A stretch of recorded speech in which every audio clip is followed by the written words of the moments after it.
It's Classics Day once again when it comes to action with Genisus Extreme Media. Here with the HRSC, it is of course your open wheel racing series. And so as we go through 1967, we've had our opening forays worth of action, but now we head to the glitz and the glam that Monaco has to offer. In this second half of the season, or in this second round of the season, sorry, you've got to be switched on because there will be upgrades as this season goes on to give drivers the level to reach that highest echelon. I'm Jake Sperry, that's Joe Peak along with me. Joe, we sit with an opening round that has got itself all nicely sorted, but when it comes to a crown jewel race like this one here at Monaco, it is a little bit of a throwback. We don't have that final chicane section. We don't go through Anthony Nogue's corner. We got that one hairpin at the end. Looks very similar to what we have in the real world with Monaco, but as we go a little bit classic, it's one of those circuits where you sit down and go, you know what? I'm going to be sitting down and trying to find any place I can to attack. Exactly. Track position is still key, even though the cars are smaller than modern day, even though it's a simpler track than modern day. But it's also a lot more dangerous. You're going to see a lot of areas where there is no Armco. You can just go off onto the sidewalk. You can wind up hitting telephone poles. Your race can end in the flash of an eye here. So it's all about making it to the end. It's all about survival. So you got to look out for yourself at this track. Yeah, I've seen a couple drivers out there decide that they wanted to go swimming out there overall around this circuit, going through that port chicane, which has been so difficult to get correct as they go. We've got cars out there at the moment for Formula B at this moment. So we've got Formula B, then into Formula A. This is the season that it stacks up with at this moment in time. So Formula B started its run off with the West Sussex Grand Prix over at Goodwood, find themselves here at Monaco. So a couple of diverging calendars out there. For example, the likes of the triple header at Italy for rounds 7, 8 and 9 going over to Naples before heading over to the charge at the Hockenheimring to end the championship, where Formula A, Joe, decide they're going to have an American double leg of Mosport and Riverside to end the season. Yeah, that'll be really fun. Two very classic tracks. One still looking like it did. The other, well, it's not even there anymore. So it'll be good to see it on screen virtually at the least. And, well, as you said, we have Formula B here today. Going to be the shorter of the races, only 57 laps. And like you said a little bit earlier, having that track position is going to be so important with passing so difficult. Those 57 laps are going to go by fast. They certainly will, and they know that those laps will tick over again and again. This is the Grand Prix de Côte d'Azur right now out here in the Monaco, I would say, port as they have out here. It's a fantastic little enclave with the mountains that are used brilliantly for the Rally Championship to start the year in January. But everyone will understand Sandoval up through Beau Rivage and the run down through Portier through the tunnel, but it's the chicane du port where the track does see its biggest difference. That fast chicane, you have to thread the needle 57 times in a row to get that correct. To back is even more of a challenge because you've got an uphill jump into the corner, Joe, and then the gasometra hairpin is the tightest corner on the circuit, along with the station hairpin. So it means that you have to have full rotation of lock the other way to what you'd normally have going through down at the station hairpin. Yeah, the chicane du port is going to honestly make or break a lot of races. I anticipate breaking a lot of races, frankly. I raced this a lot back in Grand Prix Legends years ago, and man, you can make up so much time going quicker and quicker through there, but the faster you go, it's not like the Nouvelle chicane here in modern day where it slows you down and brings you back to the right a bit. It is just a quick left-right flick. And if you get it wrong, you'll clip that barrier and your day is just done. And so the last thing you want to be doing is running into troubles. So we will be seeing these drivers trying to thread their way through as they look to get themselves ready and sorted. Your starting order then as follows has Neil Senkovsky on the pole position in the Wilk Sport number 55 with Giovanni Centorame alongside for company on the front there. As you look further down, like Steph Hermans there, Oliver Day, Conton Chauvetot and Ricardo Mendez making up fifth through 8th positions. 14 drivers here today. Yukanari is 9th with Chaz Kayla in 10th, Gerard Rion and Timo Weber making up 11th and 12th. Yuka, I think, does need to take the top off, though, before he goes out and races, with Jonathan D and Clem Fandango making up the 14 drivers. The Beaufield Engineering 35 down there at the back of the field in that 14th place. So there are not many cars out there that we see here in this Formula B, but just as you see there, bouncing off there of the pavement on the right-hand side of the screen, it really does show that it doesn't matter if you've got 14 here. It's a challenge if you've just got one car here, Joe. Yeah, it's going to be exciting. It's not about the side-by-side action so much as the thrill of seeing drivers trying to navigate this tight little area around this tightly packed little city. So it's beautiful, it's fantastic, it's thrilling, but more than anything, it is a challenge. Yep, and that challenge is one we are going to see. So the drivers now will grid themselves up. They don't have the staggered grid, as is now tradition when it comes to racing action. So actually the car who starts second might have a little advantage on the car that starts first by having the inside line going into turn number 1 at Saint-Devote, named after a tiny church which finds itself right down at the back of Saint-Devote. So you just got to house a little prayer as you go through the opening corner to give you that launch and momentum. There is a little bit of a stagger here, so that'll be good for those drivers. Just waiting for one car to grid, or two cars to grid up. It'll be Timo Weber and Gabriele Del Piccolo, who is there. Rob de Vries was the driver in 4th position on the grid, and they were split by just about a 1/10 of a second in qualifying. Your front two. Who is going to stand up over 50 laps worth of racing here today? That's going to be where we set ourselves ready and get ourselves sorted. Car 55 in with control of the field,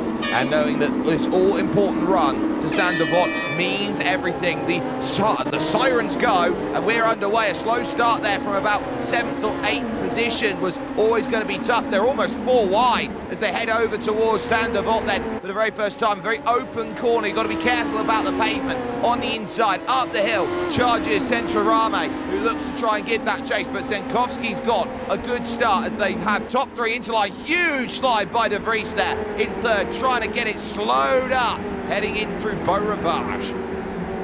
Yeah, you can see how easy it is to just slip a little bit wide. Remember, these are streets, and there is going to be a crown in the road. The wider you go, the harder it is to recover.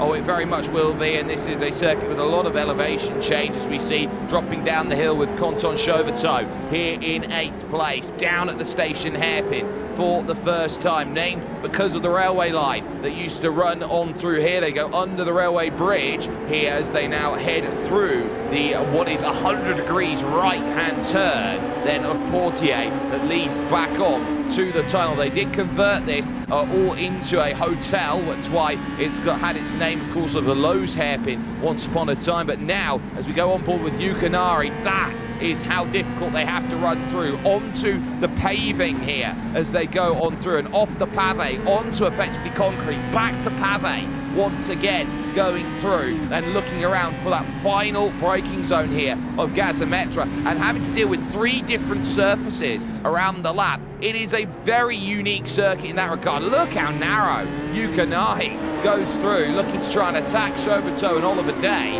and just not able to find that run. But it gives you a great indication, Joe, of what this opening lap has been, as Chaz Kayla has had a very nice start to this race, up to 5th place, eyeing up Del Piccolo for 4th. Yeah, it's very much a risk versus reward. You'll see those drivers willing to get right up to the curbs, right up to the barriers, and they'll make up time. But that risk that gives you the reward also comes with the downside. And when it goes wrong in a hurry, and you're not going to recover from it. But as we watch Kaler here down through Mirabeau and into that station hairpin, slowest part of the track, it's pretty single file, but you can be sneaky through here.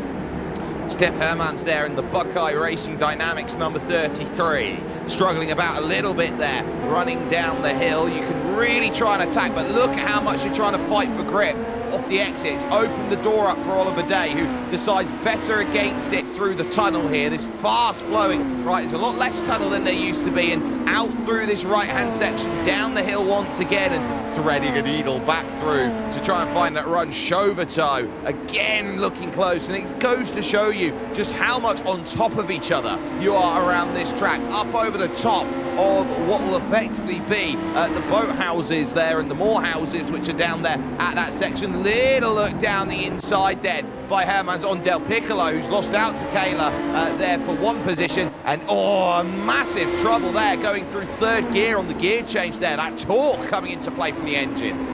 Yeah, you might think you can try and make that pass get into the inside, but it is so tight. It's so much harder trying to get the throttle down. I think he clipped the barrier there, and that almost allowed him through. Well, there's one place gone, so Chaz Kayla, all that work to get that move done, tags the exit on Sandoval, and up the hill, it's the toughest place to lose and scrub any sort of speed out there. You've got to be so switched on through the casino square, and the casino then is all nicely there as they now hit towards then the next section of circuit, Mirabeau Corner, and then back down the hill once again. Look at the train forming in the middle of your pack already. It's 3.5 seconds to the good for Neil Sankovsky, who leads this field outright. No stranger to being lightning fast here, but for the moment, this group that sits 4th, 5th, 6th, 7th, 8th, 9th, 10th as well. Don't count out Ricardo Mendez in this group. All together now, and now looking to make that rush here on the Côte d'Azur. Yeah, I think that's De Piccolo that is holding up a whole group of cars, and this is going to be a pretty common sight in both the Formula B and Formula A races today. You get yourself in a good position, you don't make mistakes, you're going to be tough to overtake, as Hermans is going to take a big look, and again, outside is probably going to be better coming off the corner if they even make the corner. Well, that's 1, 2, 3 all together making contact there. Skittles as they went through Gazometra. There's yellow flags waving in Sector 3 because of the contact, but they are able to hold together. So Kayla holds on right now in the barriers. Big there for Steph Hermans, who finds himself somehow riding away up the hill. That looked like it was screaming in agony of trouble there as he goes through. I wonder how much suspension damage is there after a massive hit like that. You can see it's definitely looking like it's crabbing about. That looks like it might be terminal. I was surprised he even made it out of there as we ride on board. Let's see if it's right hand or left side down. And it looks like, yeah, he's trying to stay off the racing line at this point, and it does look like it's left hand down a little bit, unfortunately. Yeah, so really having to do, I would say, a lot of work to get this one back, trying to navigate through each and every corner with a little bit of trepidation now. It has opened up the door a bit. Oliver Day in the Smile Power Racing 52 now moves up into 6th position and will eye up a bit more. Chaz Kayla in 5th position right now through the chicane, and we've seen no dramas through this chicane, and look at what they have to deal with on the exit here. It's a case of old school in terms of what you've got lining the side. Hay bales, one hay bale is all that stands between you and ocean. I mean, at least there's no physical harm to worry about, because I'd be very afraid if that was all that was there to prevent me. And watch the 52 here. He's going to look good initially, and then as they start to accelerate away, he just does not have the speed, as he's going to continue to have to chase Kaylor down into Saint-Devote. Really, he needs to set up for the exit right here, which I think he's doing, but it weaves back and forth up the hill through Beau Rivage, so there's little place to try and overtake, even if you get a run here. Yeah, you climb up the hill. There's a little turn in before you hit then the top of that crest at Massenet, and then immediately hit Casino out there. The next right hand, a little bit of air off the exit there for Oliver Day, and having to really work there down the hill. They all move over to that right hand side, Joe, and one of the reasons why is actually how raised that storm drain is at that section of the track. So Herman's down in the pits, no surprises, looking to get service, but they have to deal with that storm drain when they come out of Casino and down towards Mirabeau. We see it a lot. Drivers always move over to the right hand side and back to the left, because it's quicker to take the path of least resistance where you're not being battered about on the underfloor. Yeah, and you would think, oh, well, why don't they just straight line it? Well, that's time that you're not putting the power down to the floors. We got a yellow flag here, did we? Oh, somebody fell victim. It finally bit someone, and it looks like it's De Vries. Yeah, the Akuri Herdesveld car, then number 44, which was in third position then, has run into troubles at the chicane, and it has opened up a world of hurt as there is Senkowski leading this field. Weber out of the race then, and that's going to be a big retirement, and the first one we can say confirmed for car 36.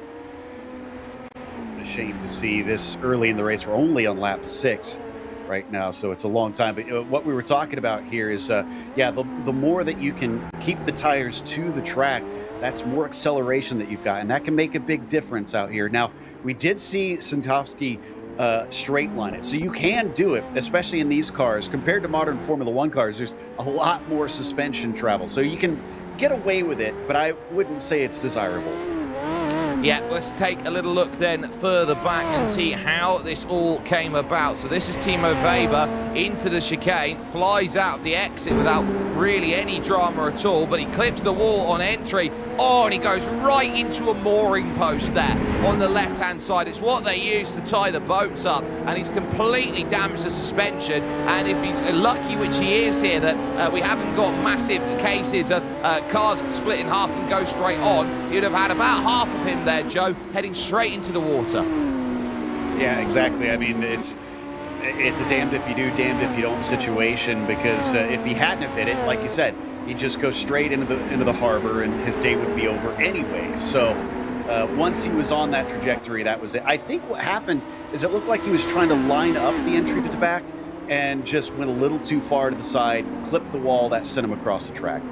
Yeah, it's so easily done. You try and take a little bit more out of the circuit than others, and then that's where the drama comes in. This is what happened to Rob de Vries going through then at the chicane de Port. So he looks to try and enter. Oh, he tags it massively on the exit there. He goes flying up into the hay bales and gets spat out back across the circuit there and over next to the fans that were there watching. So a really, really nasty incident that went through. And I tell you what, those hay bales didn't budge. Obviously, they've been reinforced.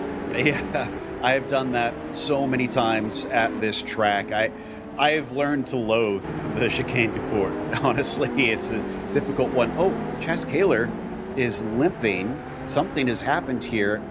It looks like maybe either in Saint-Devote or potentially up through Massenet.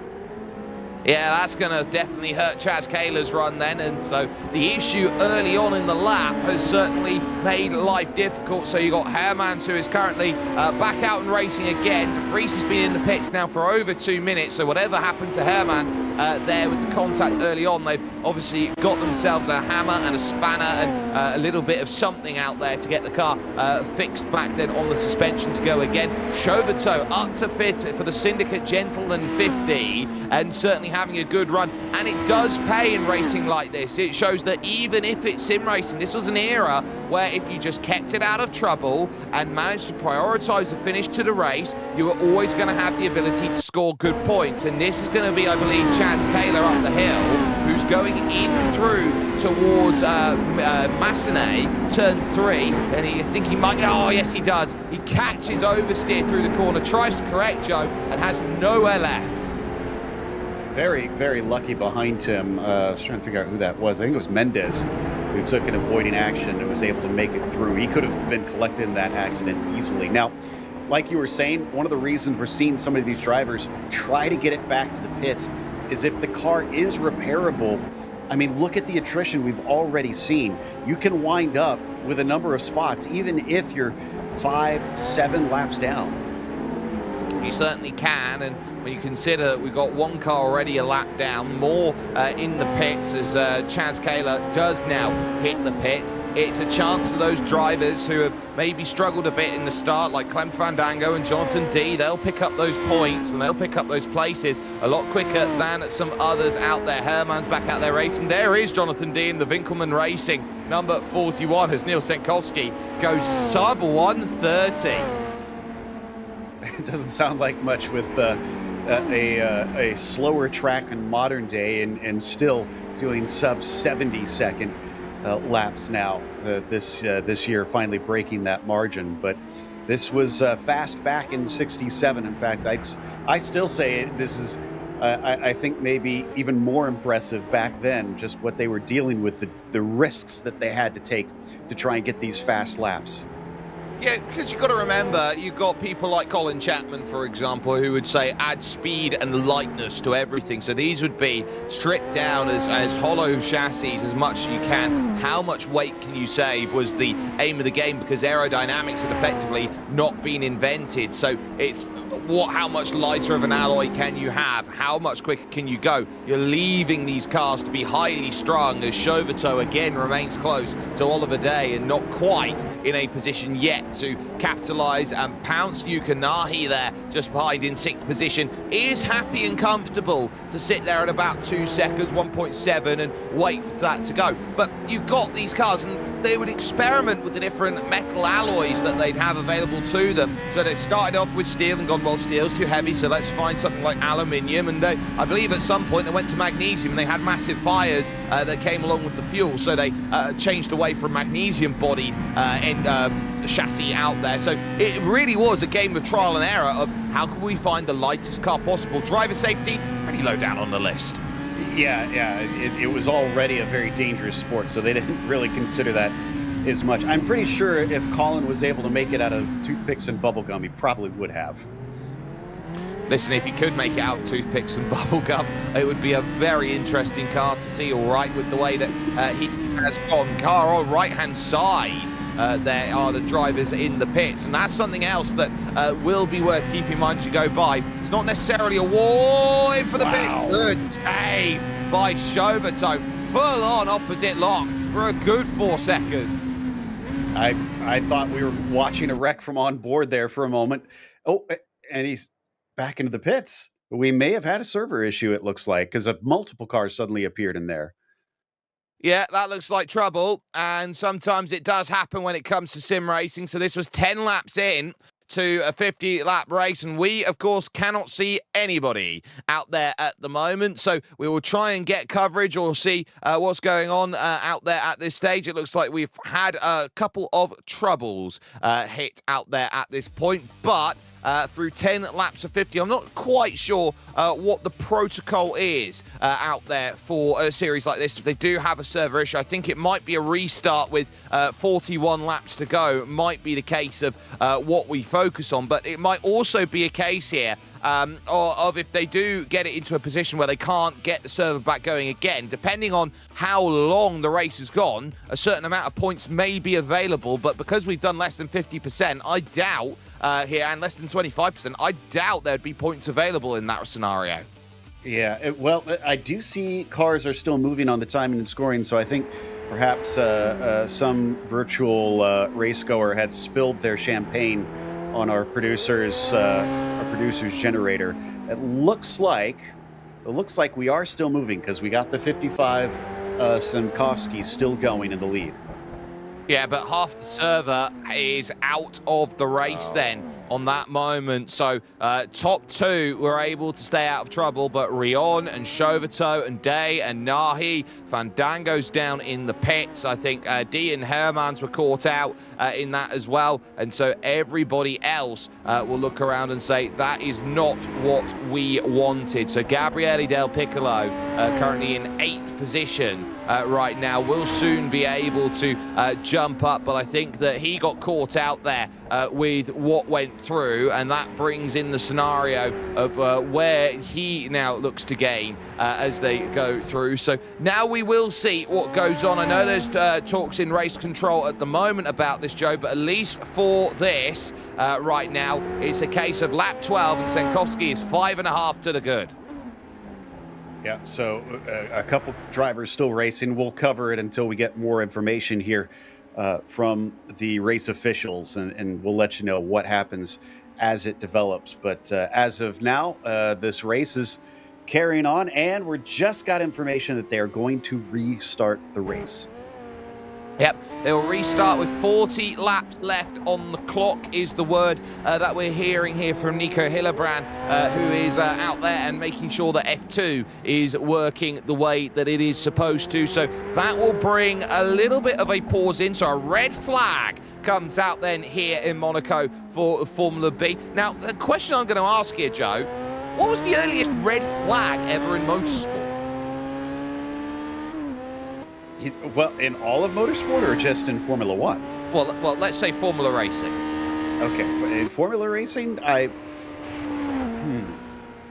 well, I believe there was some red flags into the first corner. I'd have to go back and see what's the closest first corner that they've seen, because red flags used to be a lot more common before safety cars really came about, and honestly, they even still did those red flags at the start, even until about, I'd say, 2000, 2001 is when they decided, you know what, let's stop doing that. Just let the race carry on. You guys need to sort that first corner out more smoothly. So I don't know the answer, but I'm willing to bet it's whichever track has the closest first corner to the start finish line. I found a good article for this. 1971 Canadian Grand Prix stopped after 64 laps for inclement mist. That's not the earliest, though, I would think. 64 laps into it? Yeah, that's what I've got here. So in terms of what you're looking at here is a lap 1 incident, 1973 British Grand Prix would have been there, which was won by Peter Revson with a massive accident that involved the likes of Jody Scheckter, Jean-Pierre Beltoise, Carlos Pache was in there, and the likes of Jackie Oliver. So that would have been the incident that would have, the most likely, you would have seen as the most red flag it because of an incident that's happened, earliest incident, but the earliest noted that I've been able to find is the 1971 Canadian Grand Prix, which finished off a little bit earlier. But if you are just joining us here for the first time with Genisus Extreme, it's a case of we're in a red flag situation here with the Formula 2 racing. We've had ourselves a little bit of a technical issue out there, which has meant that we will restart the race with about 40 laps to go. So that entire advantage that was built by Nils Sankovsky had about 5.5 seconds there, Joe. He's now got to do it all over again, and he's got 10 less laps. Exactly. So it's going to be a bit difficult, but he showed he had good speed. I think the real concern for him is probably going to be the run to turn 1 up to Saint-Devote. Just making sure he gets a good start off the line. He doesn't lose that lead. As long as he's got that, then he can really focus on his own race, just running his line. Yeah, it really is one of those scenarios where he's just got to put his head down and focus. It is worth talking about the fact that your championship leader, Rob de Vries, has already found troubles here today. He took the opening round of the season and will be looking at this going, not quite what I was hoping for. Ricardo Mendes, by the way, was second over in South Africa, with Conton Chauvetot third, ahead of Timo Weber, Giovanni Centorame, and Jennifer Shamey in sixth position. Points down to 8th then as they go through. 11 points for a win in Formula B, 8 for second, 6 for third, and then increment down to 8th place where 1 point would be scored. Chaz Kayla picking up that 1 point in South Africa. So there are going to be a lot to go through. And the next question will be the cars who have retired from the race already, will they be given a second life in this scenario or not? I would assume not, because they're already out. Yeah, I would assume that since they had officially withdrawn the car, we're hearing they will be allowed to restart. So I guess since other cars would be, especially in real life, as we see, allowed to try and repair, same goes for cars that were quote unquote DNF'd, should have a chance to try and get those cars back into work condition. And in the virtual world, well, it's a lot easier when you restart the server to have a car that's in perfect shape. Oh, it is. And so I would say that is a huge free kick back to the likes of Hermans, for example, who gets a massive free kick. You look around at some of the other drivers there who had troubles over the opening section of the race. They all go, right, car fixed, car worked, especially championship leader of De Vries, who has got a huge opportunity now to say, right, I can gather back my points. We'll probably have to go from the back because of that. But it is now going to be a case of sit down, understand what has happened for the first 10 laps. If you made a mistake, well, you can discount it. It will be effectively a 40-lap race from this point onwards, and your first 10 laps of racing haven't happened. Lucky days for those who are in and about. So now talk us through a scenario, Joe, of going from a 50-lap race mentality to a 40-lap race mentality. I mean, it truncates it, plain and simple. So even more risk needed to be taken if you're out of position. You already had a difficult enough time with only 52 laps, I believe, to try and run this race. And hopefully you've made up a few positions since the start if you are out of position to try and get up there and challenge some of these leaders. But like you were saying, though, honestly, the mentality is, well, you get a mulligan, essentially, if you're out of the race a little bit earlier. So there are some that this works out a little bit better for. The question is mostly who can make the best of it and try to bounce back, because that will be tough if you were sort of one of the mid packers that wrecked out early, because now you've got to pass even more cars. Yes, you're going to have to do a lot more work to go through. As we take a little look then at the swimming pool then as connected to the yacht there, as the yachts as they go on by, a lot less of them than they had previous, or that they have now. And I tell you what, the yachts that come on in, they're just absolutely huge, and they're building more and more docking stations, because I know they're trying to reclaim land over the top at Portier from the sea and create more of Monaco and as they can. So when you sit down and look at just how much this place has developed, yes, it was glitzy and glamorous back in the 1960s, but compare it to now when Jeff Bezos is turning up to races, I would say they have really turned on the style on what makes Monaco so beautiful. Well, yeah, just like with the racing, we have a lot more technology now to do some more impressive things out there. So it has just continually been developed year after year.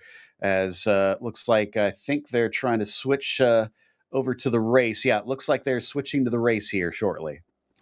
Yep, so take number 2 out there for all of these drivers, knowing that they will have 40 laps in hand to try and get their race sorted back once again. We are down to 13 drivers, so one of our drivers who have started is now not going to have the opportunity to go out there and attack again. I do note that the likes of Stef Hermans and Rob de Vries are going to be on the very back of the field. So Senkowski from Centerame, Del Piccolo in 3rd. It's then Day, Chauvetot and Nahi, Mendes and Rion 7th and 8th, Fandango, D, Kayla, Hermans and De Vries make up your 13 cars that are still there and circulating. So I believe it's Weber who is not going to be able to return to this race, but opportunity knocks for these drivers once again, waiting for the car of Gabriele Del Piccolo to get this started, Joe. And this is going to be a case of take 2.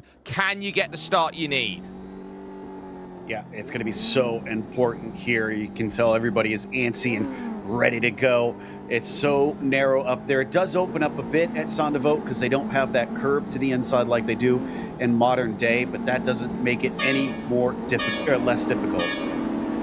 Well, there are the lights, and that's going to mean now it's a wait and a launch, and a horrible amount of wheel spin for Giovanni Centerame, who gets swarmed by his teammate. And then, of course, Oliver Day down the inside into 2nd. Nahi's going to have a little look up through into 4th place then off the get-go. What a launch by Day, but Centerame attack back. Oh, both of them together as they go up, and I think that's going to be them across the circuit. Chauvetot has been caught out, and then Mendes gets in. Massive accident then at the start of this restart.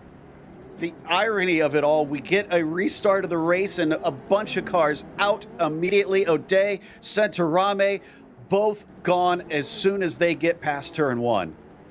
And we got one car that has phased in trouble out there at this moment in time. That's Chaz Kayla, who's going to have to take the tow as well out of the race. Stef Herman's able to continue, but in 10th, a dramatic start. Yuka Nahi up to 2nd, Del Piccolo now 3rd, and Jonathan D going by the heavily damaged Chauvetot and into the top 5. What a crazy restart to this race. All of those who had the free kick, well, the free kick's pretty much got... How's De Vries got through all of that from last to fourth in a lap? It's a little bit of luck, I suppose. Needs to go to the casino after this one, because things have really worked out well for him. Oh, man, Mendes struggling to get that car back to pit lane to try and get some repairs. I mean, this is so reminiscent of what we saw last year in the real world in 2024. Oh, it really is. And if you have a big issue out on track, and even you saw it in the Formula 2 race this year over in Monaco, it was a case of you get lots of drivers caught out on a start or a restart, and it does mean that the field has a lot of work to do. Senkowski leads this field. Remember, only top 8 score, so it is in the interest of all of these drivers to go get themselves the repairs and get back out, because they might find point-scoring positions with the way that this is playing out. Down the hill then, and over towards the right of Mirabeau, and leading this one by 2 seconds over Yukanahi, who's trying to get closer. Let's take a look at this start from Rob De Vries. Immediately jumps one that doesn't go off of the get-go, finds himself threading through about 3 wide in 2 separate places, heading in towards Sander Vot at turn number 1. The contact is up the hill in front of him, moves over to the left-hand side, and he's just behind Chauvetot, and he sees it there. Trouble going across. He takes attack from the side, avoids 1 car, avoids 2 cars, avoids 3 cars. They all just magically parted the ways. I think Casey Kerwin's got the best line ever for that. Moses. Oh my goodness. Yeah, I redoubled down on what I said before. That was a lot of luck going his way, especially considering he did have contact in that. We saw how easily it all just unravels around you with these Formula cars. When they touch wheel to wheel, it can send you absolutely flying. And with no space, no runoff around here, usually that's a death sentence.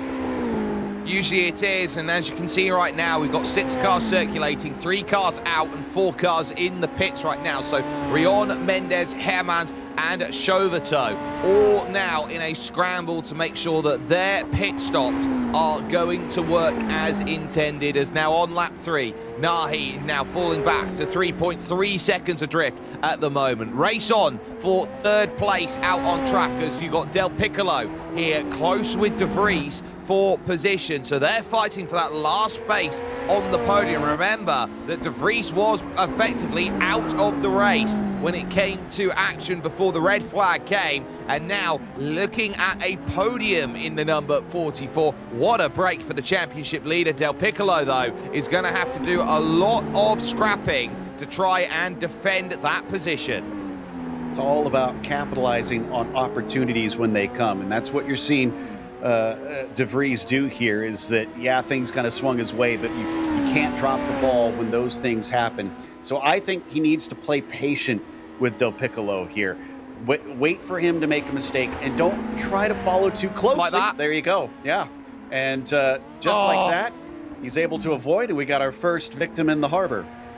Well, at least he can swim. That's the good news there for Del Piccolo. Able to get out, but that will be a car out of the race then. So Del Piccolo having a huge moment going through at the Chicane de Port, finding the water, and as such will have to be rescued with any form of crane or winch or whatever they could find back then to get him out of that. So ultimately able to escape. De Vries, because of that, now very comfortably into 3rd.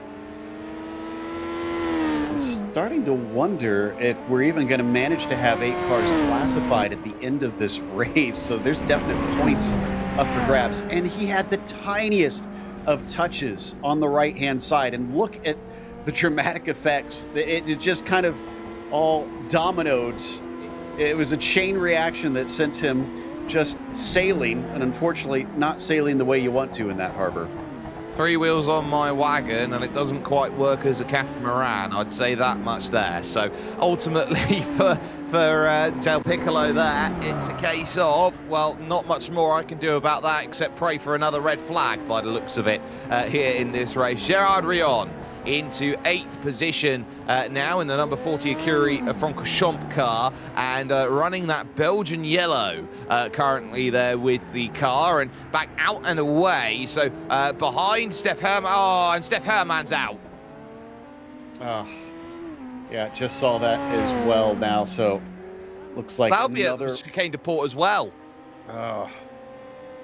So I'm curious what happened on that as we watch Rion navigate it. Looks like he's a little bit more successful. I do like this paint. I'm partial to black and yellow cars because I tend to paint mine with those colors, but usually more black with yellow pinstriping, so a bit of a reverse of this. Regardless, this will bump him up into 5th place. Here's Steph. Yeah, just come out of the pit, so this would have been... Oh! And that's another one that's gone into the water. That's just absolutely got it wrong on entry. And it's a really tough, because this is a chicane that gives no margin for error. There is runoff, which is very rare to find, but you don't have masses of it before you go through. And when you're pinning the car full throttle into that section, if you abandon ship, you're in the barriers and out. If you don't abandon ship, you're probably going to catch a chicane and go flipping off. It's a case of how do you want to preserve your life at that point? Well, speaking of preservation, I think that's the goal now, is if you're still out on the track, bring the car home. Be aware of the situation. You don't need to take risks like that. So if you're comfortable backing it down just a little bit, leave some margin for error and take the checkered flag. You're almost guaranteed points at this instant. Although I have to wonder, how strong are the jaws of Monte Carlo horses if they can eat through hay like that?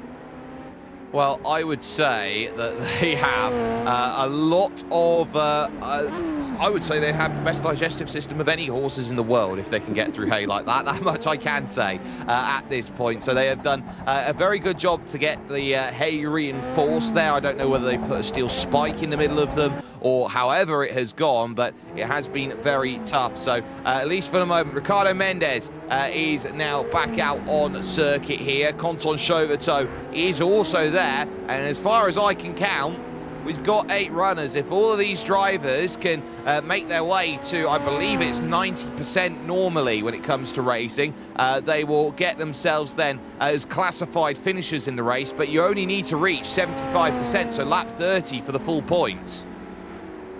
So they still have a bit of a ways to go here. I think, so this would be lap 16 we're on technically right now. So yeah, just need to keep putting them in, and they should be able to get there. So now we're down at 40 laps. Remember, they've done 10 already, so they will, I would say it's not a case that they need to do 30 laps, but more rather they'd probably need to do about 27 then, because of the way that this race has gone so far. So they've only got to do, I believe, 37 and a half laps. Yeah, exactly. So it's a little bit of math, unfortunately, now having to be done by us and the drivers. Commentator math, well. Really? Oh no. Yeah, that's really a bad idea to have us try to do that. That's why they have race control. That's their job. We paint a pretty picture with words. Niels is not letting up. Look at him slide this car through the corners, so he's still going at 10/10. Well, some drivers can only go at 10/10, and I think that's actually quite a telling matter of fact. He's 9 seconds almost now. Well, it is now 9 seconds to the good at the front. But if you do start dialing it back, going to 95, 90%, you are going to get yourself out of rhythm. And if you can settle to a rhythm that's comfortable for you in a race like this, I think it really does open up opportunity, and that's what we're seeing. Yukonahi, the Newland Racing Organization car, then in second, looking to run down through one of the prettiest sections of the track, the iconic station hairpin, and then over through the 2 consecutive right-hand bends. Officially now, your top 8 are all next to each other on track, so Del Piccolo has now fallen behind Mendes, who's gone through on circuit, but using all their, even the pavement was Yukonahi coming out of Portier. Here's the other thing to remember in all of this, to really make this challenge obvious. This is the Formula B cars that they're racing right now. We still have yet to get to the Formula A, which is going to have more power. They're going to be more difficult to drive, a lot more risk out there, and we're already seeing attrition this high. So this is the difficulty that you get when you race in Monte Carlo in racing cars. So as we watch De Vries, let's see, what is he up to now? It's up to third position onto the podium. If he can catch Nari, it's about 15 seconds, 14 seconds up the road. I don't know if it'd be worth trying to take that risk. It depends on what kind of pace he's got in comparison.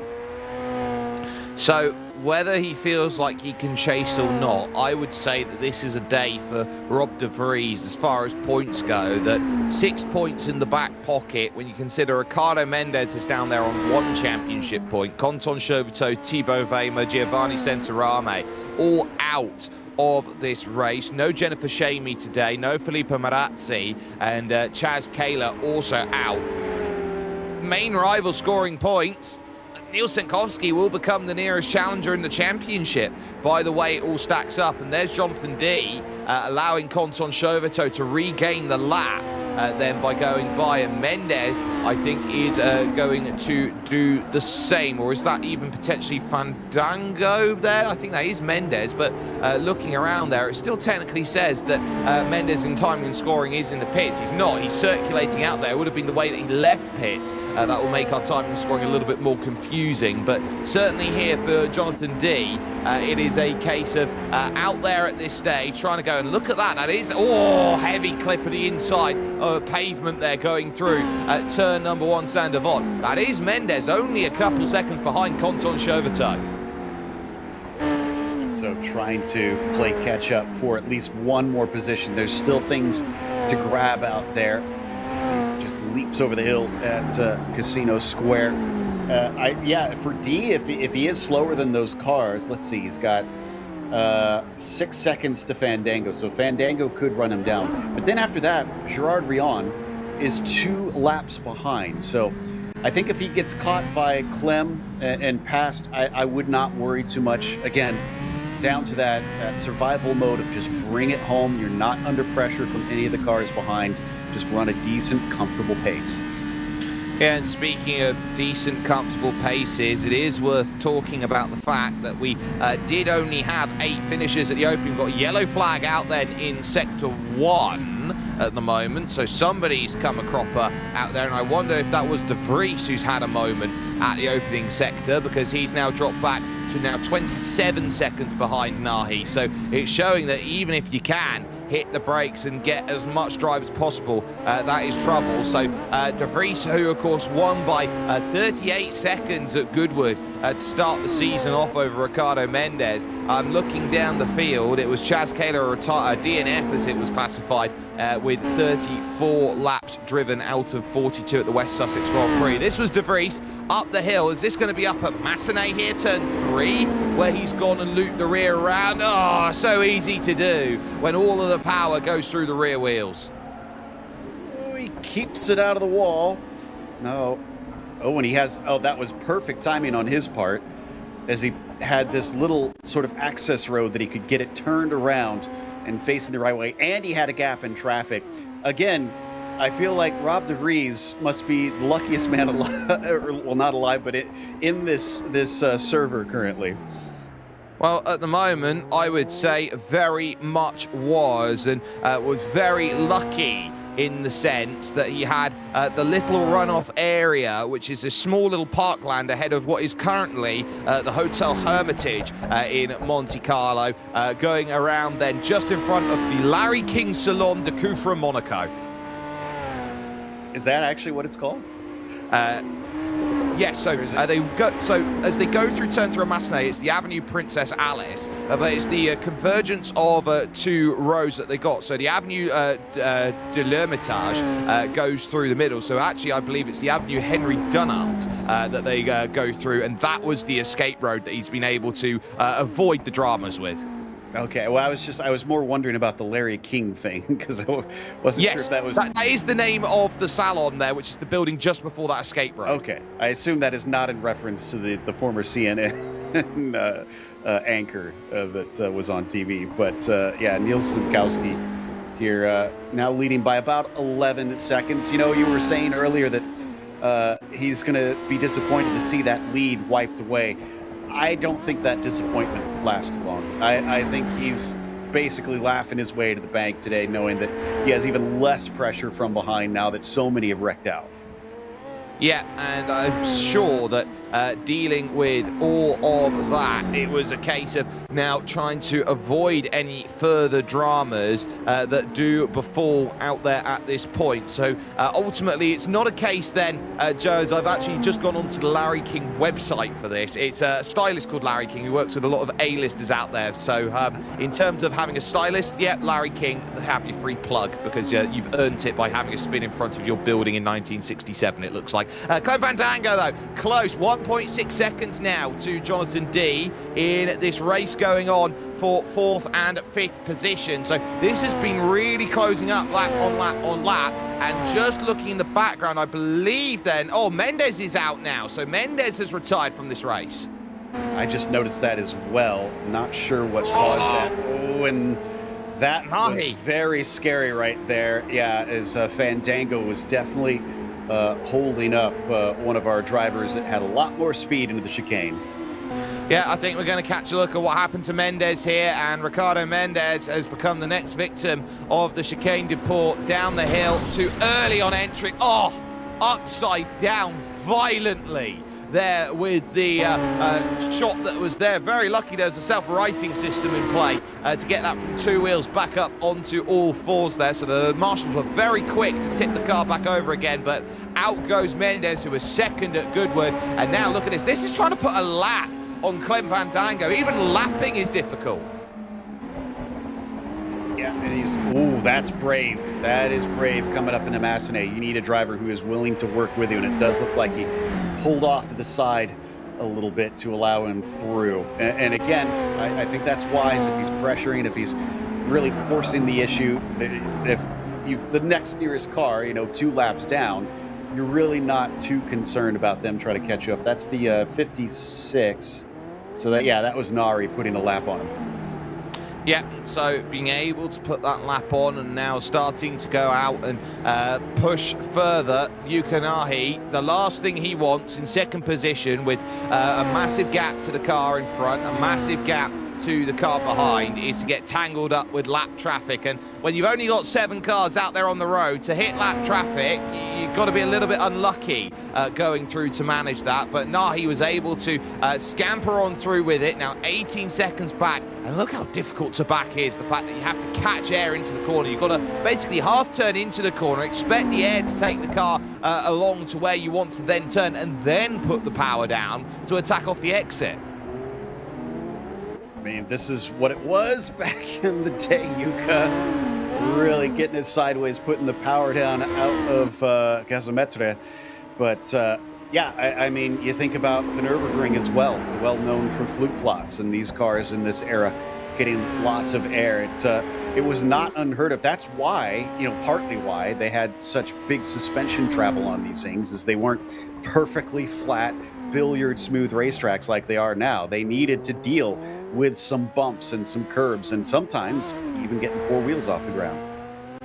Yeah, anything they can do to gain the pace, they can and they will. It doesn't matter whether they go airborne or not. It's one of the reasons why they've got the suspension system that they do. There's a lot of give that you can have with the suspension system that they've got. So it makes a car very unique in comparison to, say, modern vehicles out there where you expect suspension to be really, really tight, and any time that you get off the air, you sort of feel it in the seat. You've got a lot of give as you go over the bump, so it's a little bit easier for those drivers to deal with. And it goes back to the talks of porpoising, for example, being so difficult for modern drivers that they go up and down, up and down. In a car like this, it will feel very much like a bungee by comparison. Exactly, a little bit softer of a ride, at least sort of softer. You can still see they're right on the ground, so they're going to feel it if they bottom out. Personally, I feel like they should go back to just, the track is what it is. You make the car work with it, and none of this, well, we don't like this bump out here, you should smooth it out. It's like, no, that bump's part of the track. It's up to you to design the car and to drive it in a way that deals with that bump.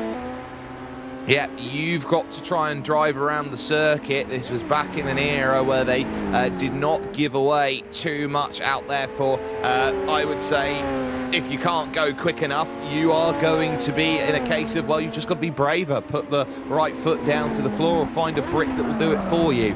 Sorts of scenarios they go through the long left of Massenet then, with Jonathan D in 4th position, with Fandango just behind in 5th position. Clem trying to find any which way to go on through down the hill, and now chasing down to about half a second then. The gap becomes, as they rush through, is now they go into the left-hand station hairpin, look to attack back off the exit and run on through. And so as they hit, oh, that was wide going down through. Now at Portier, opportunity knocks. This is going to be a true test of bravery here. D versus Fandango here on the power. Yeah, you're not breaking a whole lot into the chicane, so if he pushes the issue, it's going to be very, very risky, but it looks like D is able to run away. So I think he got away with it without too much damage. Still has the speed. It almost looks like instead it scared Clem a little bit as he backs off, maybe to give him space. You know, give him enough rope, he'll hang himself. Yeah, and that gap that was at about 0.3 of a second was up to over 2 seconds out there. Oh, big lock up there, leaving 11Zs along the pave then of the dockyard. And just like that, Jonathan D is playing a very dangerous game, going through lap 15 of 40, lap 25 of 50, if it were, effectively halfway through this race. Just got to do that all over again. Was there a problem with Clem? Because we saw a yellow yes, flag there was. And then a green. Yep, so look at that time, 9 seconds, 10 seconds yellow. Oh, this is awkward, and that's De Vries who's had to go on by. So Clem Fandango in the Bowfield engineering car there, really struggling out there. Remember, you can talk with us on socials using the hashtags HRSC and Genisus Extreme. But for Clem Fandango, oh my goodness me, a big moment coming through Saint-Devote. Kind of lucky once again that he's able to keep going. Let's see how big of an impact it was. He was right behind him. So what cost him as he comes up here? Oh, car gets a little snappy loose and he slides to a halt. Very good timing. Just comes to a halt, and especially just before he probably would have clipped his nose on that flagman tower. I think it's actually a footbridge there, Joe, to take drivers, to take fans from the outside of the circuit to the inside of the circuit. So actually having that footbridge there, it was a case of it would have stopped him going straight through and down onto Avenue John F. Kennedy. So that did not lose him a position. It just simply lost him a bunch of time. It's about 17 seconds now. We did see he's a lot quicker. The question is, what is it like per lap in comparison? So I'll keep an eye on that last lap marker and see what D and Fandango are separated by. Yeah, so we'll see what the gaps come down with lap on lap on lap. Fastest laps of the race, though, worth talking about here. Nielsen Kowski. Oh, there's Jonathan D. That's a hefty accident. And D now will be out, and Fandango in the pits. So we might have Rion moving up into 4th instead.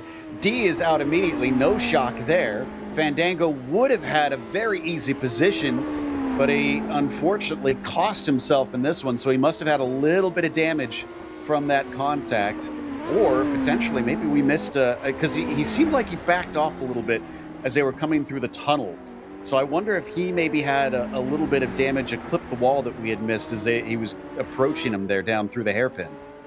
Now, Joe, some way, somehow, through the force, somewhere, I would say somewhere in France, a little wry smile has just gone across the face of Olivier Panis, knowing how little cars there are in this race. Indeed, yeah, that 96 race was hectic, him getting that lone win in his career. And so who's going to be the Olivier Panis in this one? Because Sinkowski's got very good control of things. He's got a gap of about 26 seconds. And again, like I keep saying, and I can't stress this enough, he doesn't have to push it too hard. He just has to bring it home. But if he makes a mistake, this is not guaranteed. Like we have seen, drivers can throw it away with tiny little errors. And Joe, considering we've got 6 runners in this field, this is 6 runners left in this field, and it's bone drop. Yeah. Again, it's a tough track. This is a punishing track. It always has been. That's been one of the things about it that really sets it apart, is that mistakes are punished. It's why they keep saying, that these more modern tracks where they have all these miles of paved runoff, and Chauvetot, did he get away with it, or is his car also now limping? Well, he did everything he could to avoid contact there at Saint-Devote, and I think he may have got lucky. It was side-on contact as he went on through, and I think he may have just scrubbed enough speed off, because it doesn't look like he's being stopped in the blue and white. I'm seeing him. Well, yeah, it is twitchy under braking. Yeah, I think he must have hurt the suspension a little bit here. It doesn't look like it's 100%, so we might see him visiting pit lane. Let's see. So Fandango's back out, for what it's worth, by the way. He's in 4th. He's still 2 laps down from De Vries on the podium, but he's 70 seconds ahead of Rion. Yep, so that has brought the gap down a bit here between them. So Gerard Rion now has something to chase on the lead lap. Look at the issues that Quentin Chauvetot, then the Frenchman's having to deal with, really fighting the car through in the light blue and white, and now up the hill, maybe having a slight tag there with the wall, and a lot of opposite lock as well to try and deal with off the exit of the corner. Now on the brakes, he'll have to go and try and work out. They've got a slight turn and brake at the same time into the Gazometra corner to end the lap outright. It looks like this will be I'll continue out, so any damage that he does have, obviously not enough to stop him at this stage of the race, because he's going to go through turn 1 right now and officially pass Jonathan D into 6th place. It's not a good sign when you're taking the tunnel with the wheels straight, though, honestly. He has got a handful. I am shocked he's trying to continue on. I mean, especially considering he's about a lap down from Rion, the next one up. I don't think he's going to chase it down, especially with a car that is in that condition. I'd say get it in a spot that it's easier to drive, and then take back off and try to wrap up this race. So there's Rion right in front of him, but this is not for position. This would be getting his lap back. Yeah, and in this case, getting that psychological advantage through, is that's Neil Sankovsky right behind them, who will want to try and go through on the pair, and I would say needs to exercise a level of caution in the way that he goes by and looks to get that move. So this then for Gerard Rion as he goes through the chicane, no dramas. Neil Sankovsky, no dramas out there on the pave, now looking to jump up onto the concrete, and then off of that back onto more pave, heading back towards the Gazometra hairpin out there on track. We'll see those two in front. We'll probably look for the easiest way by. Now, there will be blue flags waving to say, now, please stay out of my way. Give credit here to Chauvetot. He is closing in on Gerard Rion. True.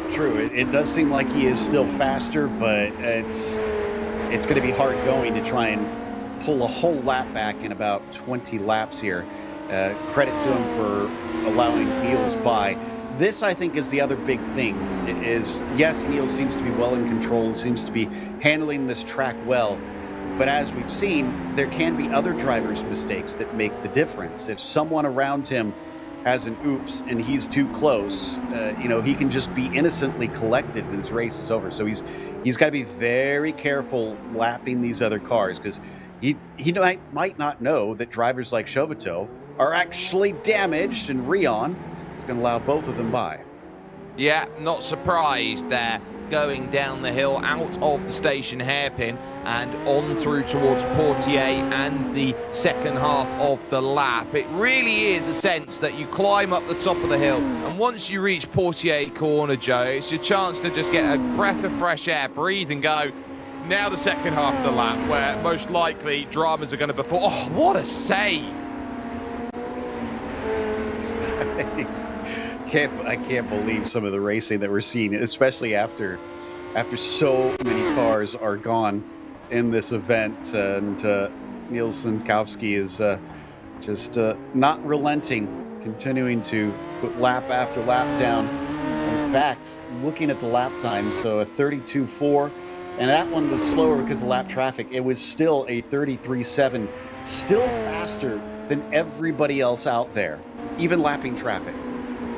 It's at this stage where you say it's just not a fair fight when it's Neil Senkowski. The way he's driven away so far, he's 31 seconds to the good. He might end up by the end of this race being a full minute clear, as Nahi has a massive slide going into the gasometra and then having that chance to walk away off of the exit. In terms of where we are in 1967, it is... Oh, what happened to Nari? Down the straight, almost like the car lost traction, and it spit him into the pit area. Looks like he's carrying on. I just looked up and I heard a car squealing, and it was Nari going off racing line. Wow. So that really does throw a lot into perspective that Yuka Nahi there has dropped another 6 seconds because of it. And De Vries isn't out of the realms of possibility, only 22 seconds back. Yeah, okay, so Rob may actually try and run down second place. I didn't think he would have the pace to try and do this, but we didn't take into account some of the mistakes some of these drivers are making. Did he hit the wall? Because that car does not look like it's driving quite right now.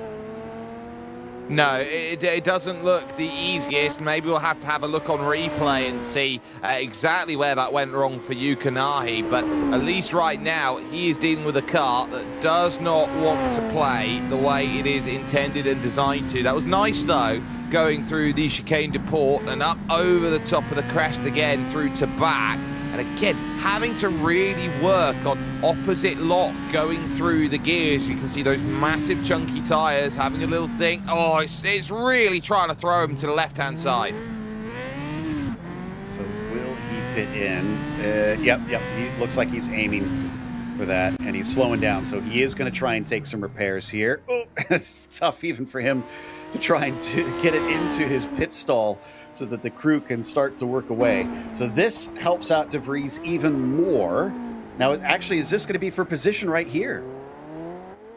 Right here, right now. It depends how long the repairs take. So clearly there was something that upset Nahi. So Rob De Vries now will move up to second position and will further solidify his place in the championship with that move, knowing that only Niels Senkowski is going to be gaining on points with him today, and Niels did not race last time out by the looks of things over at Goodwood. So I would say that in a day like today, Rob De Vries has done everything he's needed to with the huge free kick he's been allowed. Now the question will be, how long will service take for Yuka Nahi? Because Clem Fandango, if he's lucky, might have a podium to sniff at.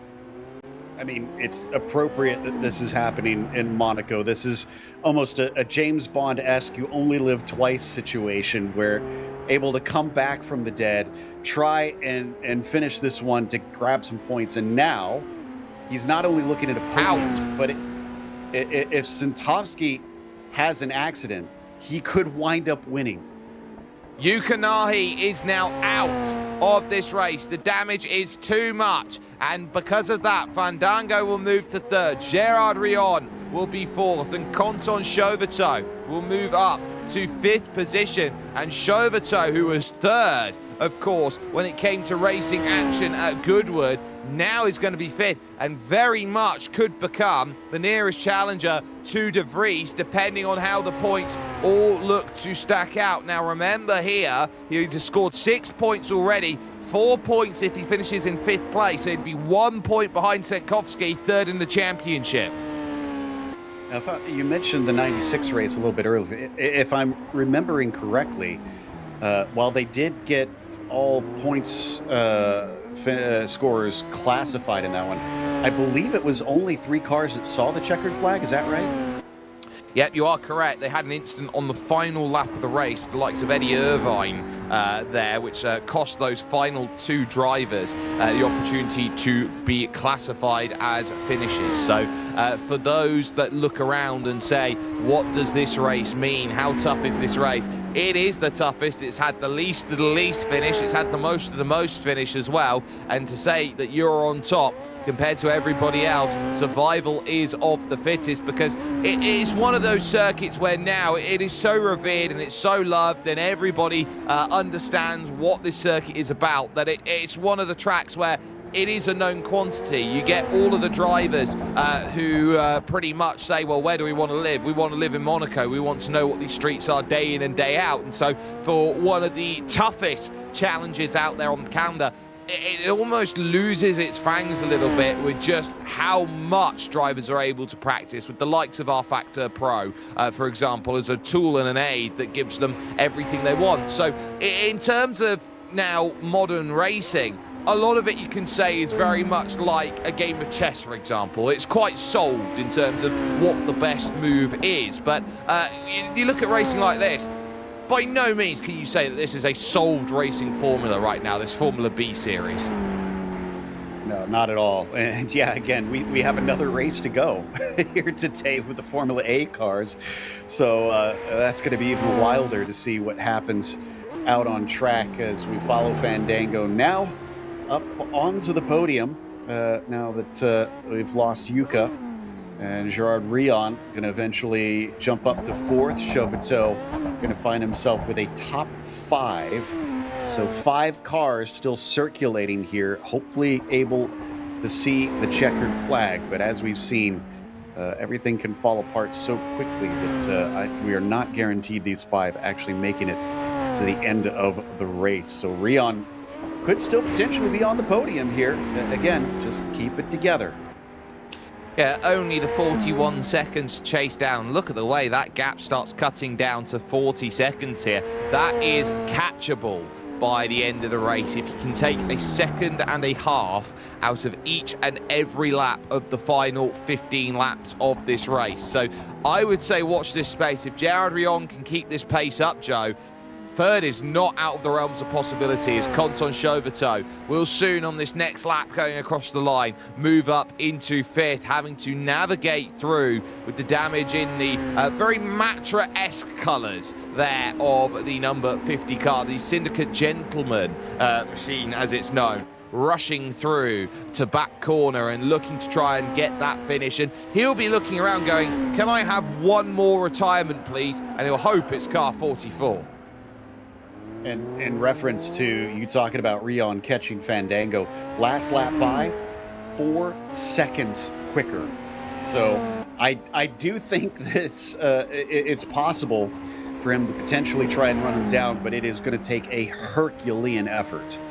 Whoa! Speaking of which, wow, that was a huge snap, and we've seen those snaps go into elongated slides that can't be gathered back up. You need lightning fast hands, Joe, to get the car to snap to straight, because once you do have that massive influx of grip sliding, you quite often get that massive counter flux of grip that comes along. That's the tank slapper. If you're on a bike, it's known as a high side. Exactly. So what happens in the car there is that it loses grip. You change the direction on the wheel to try and correct the slide, and then once it lands, once it reconnects better, your steering wheel is heading in a certain direction, and it's got a whole bunch of grip because it's being pounded into the ground by gravity with that bump. So that's why you see those quick snaps. You got to be so careful and very aware of what the car is doing and not overcorrect in those situations. Yeah, the last thing you want to do is to overcook it. You can see that building there on the left-hand side as a marker reference is La Rascasse, which is over there, which is the fantastic restaurant, which is down there, is always packed when it comes to weekends like this. You've got to reserve, I think, at least 6 months in advance if you want a table there on the weekend of the Formula One that goes out there and races, but not driven around, Joe, that section of the circuit until 1973, where the changes to the track were very well known out there. Of course, the Chicane de Port went a lot further along to avoid some of the dramas down the hill in 1972. So it was a much later chicane into Tabac, but then they decided to move it back to its original place for 1973, but add the likes of the swimming pool chicane section and Larras Cass and Anthony Noakes to what became more modern, the circuit here of Monte Carlo.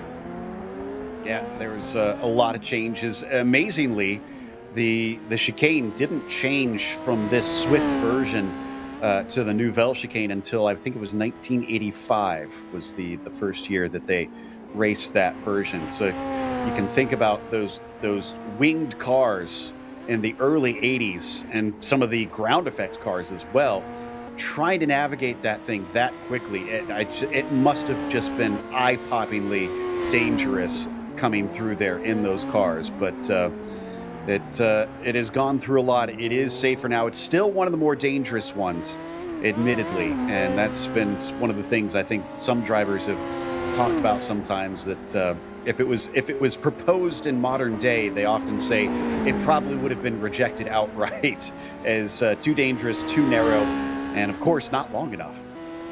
No, and it's one of these circuits that gets special dispensation from the FIA to keep its Grade 1 license to operate motorsport races, very similar to the likes of the Circuit de Spa-Francorchamps, the likes of the Circuit de la Sarthe, so Le Mans also gets that dispensation status, and the Nürburgring, I believe, also gets a status to be Grade 2 by the fact of its very long length of track. So it is really a case of you look around and the history and the legacy gives this track a sense of it can still hold on, it can still be that section. And one of the things that I note there by saying that chicane was in use until 1985, Joe, it now gives me the understanding that Ayrton Senna and a Tolman went through that chicane, which shows you just how late that chicane has really changed, and it's hit possibly at the start of one of, if not the most iconic era of Formula racing.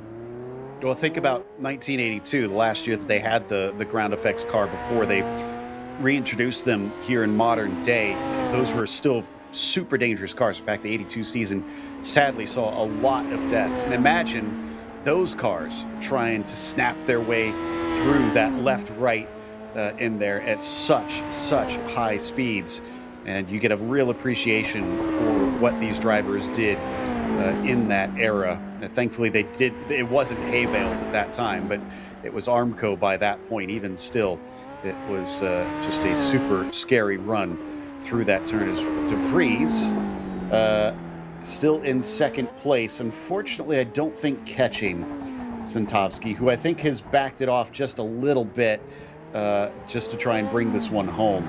And De Vries, even with his hustling, is still running a couple tenths slower per lap, so not gaining. In fact, might be caught because it's 78 seconds behind right now as we switch over to Rion.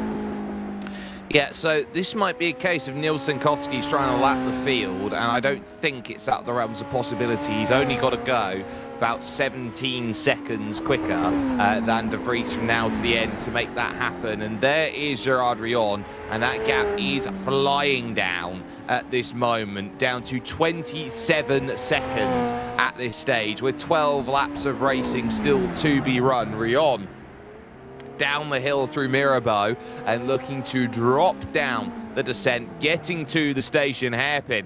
I look around at this from Gerard Rion. I think he's got Fandango in the sights, and Clem is going to have to be worried over and over and over, seeing the effective Bumblebee-style livery there of the Belgian colours of Gerard Rion, closing with each and every second. And this is a case where I do think it's probably worth him trying to push this hard, because at worst, he'll slot down to 5th place. There's only one other car racing now, so he doesn't have a huge loss. So the opportunity to be on the podium, yeah, give it a go. Try and see if you can hustle this car up to 3rd. And if you can jump up and can gain that time, this is a really important section of the race where you can do it, because there's not much left on the table. If you want that extra place, now's the time. And Clem Fandango here will have one important, I would say, plus compared to his competitor. He's got the track position. Exactly. Once he gets there, how hard does he fight, especially knowing how much quicker that car behind is? Does he try and position it to keep him back there? Does he hope to get the third place, or does he just settle for the fourth? Because at this point, I believe all 5 will be classified. Yeah, I believe all 5 will find themselves fully classified, so they will be able to score full points from this moment onwards. And so because they have those points, effectively, it's the case of what's a point to you worth in a championship like this. Clem Fandango will be chomping at the bit to try and get 3rd position overall, up over the top of the hill, then or the little rise that comes along then to go up over the boatyards, then down underneath the circuit. So Fandango is throwing what he can at the board, hoping that it sticks for Clem. On the brakes again. Now this will get interesting behind, because that's Conton Chauvetot who's trying to get by and will be looking to unlap. And Chauvetot over the last 10 laps has pulled out a gap of about 20 seconds then over Gerard Rion. So that will give you another indication of where Chauvetot's pace was today. Yeah, he's quicker than Rion even. So, I mean, 6 seconds a lap faster last time by than Fandango. Should have lots of pace. But how easily will he be let through? Because we have to remember, for Fandango, he's not getting blue flags. These aren't cars lapping him. They're cars unlapping themselves. And this is where, as a driver, it helps to be very aware of the situations. Remember what I said very earlier on about risk versus reward. Who do you fight and how much? Because in Chauvetot's case, he doesn't need to fight him. He's multiple laps down. We're 9 laps from the finish. This is a car that is not going to affect you. And there you go. There's the good heads up that we see from Clem Fandango to allow him through, because he's got his own race to run. Yeah, and knowing that Chauvetot jumps onto the lead lap as of him, it's not going to be a tough day at the office, but for Chauvetot right now, it's a day of I will be very happy and I will be looking to try and rush along with what is needed. Chauvetot is relying on mistakes from the drivers in and around to pick up those extra places and points. Gerard Rion be very happy that gap's down to 16 seconds, comfortably takes the chicane de port, and knowing now it's just 2 seconds a lap needed to chase it down from this point onwards. And he's been 5 seconds a lap, usually about 4 seconds a lap quicker. So the pace is very much in hand. He's going to run him down in a hurry, although that was very shallow coming into the final hairpin. He manages to get it out of there. I can tell he is pushing. Yep, he is throwing everything to the wind, caution and then some, looking to try and get that drive through the opening corner of Saint-Devote, back up the hill of Beau Rivage, and now looking to make that run over towards that next section of circuit here through Massenet and the casino. Everybody is allowed in the casino, Joe, except the residents of Monaco. Really? I was not aware of that, actually. I thought you had to put a certain amount of money down, though, so I don't know if everybody is welcome in there. Well, in theory, if you've got a very nice wallet with you, then you can go and gamble in the casino, of course. But it is a rule that if you are a resident of Monaco, you are not allowed to enter the casino up there at turn number 4. You actually are not allowed to enter, and it's very much a tourism place to go through, and it's actually one of the most unique poker halls out there. It hosts the European Poker Tour Monte Carlo, which is one of the biggest events on the European calendar. So check that out then. I have not gotten to watch any of that, but the poker game is honestly not that great in the first place, so I probably wouldn't do very well as Sinkovsky. On to lap 33 now. I'm just ticking them off bit by bit. Let's see, what's his lap times? Down to the 32s again, so he's picking it up a little bit more once more, and I think he's maybe only a few seconds. Yeah, he's about maybe 10 seconds off of De Vries at this stage. So for De Vries, this is going to be a case for Rob of do not allow the lap to go through. There'll be a lot of pride attached to it that you stay on the leading lap, and everybody does. But for the moment, I would say that Clem Fandango is a driver who is equally in trouble. That is also 10 seconds, the gap that it sits with at this moment in time. Back again then to the right-hand bend of Mirabeau, down the hill, looking towards then the station hairpin. And for Gerard Rion, it's very neat and within the lines at the moment. Nothing's really screaming that he's driving well outside of his comfort zone. He's very much attacking where he feels he can attack, and is being conservative where he needs to be conservative. Nothing wrong with the way that this car is being driven. 100%.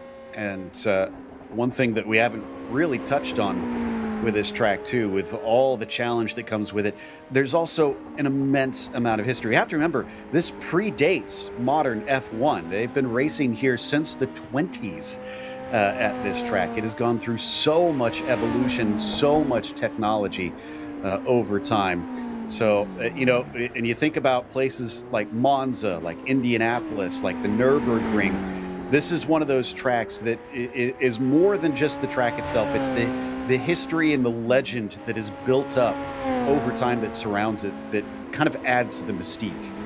And I'll tell you what will also be very interesting out there is the fact that the front row, that very first Grand Prix at Monaco in 1929 on April 14th, housed a front row of 3. They didn't do 2 wide starts, they did 3 wide starts like they do in the Indy 500. And ultimately, it was going to be a case of Bugatti 1, 2, and 3, with the likes then of Philippe Tasselin, who had the pole position. But the driver who won ultimately was a name of Williams Charles Frederick Grover Williams, or as he was known in that race, W. Williams. And if I'm not mistaken, this was the first track to implement qualifying grid order as well, because they quickly discovered how much track position meant here. Before that, a lot of times grid orders were basically randomized. You pulled it out of a hat and were kind of put where you were put. Actually, it did have a ballot poll. So grid positions then of that first race were determined by ballot. So Tasselin drew pole position, and his nearest challenger out there, who everyone expected to win, which would have been Rudolf Caracciola, who was in the Mercedes-Benz in 29. This would have been just before the Silver Arrows era of the early 30s, would have started down all the way of 16 drivers, 15th. That had to have been daunting starting that one off, but yeah, it's interesting to think about if they had not implemented that, how long would they have taken before they figured out they needed to maybe order cars according to a little bit to speed of some sort out here. I'm actually excited for that 2029 race, because I'm hoping that I can maybe try and figure out a way to get to go in person, because I've been to the 100th anniversary of the Indy 500. I've been to the 100th anniversary of the Le Mans 24, so I figure I might as well try and get the Triple Crown. You may as well, and that would be absolutely fantastic to see if you could do that. But now look at the gap, suddenly down to 4 seconds at the front for Gerard Rion. He has got now visible sight on the car in front of Clem Fandango, and Rion here can't afford to have eyes bigger than the belly through this section. We do note there is still 100 laps of Formula A racing to come after this, but here in Formula B, Gerard Rion is looking around and thinking, you know what, 2.5 seconds, he's there next lap. It's one thing to catch, it's another to pass, and again, he's got a couple laps here, so he can display a little bit of patience, but he's going to have to be smart about it, and he'll know that Clem is definitely off pace, and that's the one thing that you don't want to be caught out by, is your brake markers have to be changed a little bit, your turning points have to be changed a little bit to adapt to that car ahead so that you don't run into the back of them. Oh, you absolutely do. Massive wiggle there going through Saint-Devote for Clem Fandango. Track temperature, by the way, 44 degrees here, ambient of 26 out there, so it is rather hot for them here today as they look to go through, and I'm being attacked by a moth at the moment here in the commentary box, but at least for the moment here, Gerard Rion over the top of the crest then, going through at Casino, dropping down the hill and realising it's now 1.5, and this is about timing the right move, Joe. Is there also a tiny Godzilla and Ghidorah? I hope so. So yeah, Rion's finally caught up here, and so I'm curious how quickly this is going to happen, because again, we know he's got the pace. I mean, 4 to 5 seconds per lap, sometimes 6 seconds per lap faster. But where do you take advantage of that, and how fast do you try and push the issue to get through? I think we'll see him. I would have thought he'd actually be right on top of him by this point, but I wonder if he's backing it down so that he doesn't accidentally get into the back of him like I illustrated earlier. I think this is a case of finding the right place, and for Gerard Rion, it's an err on the side of caution, with Fandango taking a big aggressive turn through the gazometre to end the lap out and now go on again. We're on lap 37 here of 40 with control of the race under the spell of Niels Senkowski, who's only about 5 seconds away from the number 44 car of Rob de Vries, who is there in second position currently. So there is still a long way to go yet, but for Gerard Rion running through at turn number 3 out on circuit, which is Massenet, then through into the Casino and over towards Mirabeau. Now both taking a direct line up over the top. Oh, he can't get much closer than that. Dropping down the hill 0.2 of a second. That was the first real close attempt we've seen. And this is not the area where you want to catch him. It's so hard to pass in this section because it's so slow. And yeah, it looks like he's maybe backing it up a little bit to try and set himself up for a run somewhere to really get by a little bit easier. And we've been talking about this so much from the perspective of Gerard. What about Clem?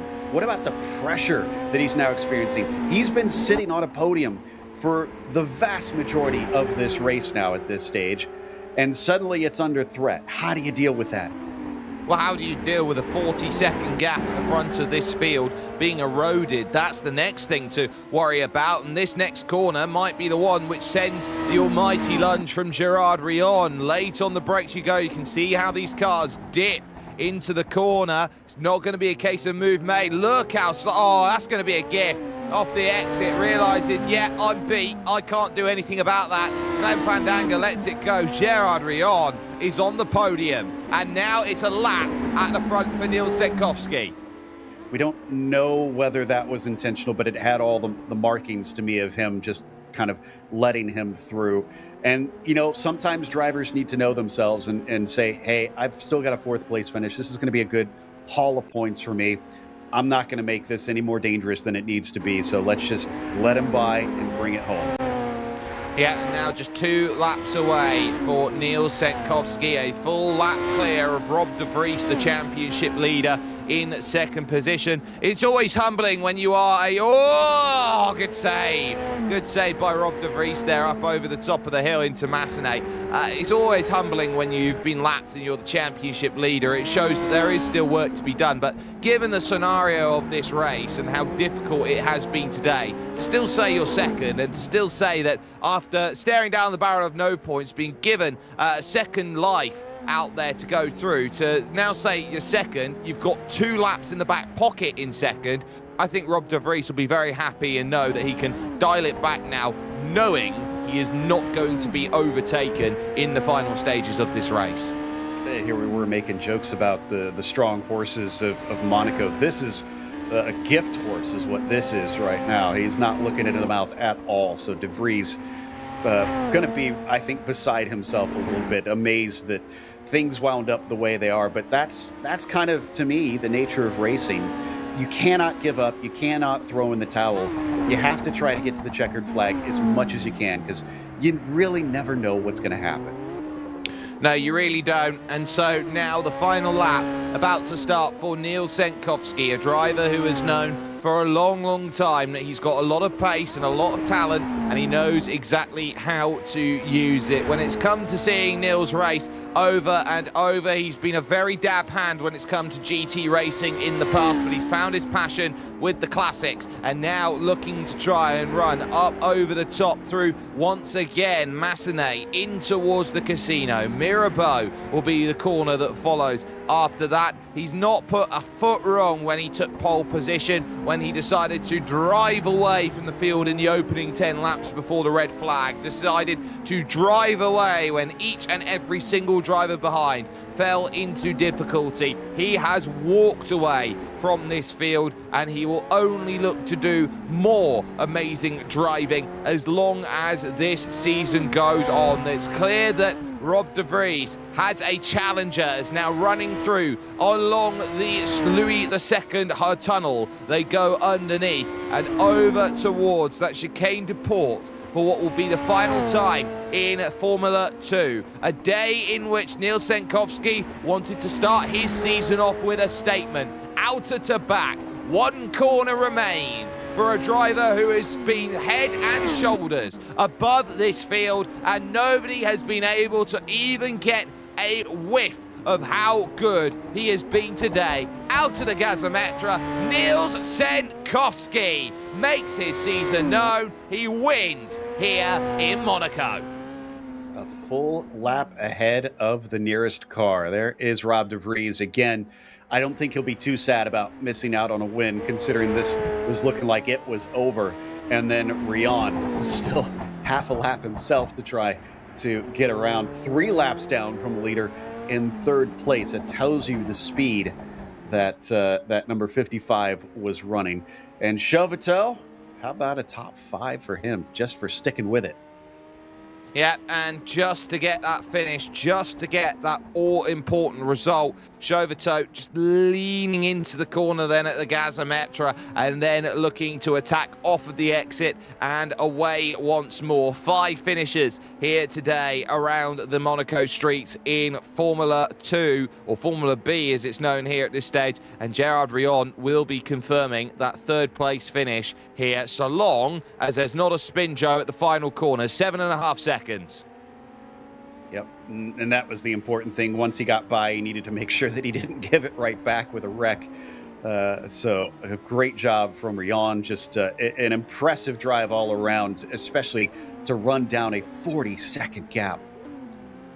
It's a wonderful result from Gerard Rion, and one that will certainly be taken over and over again. Give some credit though to Clem van Dango, a car that was not there in terms of pace, but points will certainly be there for Clem coming over towards the line. So that will confirm then your results for this first race of 2 that we'll have here today. So that is Formula B in the books, and Nils Senkowski winning by a lap over Rob de Vries, with Gerard Rion and Clem van Dango 3rd and 4th. Quentin Chauvetot rounding out your top 5. Yuka Nahi ending up being a retiree after a little bit of contact on the front stretch. Jonathan D finding dramatic circumstances through turn 1 to end the race. Ricardo Mendes and Gabriele Del Piccolo running into dramas, as well as Steph Hermans finding a way into the bay, as well as those 3 drivers behind who looked to try and get a race sorted too. Oliver Day, Giovanni Centorame and Chaz Kayla all caught up on the restart then at lap 1. Timo Weber out before the red flag and not being able to get that next car sorted. But Joe, that is Formula B all sorted. Formula A will now bring itself into play and position. And so when you're looking around at putting in an extra few hundred brake horsepower, giving everybody the opportunity to say it's tougher, the challenge of a stronger car to go up and around, it's going to take a lot more care to go and get this race done. There's so many lessons to be taken from that one. Yeah, they're different cars, but I think the lessons apply in, if anything, are doubles in this one, is to take care, to stay out of trouble, and do your best to avoid the chaos. As we saw at the start, or at least the restart of the Formula B race, you can be innocently caught up. Sounds like we got our winner, Niels, ready to chat with us. Yeah, and Niels, today a race where you win by a whole lap. I don't think that says the whole story, though. Red flags and the like all about. Talk us through what was a Sunday drive, or a Saturday drive even, for you here today at Monaco. Well, Saturday drive makes it sound easy. It wasn't that easy. But yeah, first race start went really well, and I built the gap to Giovanni, which was what I wanted to do, to kind of be able to control the pace and make him not push, because I was driving fast at that point. Yeah, then unfortunately we got the restart, which I got a good start again, and then we had that crash immediately on the uphill, which took out a lot of good cars as well, which made my job a lot easier in the end, because I could really slow down then. I think Rob pretty much had the same idea of just driving as fast as we had to. So the more difficult part for this was now to just keep a good rhythm and not lose focus. So you were able to manage that and did so with wonderful aplomb. It was your first start of the season, and with the way that the points line up, you find yourself with a great chance now to jump up through the order very quickly. How do you think that looks for you moving on to the next rounds of the season? I'd love if I could say that was my first start of the season, but I did do Goodwood, and I crashed out of the lead at Goodwood with a 20-second gap or so. So yeah, that was in the back of my mind today, definitely, to not do that again. This time it worked. A bit easier as well at Monaco to keep focus with the walls being close compared to Goodwood, which is much more wide open with the grass, and that helped to keep the focus and not put it into the wall this time. Yeah, thank you very much for joining us there. Good victory today for Niels Senkowski, who got that done. We're going to jump in to Formula A racing because we are pretty much on the limit to where the start is going to be found. And Joe, I tell you what, I can't wait. I'm so excited for this one. 100 laps now, so we're doubling things. And if that was an endurance race before, well, man, just imagine what the drivers are expecting here for this one. Yeah, 20 drivers here looking to challenge in this division. The likes of Jerne Simoncic, for example. Bert Knops is there for Brabham. And you're turning around and saying who is going to stand up and be on the highest level compared to everybody else. So they will now look to get themselves then into play on this one, as I believe they're just lining up. Jerne Simoncic on the pole by 1.2 seconds over Devin Brown, with Bert Knops in third and Sido Vaya in fourth position. Brabham's 2, 3 and 4. It's then Nico Hillebrand and Tom D fifth and sixth. Nicholas Kirsten is seventh, with Maddie Shepherd in eighth position. The top 10 rounded out by Franek Godrecki and Martin Bayer there in the Favero down in 10th. Riley Wyans starts 11th, with Jerry Ferry in 12th position in the Amber Collective Autosport number 11. With Austin Birchfield and Darren Andrews 13th and 14th. Matt Wright and Reese Gardner make it an all-Aussie 8th row of the grid, with Liam Dolan and Mfanwi Fleur making up 17th and 18th, leaving just Robin DeVos and David Bacher-Celedon making that 20-car field all sorted out there on track. So that is how it all gets itself ready. They're all lined up as if by magic. We have timed this one to pure perfection. Let's get ourselves sorted in. 100 laps. They've got 3 figures that they've got to hit over the course of this race. Who is going to stand up and manage that by the time that this race is all said and done? So Simoncic, Brown, Knott, Vaya, they all know what is capable of them right now. As the drop of the flag goes, it's a slow start by Vaya. Hillebrand and D immediately looks challenged, and Simoncic drops 2 places then off of the start into Sander Von. And normally this is the sort of place where you can find that move,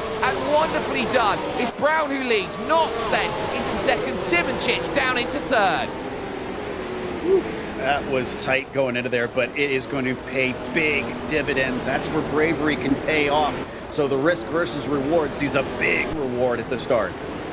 Yeah, a wonderful start to racing, and Brown now will look to try and build that margin. There's a look from Vaya down the inside. Hillebrand not having that then in the Favero. looking around and saying, well, I don't want that to work. Now, everyone's been looking around at those upgrades, Joe, that have been coming around over the season. We've got a couple yellows out there in Sector 2 as everyone looks to try and pivot through. So you've got the likes then of the quote-unquote Brabhams out there, and along with those Faveros. Everyone's looking around at their cars going, well, what do we get over the course of this season?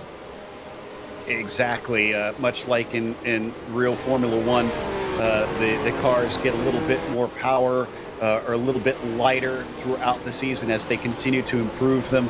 As they were all developed, Vire into the wall, and he's going to be collected by 2 more cars. It's a huge pile-up here on the exit of to back. Riley Wyans has just about managed to find a way through, and looking at it there, it looks like Nicholas Kirsten was one of them who was caught up in that, and maybe Birchfield was another, as there's a huge wiggle from Wyans off of the exit. Massive drama there for Cedo Vire, who is looking around, and he's fast, but fast doesn't matter when you find yourself in the barriers on the opening lap. There's Kirsten trying to recover back to pits with Birchfield. At least it's very close to the pit lane, so if your car can start up and head its way around the hairpin, you're good to go to try and get some repairs. Boy, they are running the noses very low. I know they tend to dip on under brakes, but we've seen a lot of sparks as they drag across the ground, and Hillebrand putting the screws to Siemenchich now. Yeah, Wright as well has been caught up in that instant too. So Matt Wright caught up, wrong place, wrong time. Hillebrand looking for the podium here on Jerne Siemenchich, who had lightning pace in qualifying, but looks like he's been unable to unlock it through the opening lap and a half of racing. Down to the chicane de Port, now trying to dance through each and every single section, managing that quite nicely as we take a look back at the start. So this was Nicholas Kirsten's view of all that went along. So rushing through, heading over towards the back corner, up over the top, and this is just a case of overcooking it. Wright tried to avoid the scenario that was there too and took it. And there's Birchfield. So multiple cars with really no place to go. That's a pretty blind corner. And as you pointed out before, you've got that little bump on the entry that sends the car light. So you're on a trajectory. If you don't know where that car is, then it's kind of, you're just heading right towards the scene of the accident. You have to be very heads up about those yellow flags on being slow on the way in. Reese Gardner, of course, the Southpaw racer, he's going to be out of the race. He has a lot that he has to try and work with, and it's been a tough start for him in this race. He's gone too, and I know that he has to race with some specialist equipment out there, and this would be the one circuit that absolutely tests all of your sim racing hardware out there as you go and race. Let's take a look. Yeah, there's a lot of having to turn that wheel a little bit more than you usually would, and it's another driver having too much trouble through to back, and his was on the opposite side, unfortunately. Race out of Perth, so at least you could say there, Joe, early night. Yeah, that's for sure. Can go to bed. He all the Australians and the New Zealanders, honestly, have it a bit rough often because they have to almost always race in their own leagues or else be up at very awkward hours of the night. Whenever we get Japanese drivers, they also often find themselves having to run at very awkward hours.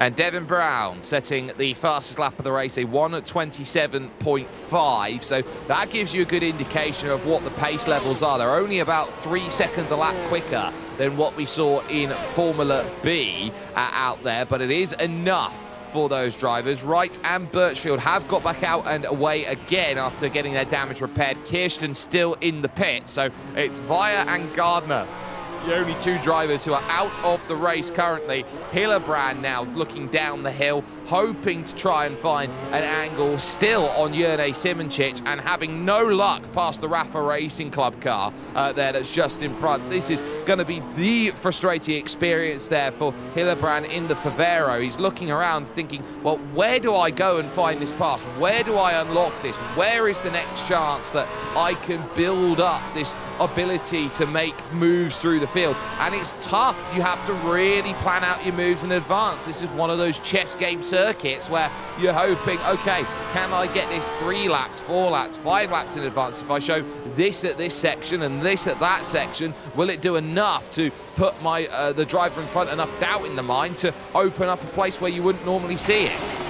Well, and I think he's racing really smart. You can see how much faster he is. He gets right on top of him where he needs to be, but when it came to the chicane, he probably could have kept up with him a little bit more, but he gave him the space because he knows he's not going to pass him out, breaking him into the chicane.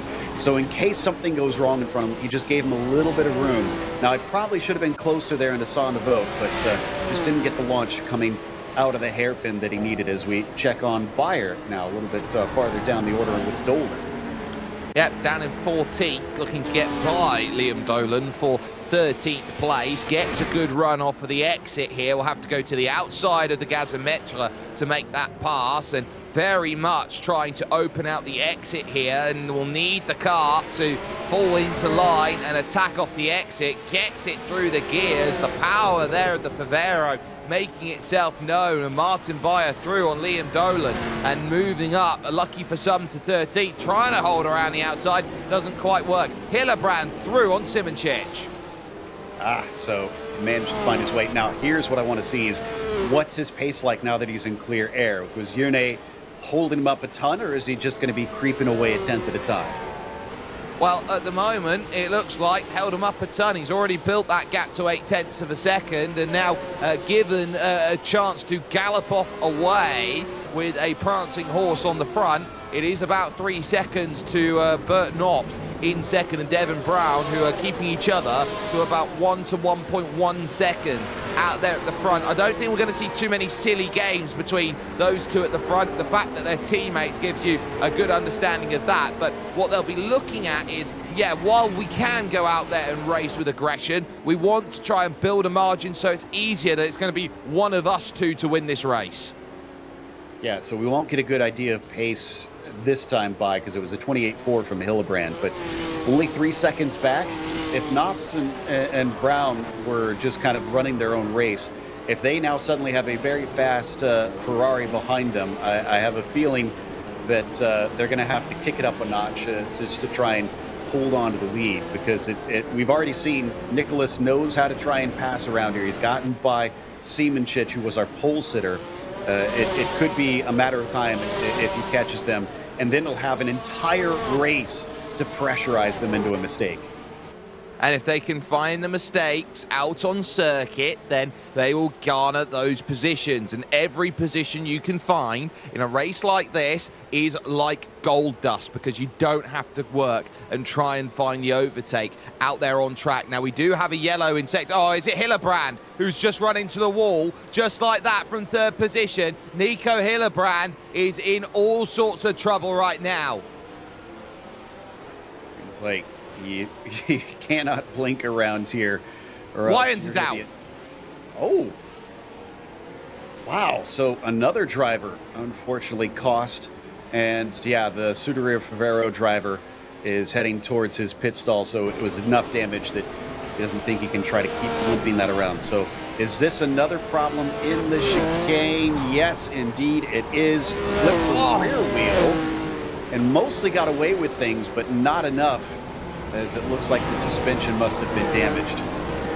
Yeah, enough there to go into the pits. I'm not sure where Wyans was in all of this, so I'd love to see what happened to Riley Wyans, as there's Knops, and now suddenly, because of all of that, the gap is now 7.5 seconds to Jurne Simoncic, who's in the clutches of Tom D and Maddie Shepherd, and they would love to try and find a way by. Maddie, she'd definitely want to try and move up into 4th position, maybe even 3rd, to try and pick up some points and some all-important results then through the early stages of this season. So we've got a replay. This is Wyans. Was it also in the chicane? He was a little bit squirrely coming out of the tunnel already, so that maybe put him slightly off line, and I think he bounced off the inside one before the car absolutely disassembled itself, hitting the second barrier. I've never seen a car go to stock parts so quickly there. We reassembled for the next race. It'll be as easy as you like there. The entire right side of the car, they're getting demolished. as it goes on by. And through the opening rounds of the championship, it is worth noting about who found the right results over at the Prince George circuit. Nicholas Kirsten walks into today the championship leader, down in 18th position. Martin Beyer in second and Hillebrand in third. So a complete change from what we had, where you had the likes of Devin Brown out, Bert Knops out, Jurnej Simoncic out, Maddie Shepherd out at the opening round of the season, which creates a completely different look to the standings, where Kirsten currently leads the championship on 11 points, and Martin Beyer in second, currently on 8, but not in a scoring position right now, down in 10th place. So this is a real shake-up round again. Yeah, but I don't think that 10th place tells you anything at this stage. We're only on lap 8 out of 100, and we've lost some big players. You think about Wright and Gardner. They are two drivers who usually we see up at the front. Well, I mean, we haven't lost Wright, but he's definitely not looking at points at this stage unless there's a huge amount of attrition. But yeah, I think sticking with it is again going to be the call out there for a lot of drivers who might not have the pace, but they have the consistency.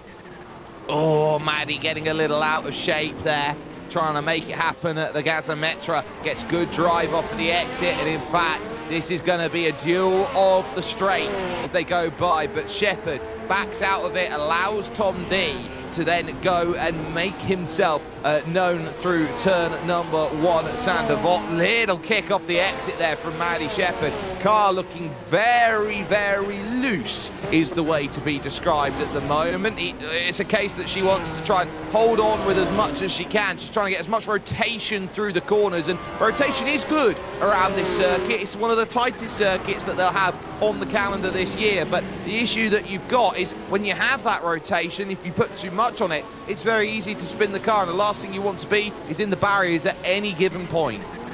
Loose is fast, but loose is very tricky to drive. So, yeah, but you're right. If you've got an understeering car, it's going to be a nightmare around here, and that could be its own problems, especially if you're slow out of the corners. It all depends. You got to really find a good balance on it. I think a car that's maybe slightly pointy is good, but then something that is a little bit less dancy on the brakes, because I think the brakes is where you're mostly going to find yourself getting into trouble around here. Yeah, and on those brakes, you are going to be looking around at those calipers on the left and the right and going, well, are you going to be working? And remember, these are 1960s brakes. It's not the case if you've got carbon fiber to go and get you slowed down. You get to really high speeds, you get to surprisingly high speeds in this machinery here, Joe, but the key is the braking points. Yeah, it's very, well, that was a huge slide by Tom up in front of us. You can see how much he pays for it in pace coming up through Beau Rivage. But there's just nothing you could do up here. But yeah, the very opposite of what we have now, in that straight line speed, absolutely incredible in these cars. Cornering speed, not as impressive. That said, there's still a lot of mechanical grip on them. They're still doing pretty good speeds around some of the faster corners around here. It's just not downforce era speeds around the corners. Still, it's all about managing the momentum of the car. That's the big thing about these things. Without the wings on them, it's about trying to line up the corner exits, as you see Maddie has done beautifully here. Yeah, now looking to get some drive, and this is where the chicane de port comes a place. It's one line through here, so no surprises. She backs out of it going into the corner and will have to try it somewhere else. And it does make life difficult on where you pass when the chicane de port is such a commitment of one car only can go through there at a time. So you're waiting for the Gazometra as a place to pass. You're waiting for maybe an inopportune place like Mirabeau, for example, as a place to make the pass. It makes life so difficult to work out where the best place to go. Or you could just get drive like that off the exit and say, thank you very much, nice miss shift. Yeah, Maddie has been very good coming off the corners for sure. Tom, though, has been all out of sorts. That's the second lap in a row that he's struggled with on the boat. So he is going to fall back now and allow Maddie to try and run down Jurnej Simoncic, which is, I think, only 3 seconds up the road. So it's not really that far of a leap. No, it's not a million miles away, and they stay close as Darren Andrews there deals with a car that is a lap down. Hillebrand, by the way, back out and going, 9th place. Really didn't lose much time with that hit into the inside walls going through the chicane de port. But Darren Andrews, the Baskerville Hobbyist Racing number 19 car, is really trying to hunt here. It's Jerry Ferry just in front. This for 1 and 2 championship points currently. That Baskerville car going to try and release the hounds and see if he can chase him down for maybe a top 5 if he could get up to Tom D up there. He does seem to be having some problems, but first he's going to have to try and see if Jerry Ferry can be tackled as they head out of Portier and towards the tunnel. You can see it's a lot longer before you get to the tunnel in this older version, and it's also still just as long of a curve, so a little bit more scary in these cars, trying to keep the throttle down through there. Yeah, and if you can keep the throttle down, you have got yourself a huge chance to say that you are making this race as good as possible for you. So now you're starting to work out where can you find a place to go and gain the all-important positions, because you're not going to sit down and say it's the easiest job in the world. It's not. This is Monaco. This is probably the toughest race on the calendar that they will have to deal with all season long. The good news for them is they get it out the way early, chasing along through Saint-Devote and up the hill over to of Beaurivage over towards turn number 3 on track there at Massenet. It's a case of you look around at this track and every corner if you had an actual world circuit out there, Joe, I know I tangent on this, but when you look at, say, danger points, you maybe got 1 or 2 over the course of the lap. Here, if you had like a screen display that went up, you'd have 11 red critical warnings at every corner. Very much so, yeah. You have to treat it with respect. It's kind of what I was talking about earlier, where, you know, tracks today have all that paved runoff, and it's funny how there's no, you know, track limits issues except for a couple spots where they had to give concessions in modern day in this track. You basically, you know where the limit is, and you treat that limit with respect, because you know otherwise it's going to end your race. As our leader, Devin Brown, is still about 2.2 seconds ahead of Knopf, so they've haven't really been battling out there. Like you said, teammates have just been cruising along. What's interesting is Siemenchich is now 14 seconds behind. Your assessment that the qualifying pace is there, but the race pace is not, is very on point. He seems to really be lacking pace in comparison to these Grabhams. Yeah, and those Brabhams here are, or Grabhams, so to speak, are now starting to fly, and it's now 4 seconds here for Devin Brown as he's... Oh! Wow! Having to avoid that. Who was that damaged off? That was Mafonwi Fleur. And I was just thinking a little bit earlier, she was having a pretty good race, but she's out immediately. DNF next to her name on the time and in scoring, so that's our 4th driver officially out of this one. And DeVos showing he's got a little bit of damage. There's been a tire that's been sticking out of the ground, but I don't think it's actually affecting anybody. They're coming all the way into Tabac. I'm not sure what that's from. A big incident would be my understanding of it. So for Robin DeVos, this will be tough to go back to the pits. You can see the engines flashing going through there, the big cylinders there out the back. But is this going to be a case of I continue on? It looks like it will be. So here's a look at Mafonwi Fleur, and this incident getting light over the top of the hill. Oh, contact to the inside, hefty going through with the leaders just behind. And where will DeVos come out in all of that? We just cut away at the wrong time. Didn't quite get to see it. Regardless, the point is, for that basketball car, that dog will no longer hunt. So here we go. We've got DeVos. It was apparently a separate incident all on its own, but very similar. Just clipped the wall. And we're going to be seeing that all day long, honestly.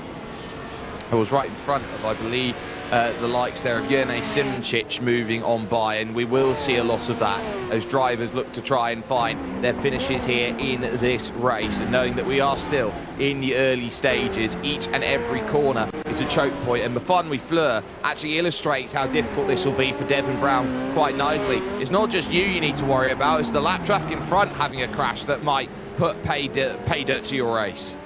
Yeah, and I mentioned that during the Formula B with Sinkowski, that you're at the mercy of those around you. You need to show a little bit of respect and restraint coming up and lapping other cars, just in case something goes down in front of you. And even when you do have quite a bit of distance, as we saw coming into Tabac on lap 1, sometimes you just do not have time to react to what's happening. But that's where just keeping tabs on the flags around you coming into different parts is going to be so critical, and respecting those yellow flags whenever you see them.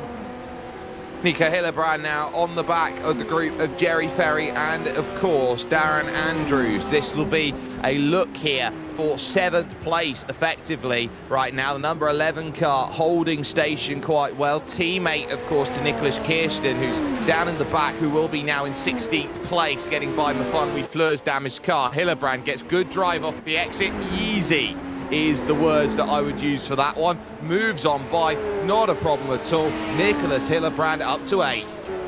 The impressive thing about Hillebrand is that, remember, he was in that incident that forced him down into pit lane to try and get the car repaired.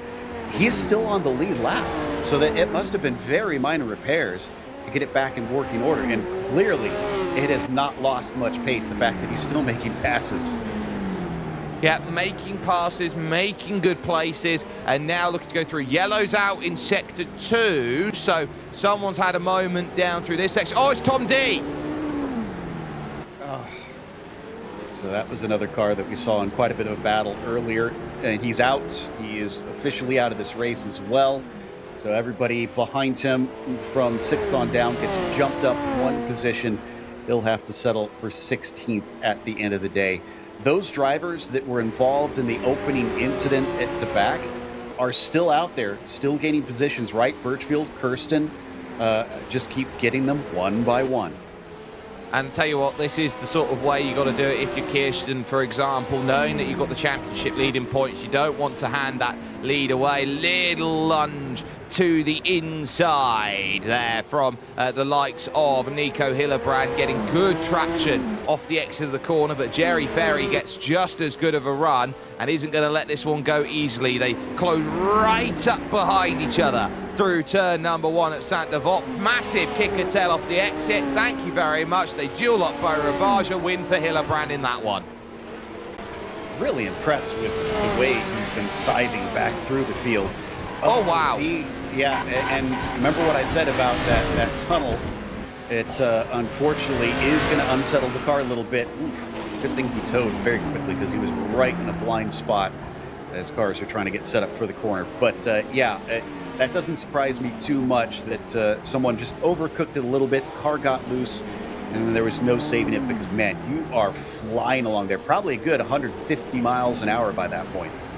Yeah, very tough, and especially coming off the exit of the tunnel, you don't expect to lose the car there, but if the car goes light, effectively, he was into the cliffside and then into the trees, which was what brought him back out to the middle of the circuit right before the drop down the hill, which would have blindsided everybody if he was upside down and not visible at that section. So fortunately enough, yes, he was able to get out the way of everyone else quickly. Darren Andrews now in 8th position, now has seen Nico Hillebrand go through. It now is up to Ferry and Andrews to scrap it out for 7th and 8th. So this now again for 2 and 1 championship points. So down to 15 cars still circulating. 9 are only on the lead lap. We're on lap 17 of this race. So it's not going to be a race of close side-by-side battles so much, although we have had some good action up at this point. But just like last time, it's more about that attrition as Andrews is now running in 8th, getting promoted from the couple accidents in front of him, still sitting behind Jerry Ferry. We've been watching this a little bit earlier, and I want to say he was actually, I think, a little bit closer to Ferry when we last saw him. Yep, and so he is now starting to try and claw on back. It is about 9 seconds to Martin Beyer, so they don't have to worry too much about that. But at least right now, Darren Andrews is keeping himself honest at the moment, doing all the right things, not doing anything too untoward out there in this race. Burton Knops, of course, does have the fastest lap of the race that was recently put in, and now that has brought the gap from 4 seconds down to about 3.5 at the moment. So I would say we still do have a race on at the front, as well as a race for third, with Simonchich and Shepherd going at each other at the moment. But for Darren Andrews, a case of holding that 8th place, about a second it is, so I'd say not close enough to make a move, but definitely one of those residual pressures that you find. Not enough to say, right, it's crunch time, properly watch out, but it's enough to say, I'm still here, just I'm reminding you.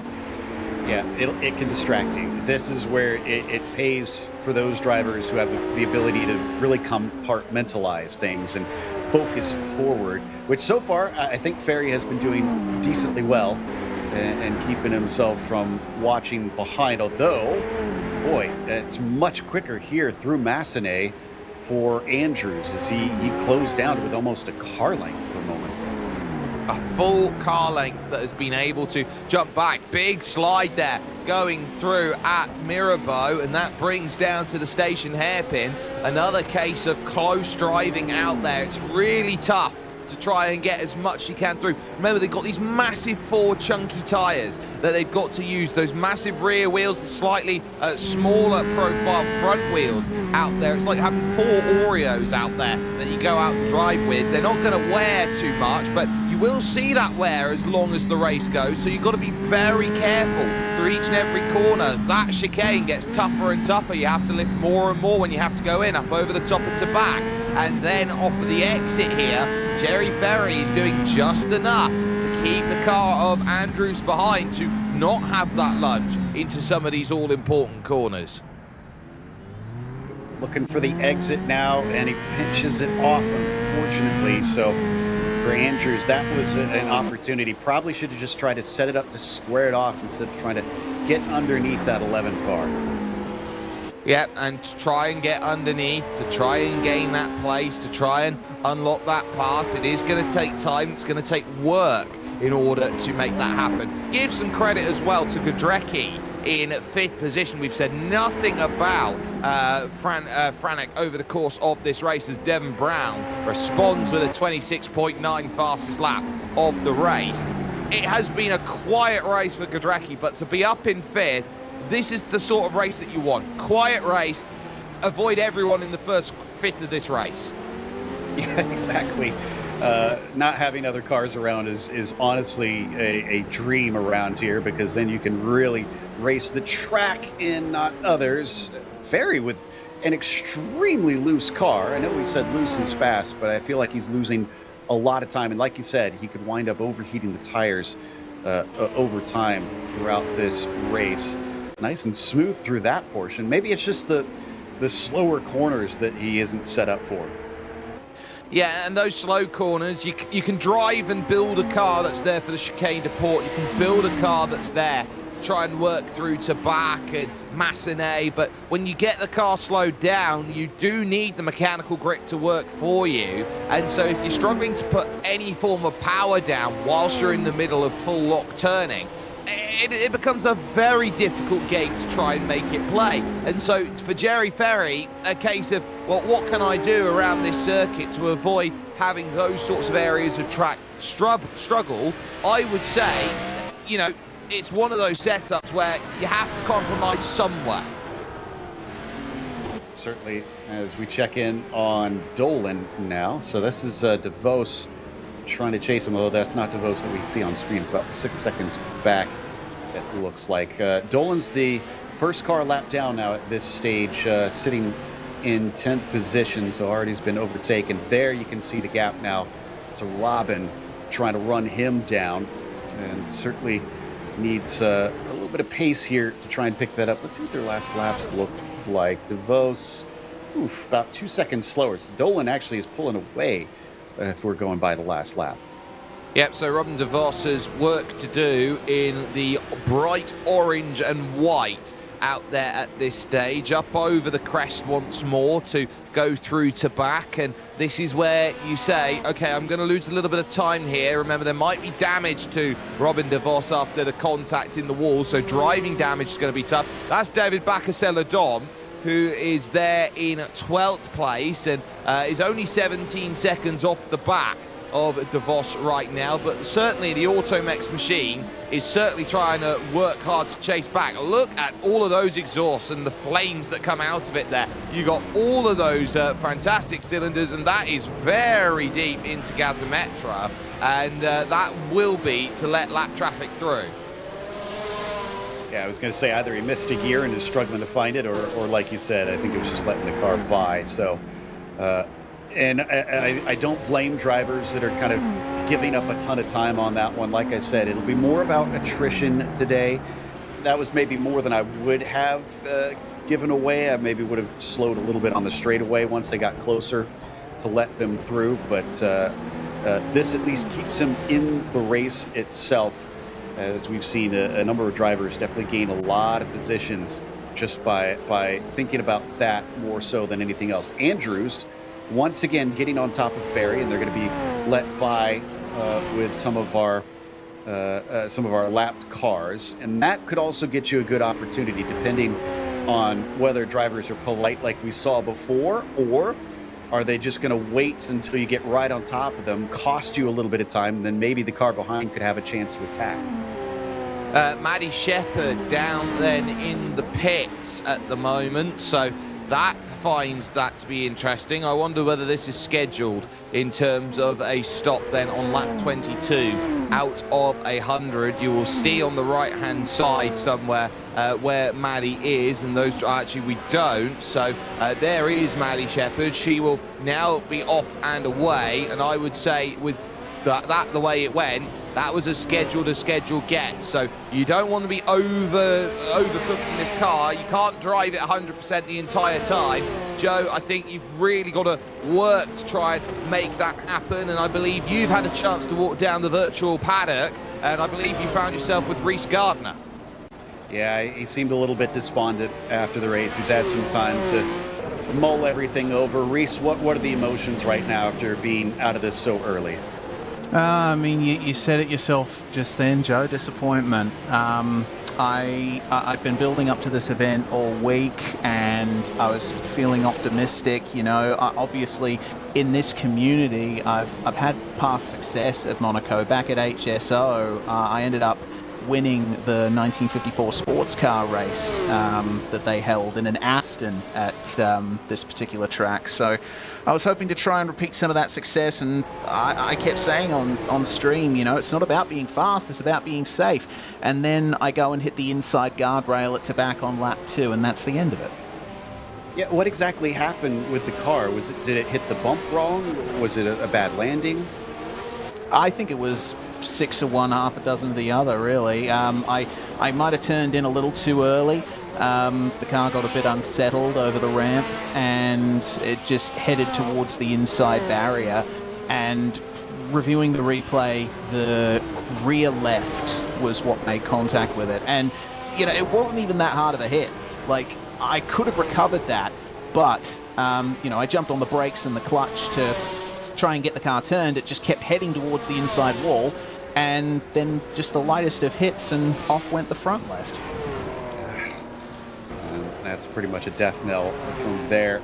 Now, I'm curious if you could shed some light on what's happening out on track right now, because we just saw Maddie Shepherd in what we think seemed like a scheduled stop. I was not expecting, because this was not a time when stops typically happen, pit stops typically happen here in 67 in Formula One racing. Is it better to lighten the load and get fuel here? Because surely it wasn't tires. No, certainly not. I mean, I have never intended a scheduled stop at either of the rounds so far, because, you know, I know what the deal is. And I do believe Nico changed some aspects of the cars and the files just to make the refueling rate a bit slower, because, you know, obviously, yeah, but you're right, they didn't refuel back then in the races. So I don't know what Maddie's trying there. Maybe She accidentally started on a light fuel load, but probably wouldn't have made it this far in if she was on a qualifying load. I'm honestly not sure. What I can tell you is when the cars are all loaded up with fuel at the start of the race, they are, they're super heavy beasts, and they're very difficult to get around the track. Not as hard to drive as they are on light fuel, at least in my car at least. But I think the sweet spot for these cars is around about 100 litres or so in the tank. So maybe that's what Maddie's doing. So that helps us at least a little bit to try and solve the mystery on that one. What about what we're seeing in the race? Because the Formula B certainly kind of set a tone of doom and gloom a bit, as we only had 5 cars at the finish. This one, they've made it a little bit farther, thankfully, knocking on wood, before we've had anything that collects a whole bunch of cars. So what are you expecting attrition-wise? I mean, my less optimistic side is expecting about the same, but we have a really great caliber of driver in Formula A. I think I would expect around 10 cars at least to make it to the finish. That's me, putting my faith in everyone else. Certainly not much faith in myself after my crash, but yeah, we'll see. This track is brutal, and I don't think the people who survive are going to be sad about surviving. Reese, a tough start then to today, seeing as you're out of the race here, but looking forward for you towards the next phase of the season, what are you looking at upgrades package-wise that's going to give you a chance to go out there and fight for a few points? Well, I do know, I'm just looking at the regulations now to confirm, my car is going to have an upgraded engine from round 6, which incidentally is the Nürburgring race. So, I'll be able to take advantage of some extra power from then. And I'll definitely be quick at Pescara and Monza later on in the season, round 7 and 8 in September and October. So I'm just looking forward to those, really. I think, we're going to be waiting a little bit for that extra power, but the GBR is still the most powerful car in the field. So it's definitely going to be good at Zandvoort, at Spa, Boston as well. Well, we'll wish you the best of luck when it comes to racing action. Reese Gardner, unfortunately, a retirement from this race. One of now 6 retirees out there overall, Joe, because we've now dropped another car from this race, and that is going to be Birchfield. So Austin Birchfield out of the race in 15th position. And we were just following him, so this must have been very recent that something happened. As we check out Matt Wright, the cohort of Gardner, still circulating, now up to 13th, but 2 laps down. Let's find out what happened on Austin. Is this another car getting loose out of the tunnel? Boy, he got air, it almost looked like, and that unfortunately did him in, as he just could not recover in time for the chicane. Yeah, into the trees there on the right-hand side, and not much more can be said about that for Austin Birchfield. Second incident he's been caught up in today in the Southern Speed Factory number 17, and that will be a case of out of the race. 5 cars currently on the leading lap as it goes. Brown leading Knops by 4.5 seconds. Jene Simoncic at 20 seconds off the race lead. You've then got Franek Godrecki at 52 seconds back, and Nico Hillebrand at 67 seconds adrift as things go at the front. This is the first battle a lap down. Jerry Ferry still holding station quite nicely here ahead of Darren Andrews. These two are priorities in terms of trying to find these finishes, and actually I think it might be good for these drivers to be so close to each other and having each other drivers to work with, because it's a lot easier to find a mistake on your own. But remember, Maddie Shepherd, she's come out of the pit and she is fast approaching this group. Absolutely, and it looked like Andrews maybe pulling off to the side a bit. Not sure if he had a mistake coming off the corner or what. That's like traffic. Okay, so he's now having to do double duty, fighting your own fight while at the same time trying to respect the race of the leaders coming through. And again, the leaders, I mean, yes, they've got their own fight, but so do these cars that are lapped down. That's important to them too. Could wind up being points positions. So you kind of have to tiptoe around it. Sometimes you're going to have to be a little bit pushy, but for the most part, I think based on what we've been seeing today, I would give them some space until I'm really being caught. I'm not going to push them too hard. Yeah, and because it is very tough to get around, it's a case of setting up the pass for Maddie, and she'll be thinking about, well, where can I go and get it? And I'd say off the exit here might be a chance, but you're going to need good drive, but they will get slipstream from the car in front. Slipstream from the car in front of that is a double toe along the straight, but Maddie Shepherd, if she wants to be brave, she'll throw one down the inside, but I don't think anybody is going to be brave enough to try and make a pass through here at the Chicane de Port here today. Oh, slow car. That's Knops, I believe, there. That was slow in front, so Knops had a moment going through at the Chicane de Port, and it's allowed all three of these cars back through. Are we sure? Oh, okay, yeah, so he was a lap ahead. So, yeah, you're right, that was Bert, who is just letting them go. Did he get away without any sort of damage? Oh, as the car fishtails out of gasometre. Yeah, a big fishtail, and Maddie lets Bert go once again, but the way that Bert's continuing on, I don't think he's had too much drama hitting the barriers, but we'll see here, going into the chicane. Oh, clips it on the inside, 360, just about keeps it out of anything else. Wow, and then Andrews doing everything to keep it out of the stonework there, on the right-hand side to the stairs at the back. I mean, great job by everybody in that situation. That could have been one of those incidents that, like I said, takes out a bunch of cars. Not as bad as at the start of the race for Formula B, but you can see everybody's clumped together here, and if one car has an incident at the front, oftentimes it's something where you pile in because you have no chance to react and no place to go. Group of people, as it would be known in certain spaces. Big kicks of tail around here, there, and everywhere. And Knops does clear the three once again, but Andrews really closes up. If Andrews can get a good run through here, Jerry Ferry's going to be vulnerable through the next corner. No chance there. Maddie Shepherd also closing, so now out to back. What can you find from these drivers who look to try and push? So it allows everyone to work on what they're doing going forward. And all the while, in the back is Bayer, who's closed that gap down in to about 2.2 seconds. Round the outside tries Maddie Shepherd. Oh, she's got a great move on Darren Andrews. I mean, that was brilliant. He was distracted trying to fight with Jerry Ferry. She said, all right, here's a good chance. I can get the drive on the wide line out of here. Oh, and she does it. And she has got the red mist down. This is incredible, watching her race back through the field, and look how quickly she's caught Ferry.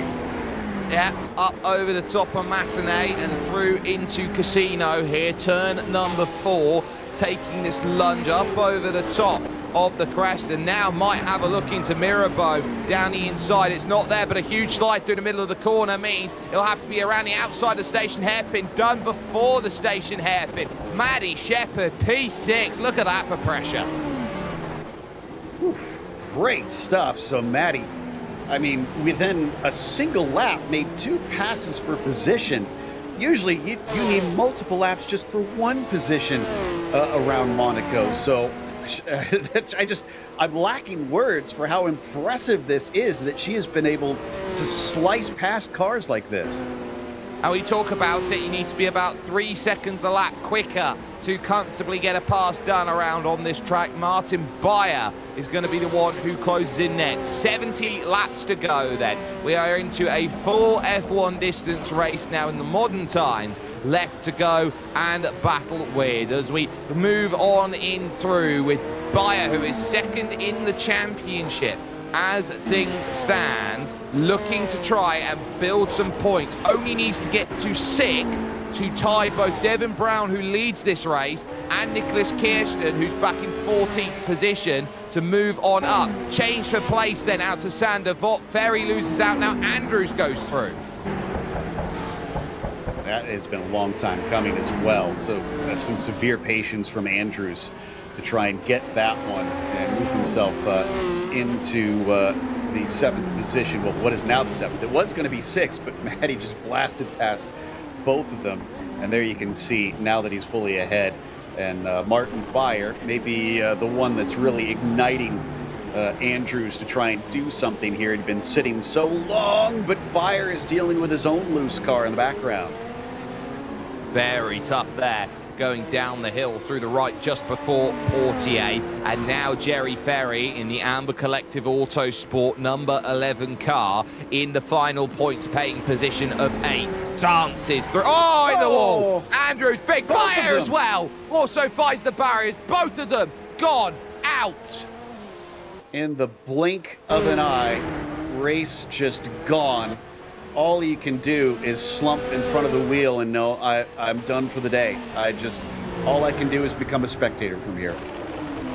And that shows you how easy it is to follow another car into an accident there, because it was a case of both drivers at the same time having 2 separate incidents into the corners, and that's the level of what you have to do to push. Now, David Bakker-Celadon looks behind us right, who is having to deal with a washing machine full of issues out there, is allowed to go through as they let the lap traffic car of Hillebrand go by. So for Bakker-Celadon, this is priority, finish the race first and foremost. Yeah, so hence the slow move. Although I feel like staying on the racing line wasn't really the most ideal thing, as they had to take a big avoiding action through there. Right now up to 12th, he's going to be in the top 10. And again, I mean, that, what are we saying, down to 8th was at the points? So he's looking very close to getting points today. Yeah, so it will be now Liam Dolan who will move into the final points paying position out there. And in terms of drivers' fortunes from where they were in round number 1, looking at drivers who are out of the top 8 at the moment. Kirsten out of the top 8, Bayer out, Hillebrand back into the top 8 now in 5th position, so we'll be scoring 4 championship points, will be a point behind Nicholas Kirsten as it goes.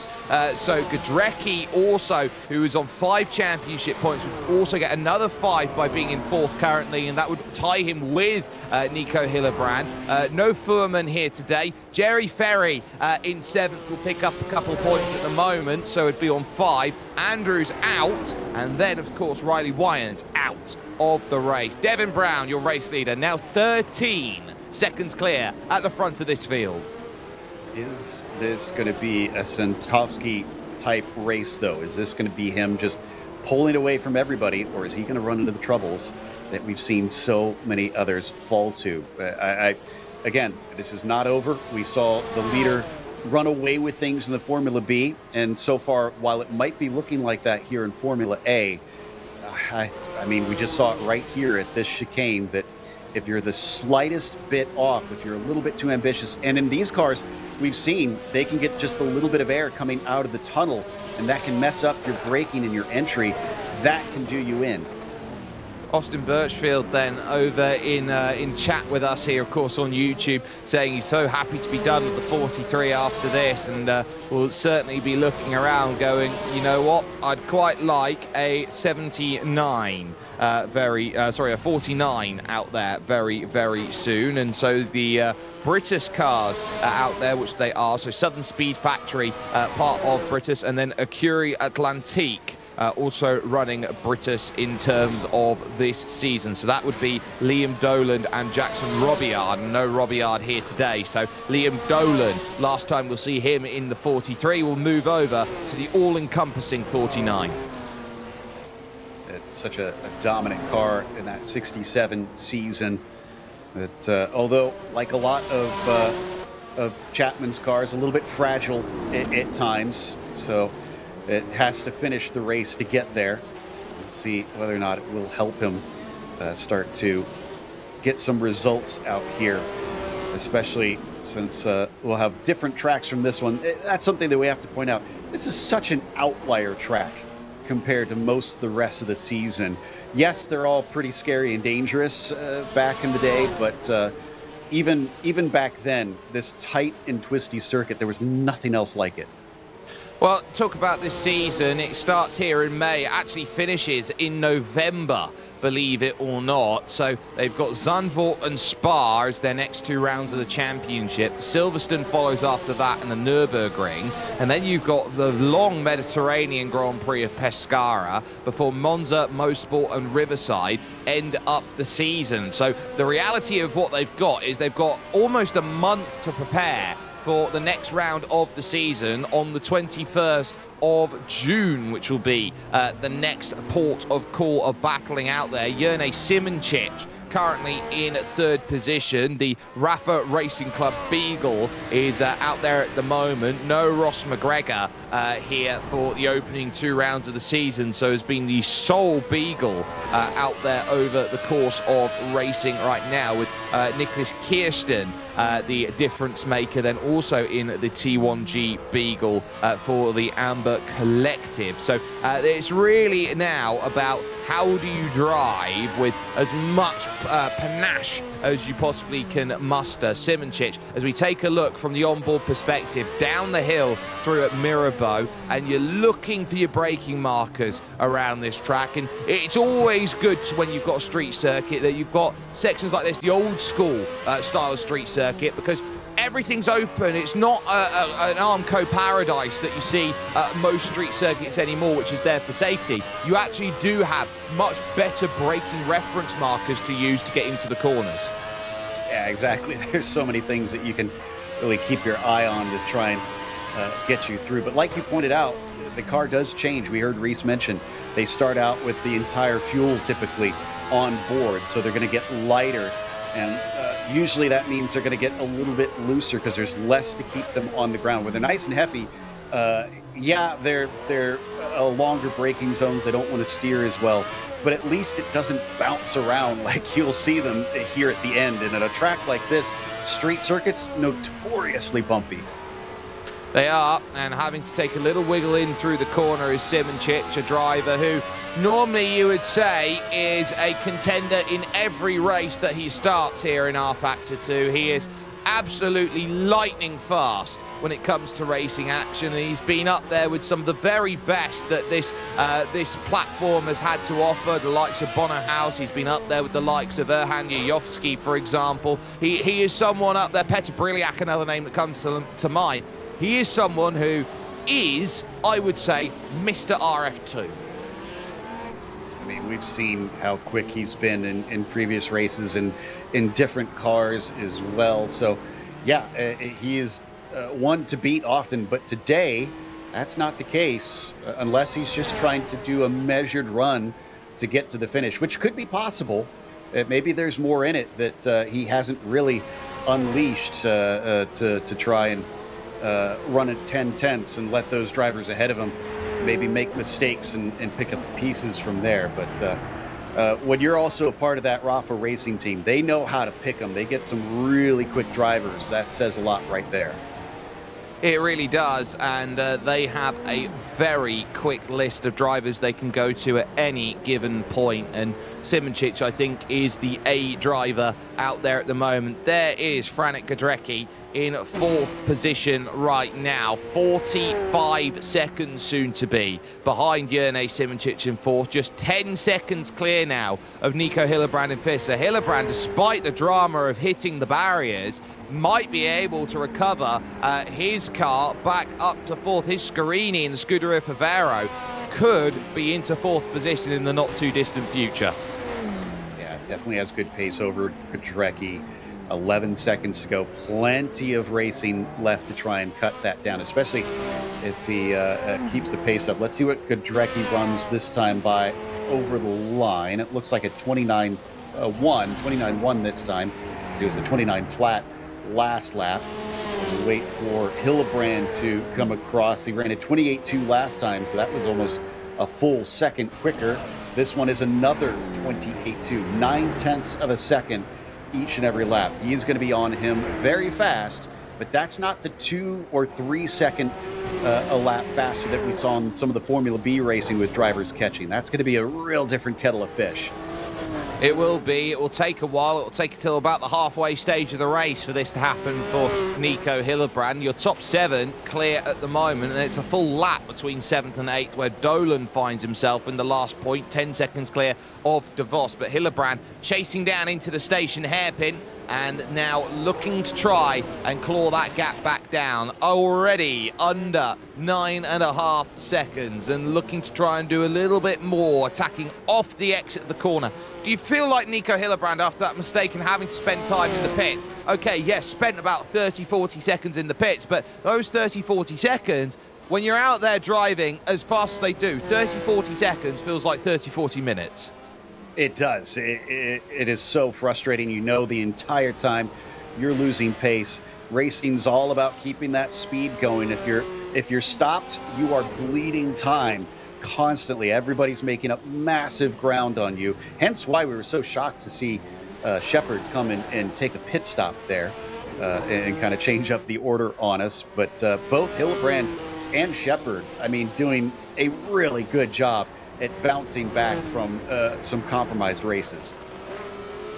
And because of that, they now find themselves 5th and 6th, scoring points here today at Monaco at the moment on lap 39 here of 100. There is Maddie Shepard. She finds herself squirreling onto the brakes as just behind, I believe that will be the number 1 car of Jerne Simoncic, who is looking to put a lap down on her at this point. So Maddie Shepard, she's got work to do right now. You can see the car really dipping down under the brakes and creating this tilt effect as you go and try and slow it down. You get all of that rise once you put the power down, but the moment the car sits down, you almost get a little bit of a miniature air brake then by the way that the car pitches, allowing for more surface area to be hit when the car jams on the brakes, and as such able to slow the car down even further. Yeah, there's so much pitch and roll in these things that you have to drive them in a way as, yeah, I think that was an intentional allowance of Simoncic to get by there. You have to drive them in a way that we're not used to thinking about as much in modern race cars, because they are so planted and you don't want any of that roll. We talked about this earlier, that they tend to be more highly sprung. You kind of almost have to drive it a little bit like if you've ever driven some rally cross or some short course trucks to consider how the car is going to tilt and dig in with certain corners of it, to use that to your advantage on where the grip is. Do you think that Devon Brown's quite comfortable with that 14-second margin that he's got at the front of the field, Joe? Because that's another fastest lap of 26.7. No one is comfortable at Monaco. Nobody is comfortable out here. It's stay focused. Don't take your eyes off the track. Don't take your eyes off of where you need to put the car. Because as soon as you feel like you've got this in control, that's when you're going to make mistakes. And very often we do see that mistakes happen when you least expect them here around the Principality, as Robin De Vos sits in that 9th position, closing down Liam Dolan. The gap down now to 8.5 seconds, now rushing through towards the Chicane du Port, the right and the left, dancing on by that and over towards the next left-hand bend out on track, up and over the small rise that's there. And Robin De Vos is really looking to try and claw back to get 1 championship point, and the Amici Autosport number 26 is certainly looking to try and make that happen. Now down to 8 seconds. There is Liam Dolan. Yeah, gaining lots of great time here at the end of it. Love the sound of this Atlantique car, honestly, as we hear it go by. But he's going to get caught up, I think, relatively quickly here.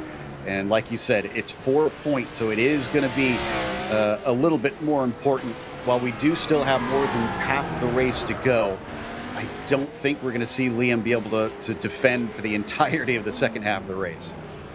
Yeah, and now it's about where do you find opportunities here around Monaco, a place that has held its independent status effectively constitutionally since 1911, but under many different guises has held itself as a state of independence going all the way back to the late 13th century, start the 14th century, under the sovereignty of the Republic of Genoa in Italy under House Grimaldi. So a long and storied history around with Monaco and what this small piece of land has had. So the red and the white is often found. Genoa has the red and the white in terms of its crest, which looks very much like the flag of St. George, very similar to what is found on the England flag now, is what you see out of Genoa. But now as they charge through, there goes Devon Brown, moving on by. History lesson over and done with, because Devon Brown is looking to try and run away. And I think that was Ferry putting a lap on Dolan, which is significant because that is the next car up that Dolan would want to chase. Or if you're DeVos trying to chase down Liam, that means you've got to make up an entire lap if you want to go higher than 8th and catch Jerry Ferry. So I think this is going to be very difficult for Robin to go much higher than that single point. Yep, and any higher you can go than 1 point is a boon, but it is going to rely on mistakes from cars in front to make that happen. Wow, sideways up over the top of the crest there through Casino. Well, Devon Brown, I think, is having a lot of fun driving the way he is. 1-2 at the moment goes Brown, with Knops in second position and Simoncic currently in third. They would have loved a 1-2-3, but with Wire being the first retirement out there in this race, they're not going to quite get exactly what they want. But for Devon Brown, this is exactly what, for the team's game, that they would be looking for outright. So I would say at the moment, Amber Collective leading that at the moment on 16, but ultimately Brabham Motorsport had naught coming out of the opening round. If they can get 19 points in the back pocket, they'd lead the team's championship by 3. Incredible. It tells you how important it is to get those good results. Going to put another lap on, looks like Hillebrand here in 5th place. So put first lap actually on Hillebrand going past. And that means we're down to only 4 cars left on the lead lap. Godrecki will be the next one up the road by about 9 seconds. So it'll be probably a little bit before he gets to him. But certainly it's looking like we might wind up with a similar situation to last time, where not many are left on the lead lap. Big kick of tail there going through Massenet from your leader Devon Brown. He is pushing, and he is having to push to maintain the margin that he's got at the moment at the front. I will correct myself. I do believe that Amber Collective Autosport can still hold that championship lead with Godrecki in 4th position. Now there's a yellow. Oh, Jerry Ferry's out. So we saw him sliding around so much earlier. I wonder if that finally bit him, that loose car just was not manageable around a place as tightly enclosed as this one. So that's going to promote DeVos up into the points. Now he's looking at maybe getting 2 points if he can make that pass for what would be 7th. And Matt Wright, who we saw involved in that wreck early on, is only 1 position away from into the points.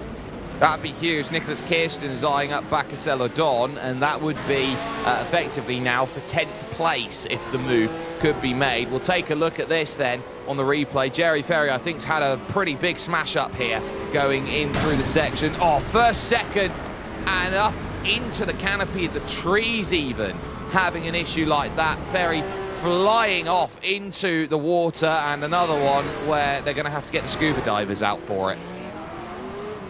That's instant DNF for that one. Celadon gets promoted up now, and actually, well, sort of promoted up. He's going to wind up in the same position because Kirsten got a spot. So Nicholas managing to move up into 11th with an overtake and not by attrition. Nikki Kirsten now up to 11th, and will have about half a minute's chase down right as the championship leader looks to try and gather back some points. Let's see where the move is made, and it might be in towards the station hairpin. Big lunges going down through Mirabeau, but down the hill, station hairpin. Oh, that's a I'll let you go because I know you're quicker sort of move. So Bacasella Don really trying to play a zero risk game in the 21 car. Yeah. I mean, considering how far back Nicholas ran him down, I kind of don't blame David on that one. We heard Reese say, like a lot of drivers are trying to think, let's just go and get to the end of this race. Where's Matt Wright, whose car looks like it is also quite a bit of a handful. So he should be this time by pit lane, getting that 9th place as he's still scored in 10th, but will improve one more due to Ferry wrecking out. Yeah, will probably take that now and does so, moving on by. So for Matt Wright, 9th place and just 22 seconds away from points for the first time this season, as Kirsten will go up then into 10th place and Celadon will remain in 11th. Jere Simoncic, by the way, has just set the fastest lap of the race, and we will note that the cars will get quicker as the fuel gets lighter. So Simoncic now still within 10 seconds of Bert Knops, who's there in 2nd place. So I think Simoncic here at the Rafa Racing Club has a really good opportunity now to start slowly trying to reel this gap back in. Lap 45 of 100, there's still a whole half of the race yet to go. In 15 seconds and 9 seconds probably, seems like a lot, doesn't seem like much of a battle, but you consider how many laps we've been doing, they seem to be decently close on pace. For instance, you said Simoncic setting the fastest lap. Well, last time by for Brown was just a 10th off, and that was his personal best. So, yeah, they're all pushing. Nobody is relenting up there at the front of the field. No, everybody is having to go at the strongest pace they can find, because each and every driver is looking to push at this stage. Godrecki now down the gap is 7 seconds at the moment and tipping under between him and Hillebrand. So Franex with work to do. You look around and see Robin de Vos at 7 seconds and Celadon falling away now at 8 seconds here in this race. Simoncic by de Vos then to put the lap on and climb back up the hill out of Saint Devot, which the Église de Saint Devot out there, Joe, a fantastic Catholic church which finds itself down there as part of what Monaco has to offer as a place. It's a really, really nice tucked away church beneath the cliffs there that go through some of the very many villas that find themselves there, and finds itself not that far away actually from the train station.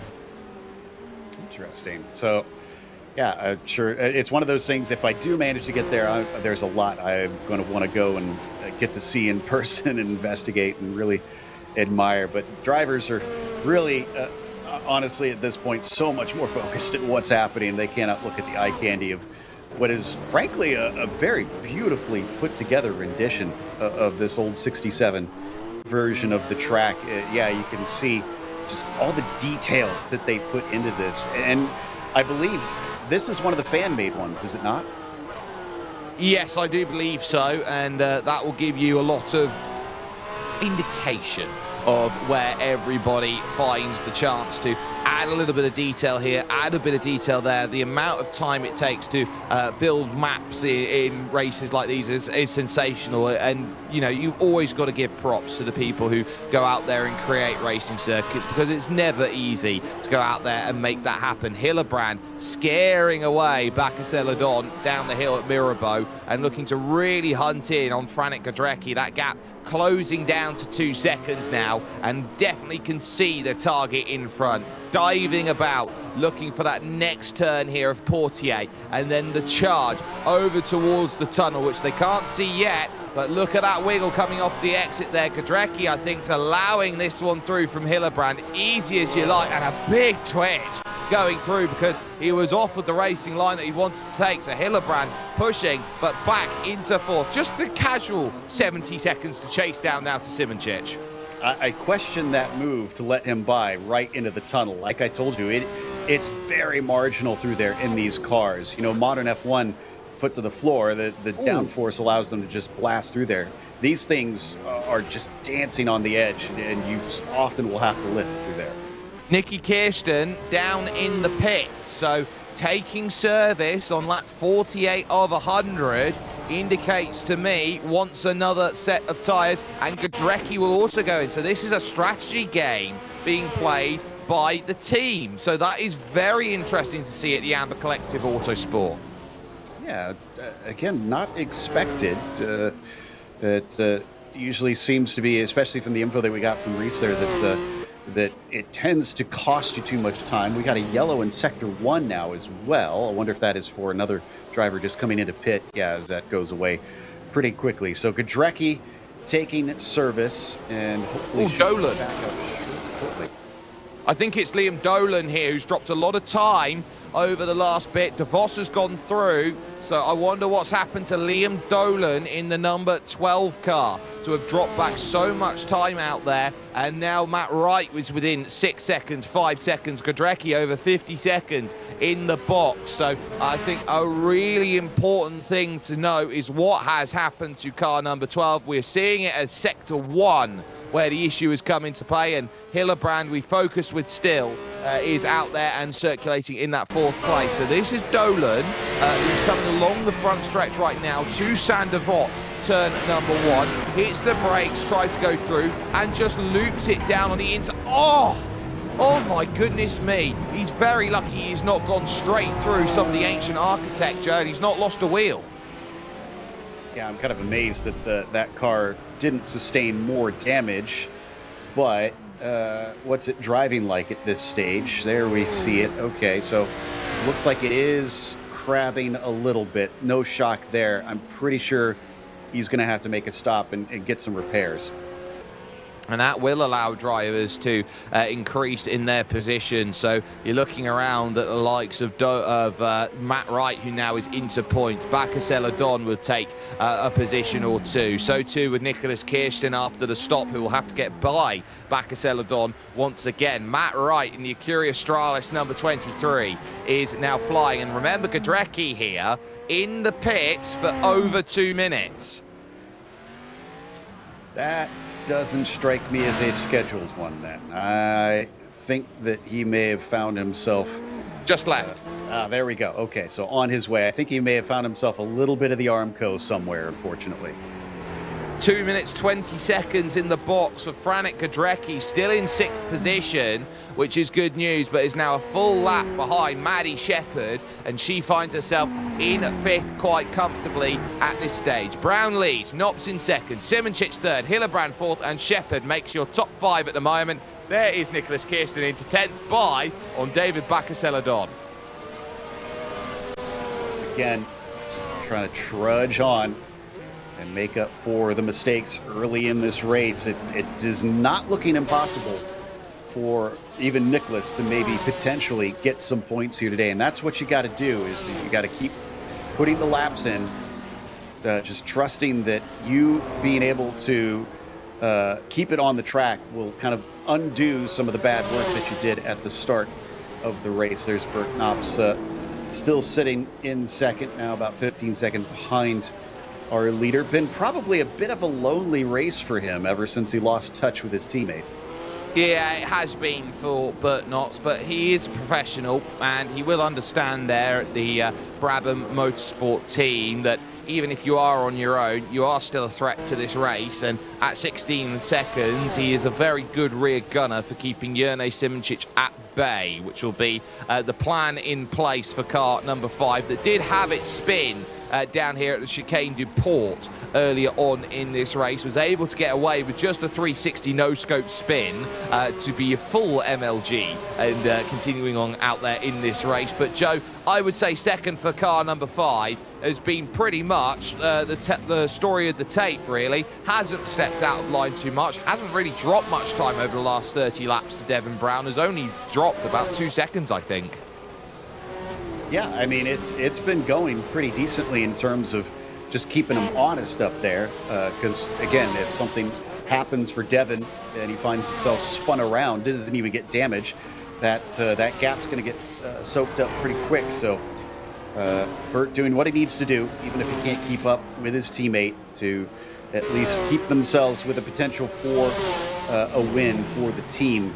At the very least. Oh, that was a big moment coming down. Did we get into the wall there? Was that Hillebrand? Could have been. Their car number 6 is Nico Hillebrand, and that would have been a very, very scary moment out there, and it would be the car in 4th position. So it is Nico Hillebrand who had that big scare going into Mirabeau. And it's a track and a corner where you go to Mirabeau, and everyone seems to think, oh, Mirabeau's easy, it's just this right-hander down the hill. It is so easy to overcook the entry because you're downhill on the brakes and downhill through the corner. Exactly, and there's quite a bit of banking on the inside.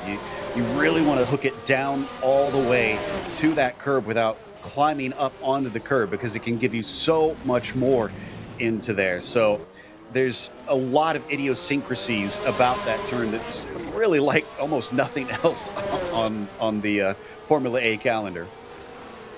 Yeah, and that calendar, I think, is going to be one where the later half of this season, there will be chances to be aggressive. There will be chances to go and drive and get those points. But for the moment, this is a very known quantity of a circuit here at Monaco. And as such, I think the quickest drivers who understand this place have a great chance of knowing what they've got. Yellow's out in sector 1, and that might be for Hillebrand, who's had a little bit of a half moment then, who is down now 81 seconds, 82 seconds now on Jerne Simoncic. That might be what that's just come out for, but for the moment, Bert Knops happy in second, happy with Simoncic, 10 seconds in arrears. Yeah, we heard some tire squealing from the camera shot as we were following Bert, so I suspected that was Hillebrand. Matty Shepard in pit lane again. It's a 3-stop. Here's what happened with Nicholas. Since I'm not seeing him DNF, I'm assuming that he was able to at least get it going once again. And down to the inside, just clips the nose a little bit, and off he goes. Well, that was about as harmless as it could possibly be out there. 360s, able to get the car stopped and then able to charge back off and racing again. But Matty Shepard, interesting decision. I wonder whether this is not a fuel scenario, but that Maddie is, she's trying to give herself an opportunity to say, well, we've done something at a quarter of the way through the race, done something at halfway through the race, more rather giving sections of the race out there at this point. I think she's gone about this a very unique way right now to have that second pit stop, or maybe it is just a little bit of damage. For example, Liam Dolan, 5 minutes down there, and we'll take a little look at this. This might be why Matty Shepard is in trouble. Oh, you can already see the front left is up in the air, going through one of the corners, catches the guardrail going through. This is a limp back to pits. Yeah, the right rear had already taken damage because the suspension is slouched, so that puts the left front up in the air. So trying to think where she could have hit that. Maybe off to maybe she just like almost spun off of Sandoval and wound up clipping the inside instead of the outside, because I'm just trying to figure out where she would have garnered that damage that early in the lap. Well, if it's right front up in the air, it's left rear that's made contact. So that much I think is very telling. And so it might be that turn 1 is the... Oh, look at the slide, bang!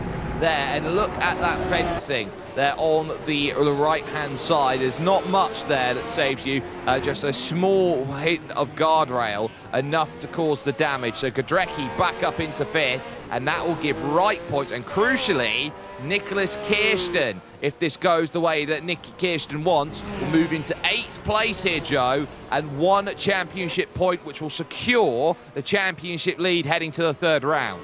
Yeah, needs 1 more lap of repairs for Matty Shepard if Nicky can manage to jump up 1. So, man, it's been an interesting one.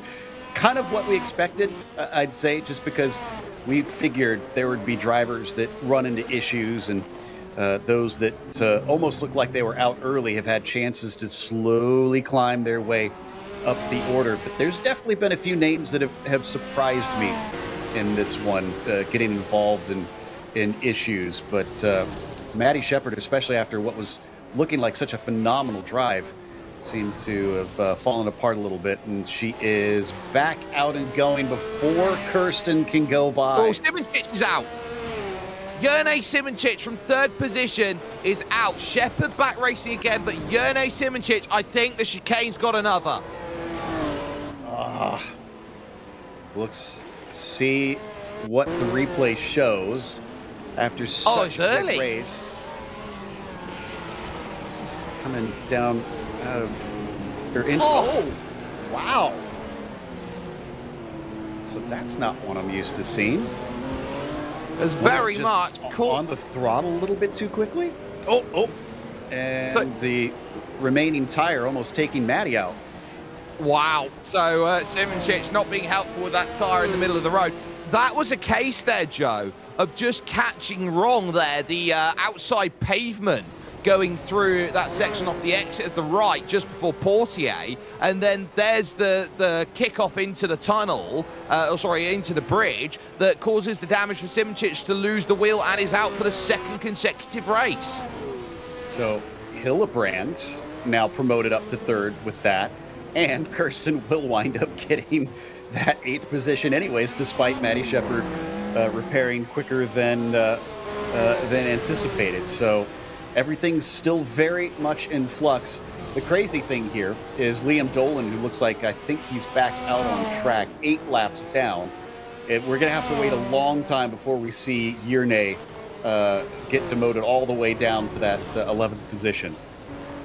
But it's still very much possible that Simoncic will fall that far, depending on other incidents out there on track. But for the moment, Brown now your leader, Knops will be second, Hillebrand third, Godrecki will move up to fourth, it'll be Shepherd in fifth, DeVos sixth, Wright in seventh, and Nicky Kirsten in eighth, leaving just Bakaseladon and Liam Dolan 9th and 10th places out there right now. So Maddie Shepherd, she'll move up into 5th position, not this lap but probably the next one she will find that, or maybe even 2 laps from now. Everyone has started to extend, and this is the perfect scenario now for the 2 Brabham cars 1 and 2, because suddenly all the pressure's off. They've got a lap in arrears. Yeah, so that is one of the big things right there. It's just to not have to worry about, okay, am I going to maybe lose the position if I back this off? Whoa, you see Robin really take a lot of that bump coming into back and nearly lose the front of the car, but thankfully recovered it in time as comes upon the 21 of Bakaseladon, who just kind of ducks out of the way. Yep, moves out of the way and now starts to move forward here in that 7th place, knowing it's only 7 seconds to Maddie Shepherd up in P6. Wright is only a further 4.7 back of that, so not a million miles away here is this 6th, 7th and 8th. We expect Shepherd to step on the accelerator and to give Maddie her chance to start walking away, but Wright, I think, is the big threat and has a massive kick over the top of the hill there, and that will mean down the hill having to take a slightly less than optimal line into Mirabeau.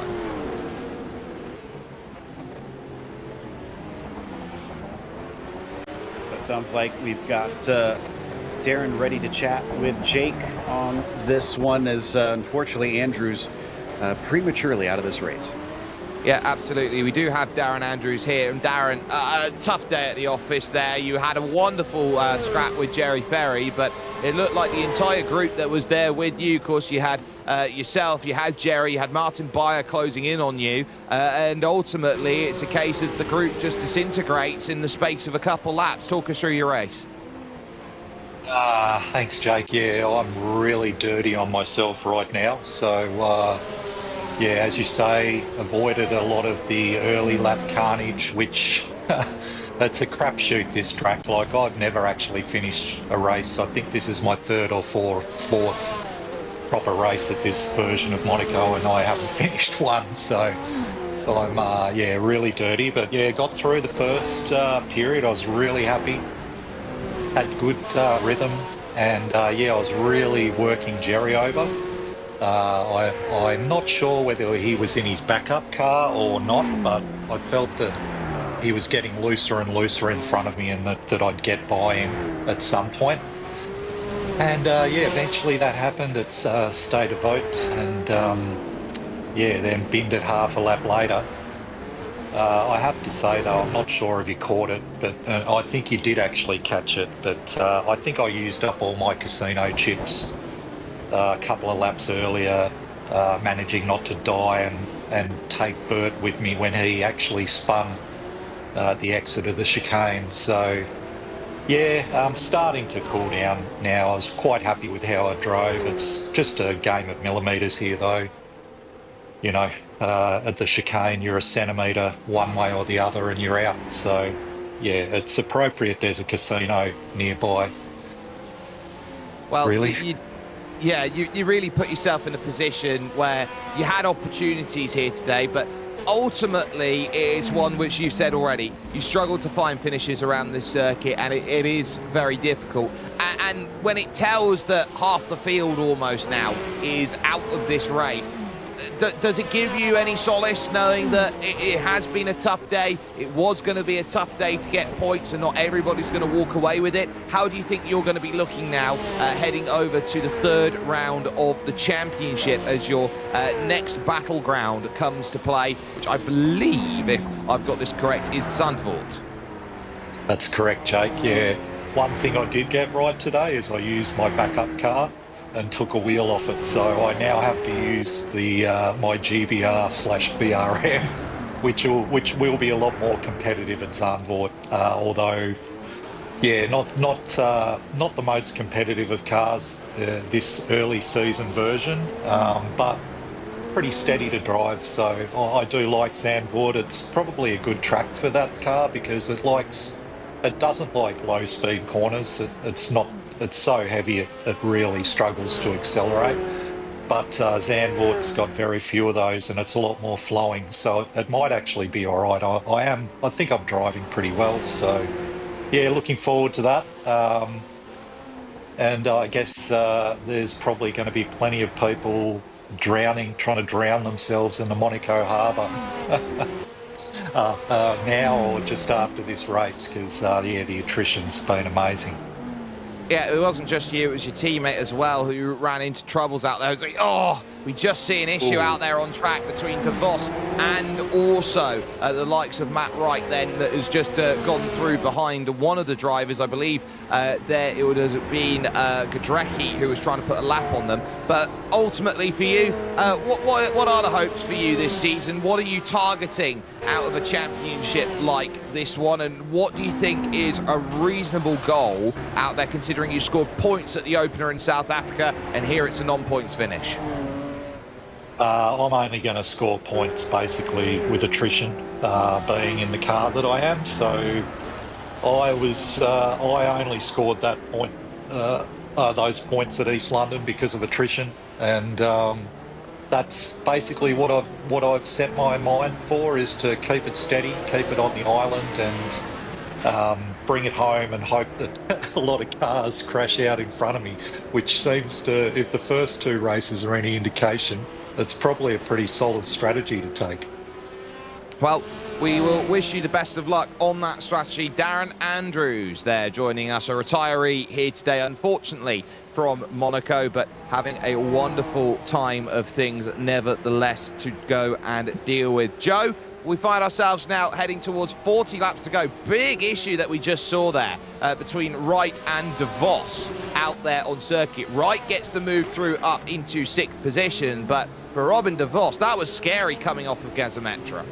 Yeah, he just started to lose the car a little bit, and Matt was so close to him there, he couldn't really get around him. So thankfully, I think they just maybe had a little bit of contact. I don't think it damaged either car at all, if much was garnered from that. But Devin Brown here still up at the front, no damage that we're aware of here for this number 3 machine that is now, it's almost 20 seconds to his teammate. So continuing to stretch that at this stage. At this point, it is only Brabham Motorsports cars on the lead lap. And that tells you that they have been lightning fast, and everyone else in some way, shape or form has run into troubles here today. Devin Brown on board with here, who leads this race by 19 seconds, has not put a single foot wrong here today, knock on wood, as he now runs up with the big jump through at to back, and I think he attacks that a lot more than any other driver I've seen so far today. And that could net you quite a bit, but as we've seen from the get-go, it can also completely wreck your race and spit you into that wall on the outside. There's very little room for error. And when you start to put the car in the air, it's a lot harder to tell where exactly it's going to land. So yeah, a lot of bravery here from Devin as we see him just slice his way up through Beau Rivage into Massenet. We've seen a lot of drivers get loose in here, but look at that. Nice and planted. Just no issues really keeping it on the racing line. Dancing through at the top section of the circuit, all downhill from here, dropping down through at Mirabeau and into the station hairpin, looking around and trying to get that drive. You go so slow you can actually start to read the writing on the tyres. If you didn't know what tyres you had on you, you'd know by the time you go through. So often that you see that corner down there, the station hairpin, lows, or whatever it's found its more common name to be found now, is often the place that is said, that is the tight corner that we all try and measure. Modern Formula One cars have to have modified steering just to get around.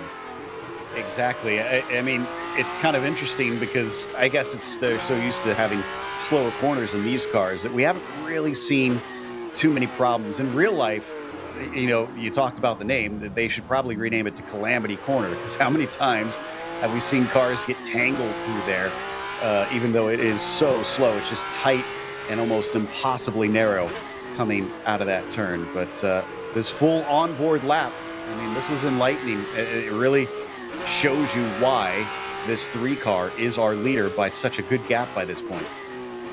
Yeah. And as they go up the hill, of course, they actually run through 3 separate different regions here of Monaco. So the main bulk of the circuit, so that's out of the tunnel and down through the second half of the lap, is known as La Condamine as the area. Saint-Devote Turn 1 is known as Saint-Devote because of the church. And then Monte Carlo itself is its own administrative region, and that is where you start climbing up the hills through the likes of Mirabeau and Casino Square. So 3 different areas of Monaco are all found in exactly the same place of this circuit. So they run through 3 different areas of the track to go and create this place outright. And as far as things go, it's a case of Devin Brown in control of pretty much all of Monaco if he'd wanted to at this moment. The way he's going about, still though there's gaps to keep in mind, like Nicholas Kirsten, who would want to try and close down that 15-second margin on De Vos. If you can get up to 7th place, I would say job well done. 6th, not out of the realms of possibility. Also, as I was looking through our timing and scoring, I think out of our 10 runners, I think only 6 of them are on the same lap as another car. Everybody else is a full lap ahead or behind somebody else around them. So there's definitely a few that are just kind of trudging along by themselves at this stage with not much to think about other than their mistakes and hopefully keeping it out of the walls once again. Devin having done a beautiful job of that so far. 22 seconds now over Knops in that 05 machine. So he weaves it around the Lowe's hairpin once again, just taking that tiny little bit of curb to the inside. The other thing that it's so interesting about all this is this was before they started to actually put the serrated curbs or you know, something on them that the car could actually climb. You could see it as just those 90-degree hard angle curbs like on the street. I know, and they don't even get tactile drop paving to go and work with either, where pedestrians can jump up onto the curb from where they are, or cars can drop down onto the circuit. It's very much a case of everywhere around this track. It is a hard enforced curb that you've got to try and navigate over. There is Hillebrand in 3rd position, a lap down but 3rd.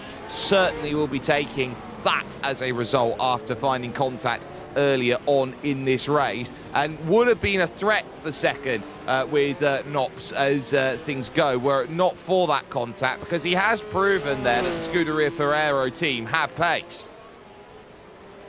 Nico doing pretty good considering the car that, you know, he's in. That team traditionally is not really built a car that's great for Monaco, especially in this era, tended towards, you know, putting big engines in them. What was the Enzo Ferrari quote, that aerodynamics is for those who can't figure out how to build an engine, or something like that? Yes, and that is very, very telling. But in recent years, Joe, I would actually counter that with the fact that they've got a monogas driver. The car has actually looked more likely to win at Monaco than anywhere else. This is true, yeah. Recent years have seen a bit more success. The cars were pretty good at this track, and of course Leclerc knows his way around quite like the back of his hand. And Hillebrand representing Ferrari well in the virtual form here, at least in an off-brand version of it, as he slides out of Casino Square down the hill. Going to have one more lapped car. That looks like DeVos that he'll be overtaking here shortly. Yeah, we call it a Scarini here, as there goes Franek Godrecki in the Amber Collective Autosport number 10, going up over to back and not really having too many dramas at all to right home with a lap to the car in front, 47 seconds to Maddie Shepherd behind. So Godrecki will be in a very comfortable 4th place. We'll certainly be smiling about that, especially after getting 5 points in the opening round, 5 points in the second as well. Is pretty much a great starting basis of consistency for a championship push. And, you know, you always have to think big picture, especially with the championship, which is why I kept saying, you know, for some cars, if you got a points haul, why risk it here? You got to be thinking about what is the result going to do for me in that title fight, or in simply trying to get me up a position that I want for the end of the season. Because racing, you know, I've always found it fascinating, because we put so much emphasis on one lap pace. Who can do that fastest lap, the hot laps around here, the 70-second mark being broken here at Monaco, such a big deal. And yet, it isn't that one lap. It's every lap that makes a difference in the race. It's every race that makes the difference in the championship. You need building blocks to wind up a champion. And speaking of building blocks, right now it might be as small as one Lego brick at the moment, but the confidence it will give Nicholas Kirsten, if he can get the move done on Robin de Vos, will be as big as a Duplo. Indeed.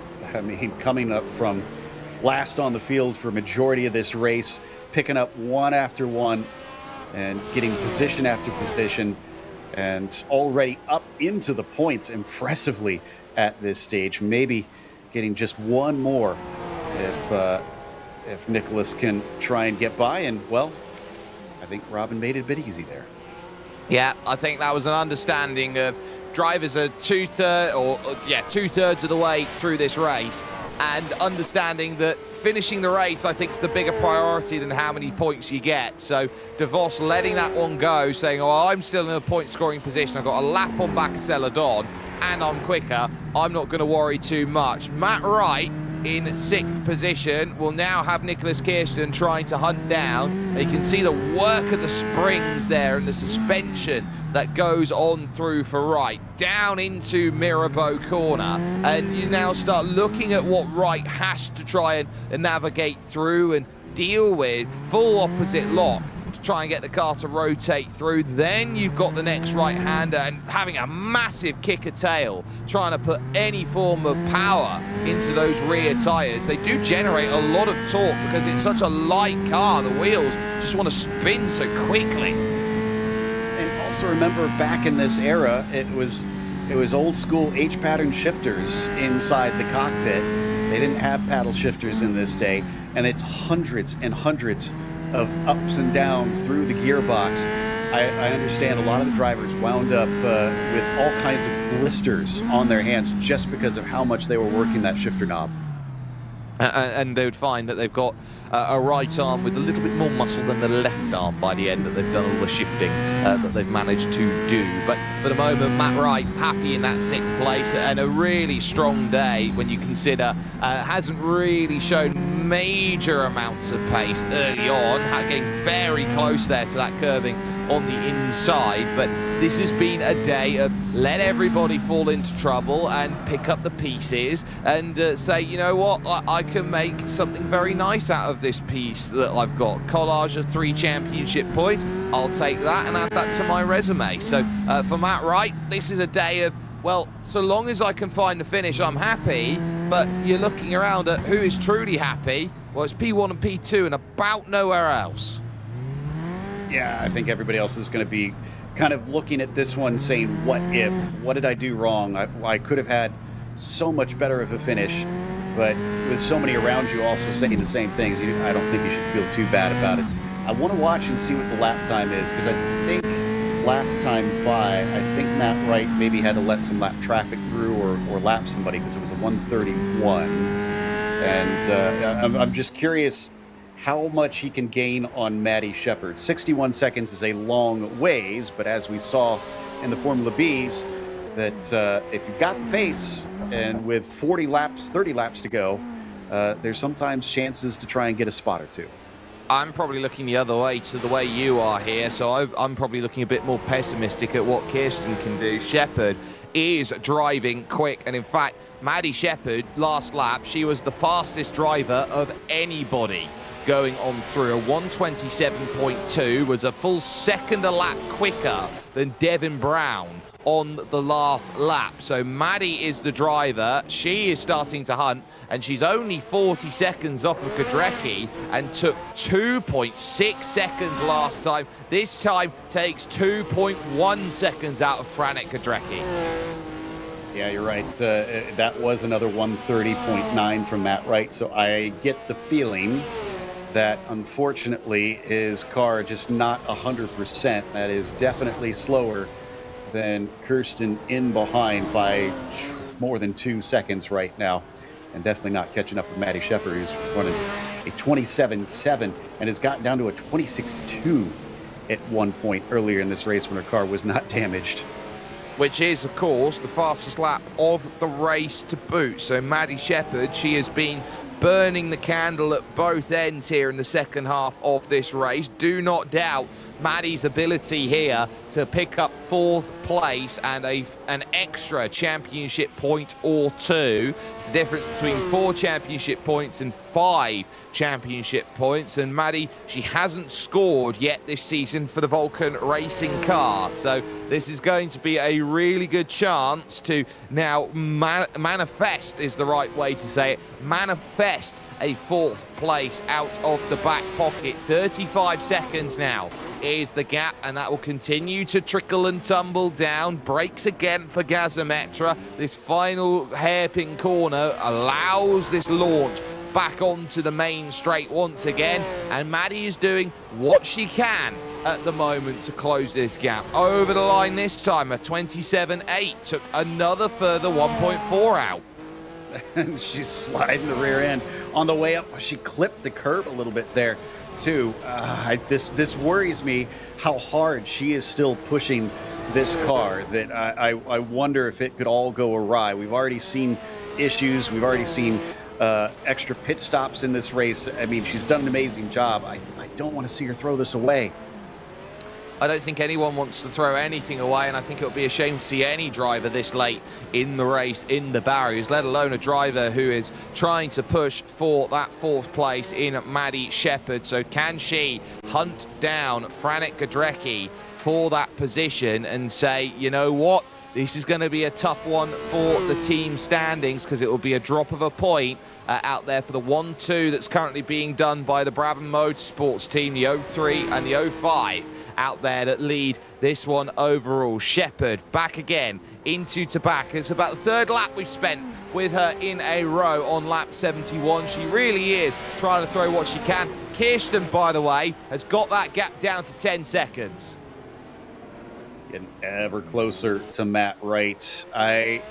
Unless it gets down to the last 5 laps or so, I don't think Matt's going to fight it that hard. He'll probably try and run his line and force Nikki to try and have to make the overtake and initiate the overtake. But I can't imagine he's going to try and compromise the race, considering what a good job he's done to even get it to 6th place here. Yeah, and doing a wonderful job of trying to recover. So we would say that 7th would still be good out there for a driver like Matt Wright. But the way that Kirsten's driving, remember, Nicholas Kirsten had to put in at the end of the opening lap after being caught up with all of the dramas that befell the likes of Via through. So Sido Via was the catalyst for Nicholas Kirsten's struggles. But Kirsten here, off the exit of Portier and really running up over the curb there to try and get as much drive as possible going through the tunnel. This is where you've got to try and find that time. Where do you have confidence where other drivers don't? And look at how much time is taken out. Almost a second at the chicane, and almost gives it all back by sliding through to back. Yeah, and I've seen that a couple times where it scares me every time we watch from that angle. It's difficult to tell who is on a trajectory because we don't see really how high they bounced over that entry bump. But that one was just a little bit too aggressive through there. That time across the line, a 29.5. That was still a second and a half taken off, I believe, of Matt Wright. And that will mean that that gap will close roughly in 6 laps time. So lap 78 of this race might be when Nicholas Kirsten has the chance to make that move happen at the current rate, and looking to really hunt at this point down the hill and searching again for the hairpin. The gap's a little bit more wider now, starting to conglomerate a little bit here. There's about 5 cars in a row. So you've got currently Matt Wright, who's at the front of this. In the middle of this to the rear is Nicholas Kirsten. Behind Kirsten is Maddie Shepherd, who wants to put Kirsten 1 lap down in this race. And then you've got the 10th place car of Liam Dolan, which is the next one that Kirsten has to lap, and the car in 3rd overall of Nico Hillebrand, who is there and happily piloting 1:29 lap times at this point in the race. So that's the group of 5 that is closest together on circuit right now. And so for Nicholas Kirsten, 1 at a time will be the case as we just cut away to Knops here in 2nd place. I was a little bit concerned with Dolan and the way that he was going about things, but looks like that was cleared. Knops in 2nd. That gap is clawing its way out now, 24.5. Just widening up, unfortunately, for Burt, but I think 2nd place is still going to be quality from him. And we have to consider 73 laps into this. I mean, I'd have to do the math and figure out what that is average difference lap time, but I don't think it's a lot, frankly. I feel like it's still relatively close to Devin Brown, so it's done a good job on this one. There's another big slide coming up through to back. Yeah, another one to just keep yourself on edge and not avoid, I guess avoid's the wrong word for it, but not to detract from what has been some great driving out there. This is where Burt Knops will take the points after not scoring and say, yeah, this is going to be 8 championship points. I'm not going to be in the championship lead, far from it, but there are still 8 chances after this race to go and pick up wins in this series. And so when you're looking around at how you build a season together, you're not judged on the days that you're at your best. You're actually judged on the days that you're at your worst. Uh-oh, what a save. It ain't over. It is not over. And a fantastic job keeping that out of the barrier through Massenet. It's a swift corner coming in there. So when you usually have hits, it's not small hits to that outside Armco. So from what I can tell, it's about an average of a 1/3 of a second a lap slower, I think, that Burt has been doing, which is not a great degree. And especially keeping it to an average of that, you have to remember. So while there might be a little bit of variance, it's been just an excellent job up to this point by the number 5 car. But he's got to watch out. Like you said, those bad days are what define you, and that very nearly became a bad day. Oh, it was very close to becoming one, and that's why you got to switch on. Moments like that, reassess a driver and give focus to what you need to do later on in a season. So for Burt Knops, that is okay. We've had a moment, but now we need to reassess and try and bring ourselves back into play the later that we go on out there at this point. 5.5 seconds for Kirsten versus Wright. For Godrecki versus Shepherd, that gap now is down to 30 seconds and has just tipped under. So there are still chases to be had, but Shepherd from this point has to chase at least a second a lap between now and the end of this race to get by on Godrecki. There is Devin Brown out in front. Had hardly needed to see what he's been on about over the last 20 laps because he's just been that dominant.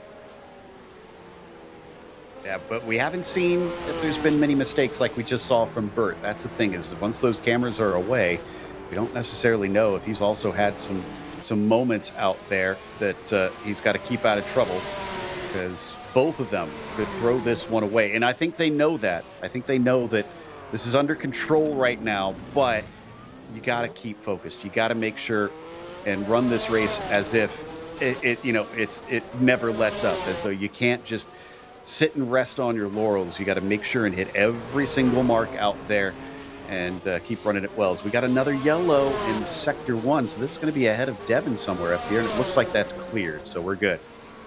So someone's gone around and had a spin out in the opening sector, and by the looks of things, the yellows persist out there. So is that going to be Dolan? It might actually be Dolan. It is Dolan, and it's going to be, where is he now? I believe he's now behind Devin Brown, so obviously he's spun it out on track and would have done so going through towards Casino, maybe? Yeah, we caught a flash of him. He was tucked into that little access road that we had seen earlier on this afternoon, so he did a good job of staying out of the way. Was aware that the leader was coming, was just waiting for him to go by before he could finally get on his way. Probably had to do another K-turn just to get going. Either that, Joe, or stop and have a haircut with Larry King. He probably has time for that. Dolan is the last car running right now. He's 9 laps down now that Brown made that pass. So he doesn't lose anything other than he's just got to make sure that he gets that 10%, which frankly is under threat. If he loses another lap, then he will be under threat from being outside of classification, although he wouldn't score points anyways. But yeah, there you go. Car just getting a little bit loose, and he had to do a couple turns. That's why we had those flags on and off to get himself back pointing the right way. Yeah, decided to wait in the blind spot around the corner for the leader to go by, and then rejoins the circuit safely. So very good heads-up driving there by Liam Dolan to get back out and away again and charging forward. But yes, will be under threat here for 90% race distance, and effectively he would be classified as a finisher, but I don't think would be eligible for points, would that be the case. So for Liam Dolan, it is a very tough scenario. He's not in a position where it would matter too much. It would only matter if there are 2 more retirements in this field, which at the moment there are not. So for the moment, Liam Dolan trying to get that 43 round here on this track. Kirsten, by the way, 3 seconds now the margin. Just incredible how much she has been able to cut down on this, but we've only got about 23, 24 laps left in this race right now, so she's got to get going because time's going to run out eventually. Yeah, so for Nicholas Kirsten, this is now where I look around and say that Matt Wright is under pressure at this point. Maddie, she's had a tough lap. That was a 36.5 on that last lap by Maddie Shepherd. So something's happened where she's dropped 6 seconds on the lap, which would indicate a spin somewhere. And we just saw what looked like a red car kind of taking off through there. Wasn't sure if that was ahead of Nikki here, that this happened from Maddie, but yeah, Nikki getting ever close to Matt Wright to maybe take that position away as Maddie Shepherd potentially into some more trouble in this race. We got a car slow off to the side, maybe just letting them through for laps. Yeah, that will be Bacasella Don, who's slow, and that will bring yellow flags out here in Sector 2, allowing them all to go through without any dramas back up to speed. Nicholas Kirsten still within about 2 seconds of the car in front of Wright and looking to try and make that place up, which would be P6 for Kirsten should this move be successful. Shepherd brings the gap back down again, under 30 seconds, but ultimately her time losing 6 seconds over the last lap, that is not great against Godrecki, and so having to run those 27s, a lot better from her this time, a 27.8 over the line. This is Kirsten, though, now within a second of Matt Wright, and now can see the green and gold effectively is at this moment, and Kirsten, to borrow the national anthem, will be looking to advance Australia fair. And I want to point out that compare that to Knopp's time, 27.9. So she's literally a tenth quicker or thereabouts than our second place car. So pace has remained there when trouble doesn't befall her out on track. It's just, it's been such a mixed day for that number 16. It really has. 2 pit stops. Oh, and very nearly doing what Jerne Simoncic did there for Matt Wright. Has to be so careful through over towards Portier that you don't take too much out of the circuit, because it will bite you back. Now down the hill, how good is the brakes going through this left-right section, coming off of the avenue of John F. Kennedy and into the next right to back, but still it becomes a case of Wright holding now at half a second, but Kirsten is in striking range, and this is direct the pressure that's needed now into the gasometer. That's a big wide line there by Wright. Lets it go. Yeah. Just discretion, the better part of valor on that one. I am a bit sad. I kind of wanted to see a bit of a fight between them, or at least Matt try and hold up a defense, but I think he knows that it's better for him to try to come home. 7th place, that'll be a valuable 2 points. And on top of it, DeVos behind him is looking a significant amount slower and is already 44 seconds behind. So Wright knows that he's probably better served just letting it go and knowing that he's safe, at least with 7th.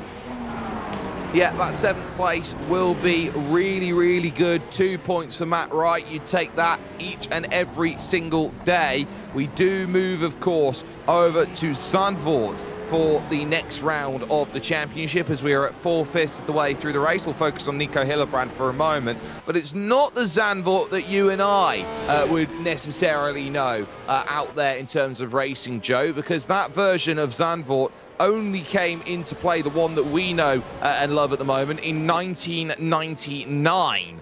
The full section of track up and over the top. The version that we've got is actually a really quick enter the lap. So it keeps the initial start, so through Tarzan, Gerlach, the Hunsenrug and up over the top, but you go a lot further through the dunes to Schievelat corner, and then you take these fast rights and lefts over towards the end of the lap, and really through the dunes it's more unique as it goes through. It's got that really fast flow to it over the back half of the circuit. Absolutely. It makes me sad that we don't have that version anymore, because I do love racing it. I remember racing it in Grand Prix Legends a lot when I was younger, and just a lot more fun to drive compared to the modern version, which is its own challenge. But yeah, I'm glad that we're going to that old school version of it. First part of the lap, like you said, going to be a little bit fiddly, kind of feel a little bit like what we've got here, but it still had a lot of that banking even back then, which is still a bit atypical in road racing, even in that era, although not as uncommon. But then just completely opening up and really letting these cars, I think, really shine, because that's where these cars are so much fun to watch and to drive, is fast flowing corners where you really just kind of dance them and drift them around.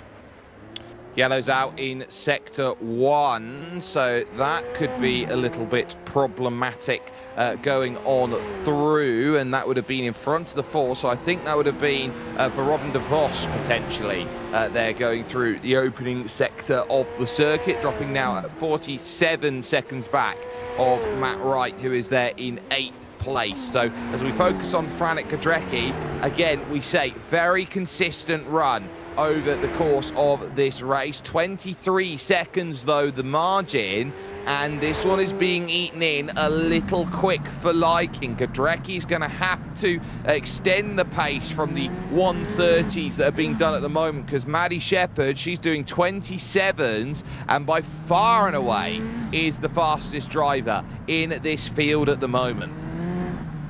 Only driver down there. Everybody else in the 28s or 29s of our quick drivers. Yeah, this is amazing.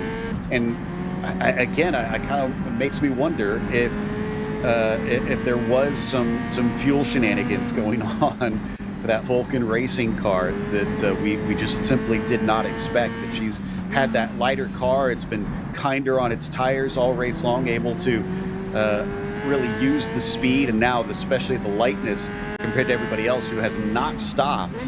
It is on the same tires that they started this one on, just having dealt with so much more weight underneath them for so much longer.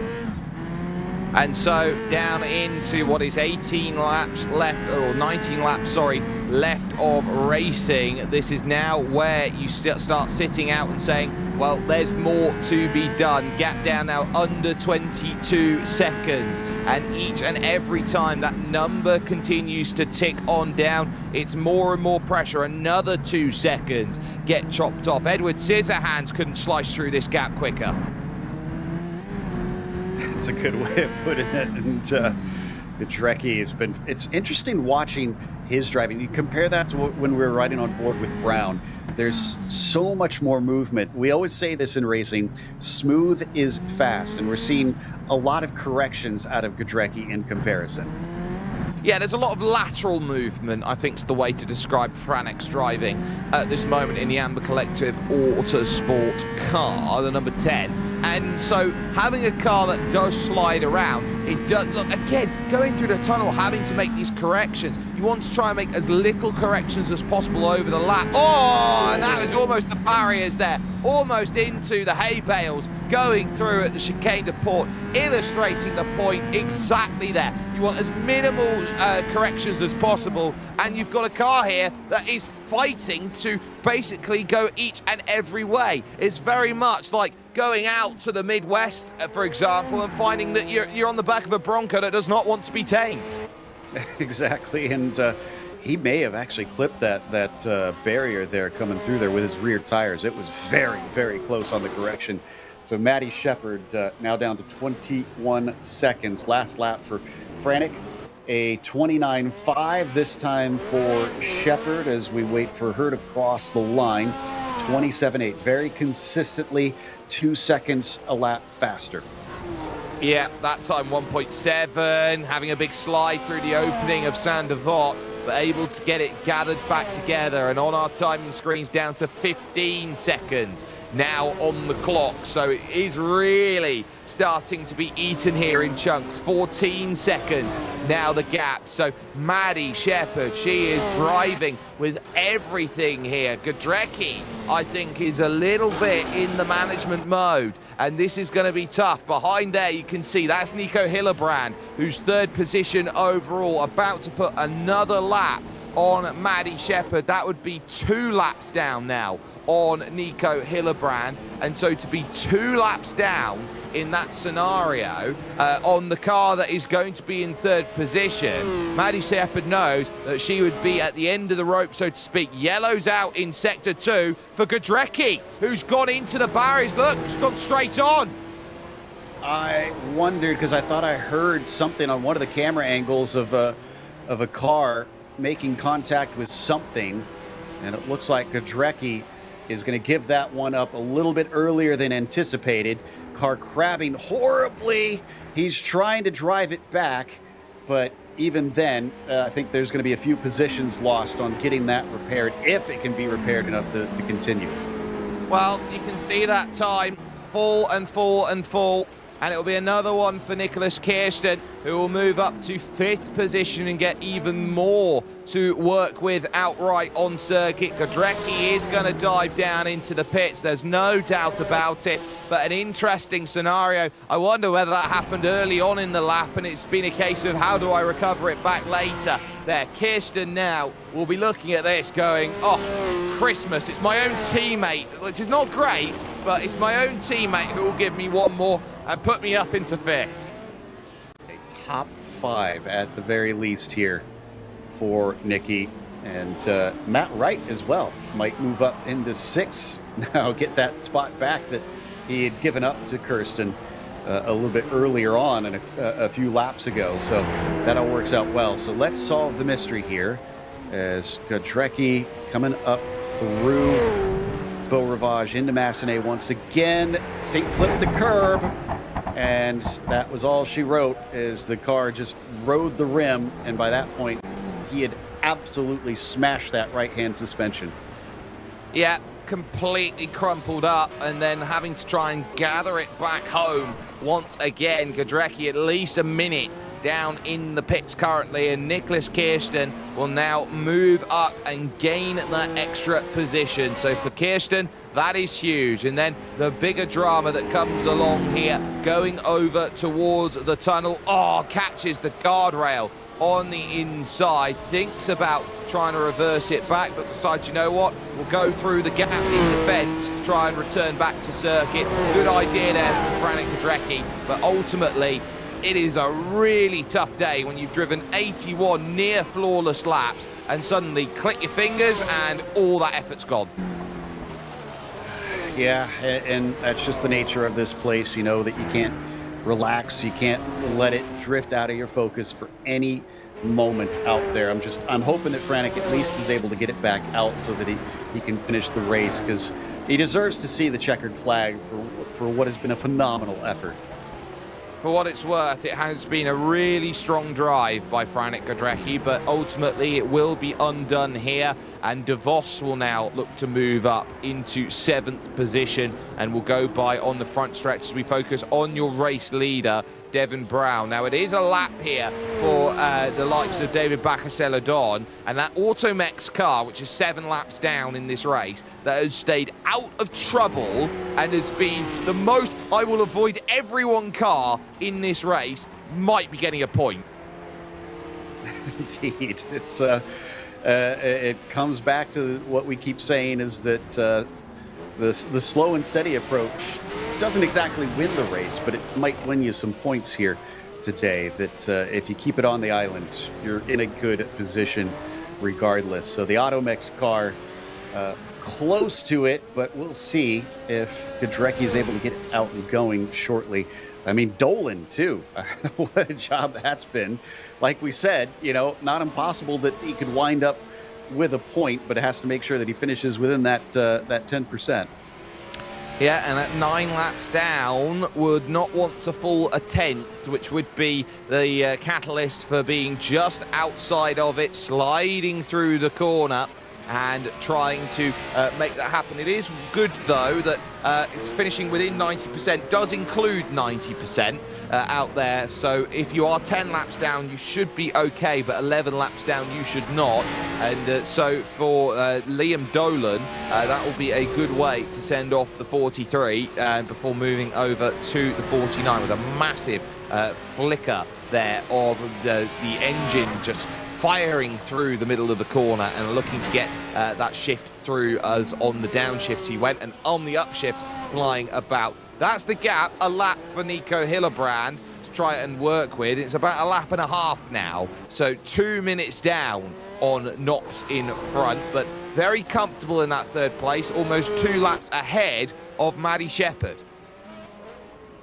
Yeah, really no concern from behind, just keep putting those laps in, make sure that you bring home some champagne from this track, which is going to be extra special. This is that one every driver really wants to win. I'd say this one in Monza, very high up on the list on many drivers of being able to claim victory, or even just simply get to stand on the podium and feel that. Even if it's virtual, you know that it's going to mean that much more. So Hillebrand, probably no doubt, not wanting to throw this opportunity away, as Shepherd, unfortunately, just off the podium, like you said, a couple laps behind. But also, I want to reiterate, such an impressive run. Nico giving us a bit of a show out of Portier. Yeah, everybody wants to taste the champagne here of victory outside the Automobile Club of Monaco, which is the building in front, which often makes that reality for so many out there who go and find their victories over the years. Of course, Graham Hill did so on 6 separate occasions, find a victory as Godrecki does leave the pits. And that will put pay dirt to Liam Dolan's efforts to move up. So Godrecki out again in 9th place, and we'll be looking at Bakker Celadon and thinking, you know what, P8's possible. I'm showing 311 seconds, though. I'm not sure that they're on the same lap. So I think we need to wait and see once our timing and scoring updates, once Frantic comes back around. So unfortunately, I don't think Godrecki... Oh, and that is not going to help it as the car slaps the outside coming through Mirabeau. Yeah, and it's done here. And you got to be so careful not to hurt other people's races. Good job getting out of the way to Maddie. Well, it was 18 seconds, which was the gap. And so for Godrecki, yeah, that's going to hurt. And that will be the end of points. So I suspect that might even be an actual DNF. I don't know with how hard he hit if he can get that repaired in time, since we only got about 11 laps to go. That was brave, taking it full tilt coming through the chicane, and it is going to bite him. So he needs to park that thing, I think. Yeah, smashing it up through each and every single section of the circuit now, and really trying to stay out of the way over to the gasometra, the final corner out on circuit. On the brakes, it will be very soon, passing those buildings, and there is the number 3 car going through of your race leader, Braun, who moves on by, and Devin Braun now is just 11 laps away from finding victory. Short finish line out here. It doesn't go all the way down to the end as it has done in previous or future, I should say, iterations of this. But for Godrecki, into the pits, and that will confirm 10th place only for Godrecki. Yeah, Dolan just has to keep it on the island from here and move up into that P9. So as for the rest of them, that means Celadon now into the points. Dolan just outside of them as we watch our leader, Devin Brown, lead the way up at the front. 31 seconds, nearly 32 seconds over Bert Knops, and continuing to grow. Not going to be able to lap the entire field, it looks like, as it stands right now, but still putting a pretty impressive run over all of his rivals. Well, if the only car you can't lap is your own teammate, how bad of a scenario really is it for Devin Brown as he now runs through the Chicane du Port and continues back on the pave, up over the top of the concrete, jumping over the top, back to pave once again, and really looking to make these final 10 laps one of honour as this goes by for him, knowing that this will kickstart his season the way that it didn't in South Africa, and it's starting to really look at what is possible to be done. There is Bert Knops in second position, down the hill looking to chase, really having to fight the car down in through the corner. Really tough there at the Chicane du Port, having a car that's fighting, but the cars are going to be down now to their lower fuel numbers that they've got, so that's going to mean these cars are getting more and more twitchy towards the end, but also because they are the lightest, they are the most pliable. Exactly, so you can maneuver them a little bit better, but the reactions are going to have to be even quicker. And if it tells you anything, that last lap was a 27.7, which is more on pace with what we've been seeing out of Matty Shepard, who's been so quick late here in the race. So not letting up, still not as quick as they saw earlier on, as his best lap, Devin's, was 26.4, about 2/10 off of Matty Shepard, who holds the fastest lap of the race. So yeah, Brown was running 28s, honestly, for a little bit there. So I think he had let up for a moment, but now he's starting to pick up the pace once again as we see Dolan move to a well-earned 9th. Yeah, but still short of points, and short of points by 1 position out there. So the likes of Celadon de Vos, we got yellow flags out in sector 3. All right, out on cue. Wow. So close to the finish, too. I mean, that team, it has been just a painful, painful day. One, to take out Reese at the very, very start of this one. And then now Matt Wright doing such a beautiful job this whole way and wind up not getting any points due to a late mistake. Wow, that is a heartbreak for Matt Wright. 3 championship points. They will disappear in the blink of an eye. De Vos will move up now into 6th position. This is where it happens. The chicane de port, which has caused so many out today. Oh, it's a hefty, hefty shunt in, and for good measure, has a swim for it. It's all wet, unfortunately, so he'll just have to take off and maybe try to dry his tears a little bit. So that means that as we watch Brown, that means that Dolan will, in fact, move into the points now. Yep, so Dolan will move up to 8th place, but still has to finish within 10 laps. He's doing 131s out there at the moment compared to the 27s that are being piloted about by Devon Brown. Now, Brown to the 9th place car of Liam Dolan is about 1 sector at the moment. So as it stands, this is safe, but 7 laps you have left to go, or actually it will be 8 here on lap 93. Times that by 4 seconds is about 32 seconds to chase down, and I would put the gap at about 32 seconds. Yellow's out in sector 3 again. Is there another driver in trouble? Oh, it's Nicky Kirsten, the championship leaders in the pits. Oh, but it's not a DNF.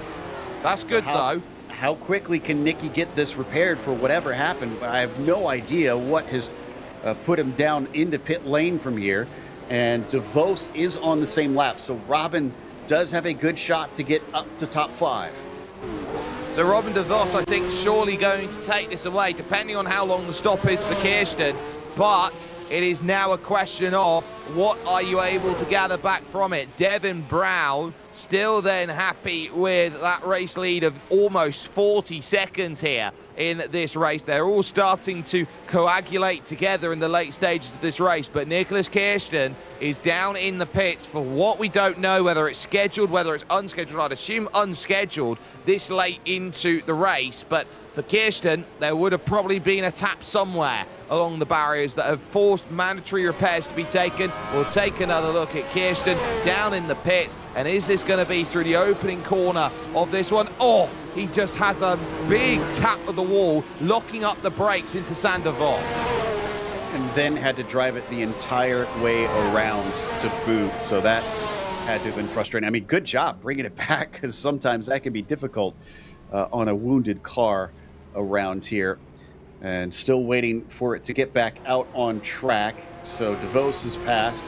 Wright won't be an issue because Wright is out. Celadon 2 laps down. Whew, this has been a weird one.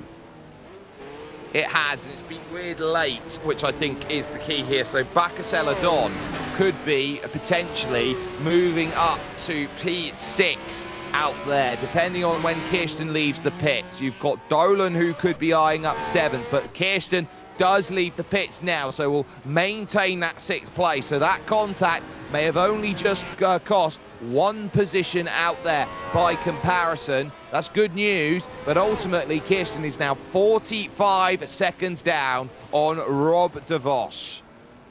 Here's the thing about Dolan, though. Was Wright, what lap was he on when he wrecked? Because 9 laps down, if it was before 9 laps, then Dolan won't have a chance to overtake for that 8th position, and Wright would still be scored with a point. Well, the good news is Dolan's only 1 lap behind at the moment, so I think Dolan's safe in the fact that he's got 4 laps worth of leeway here, Joe.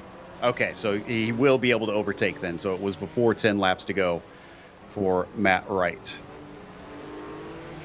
So we've got ourselves then an opportunity here to have a little chat with a driver who had been running up in 4th position all day. Franek Gadrecki here with us. Fran, talk us through that one, because it was a fantastic run. You looked very safe in the position that you were in position number 4, but ultimately it all goes away.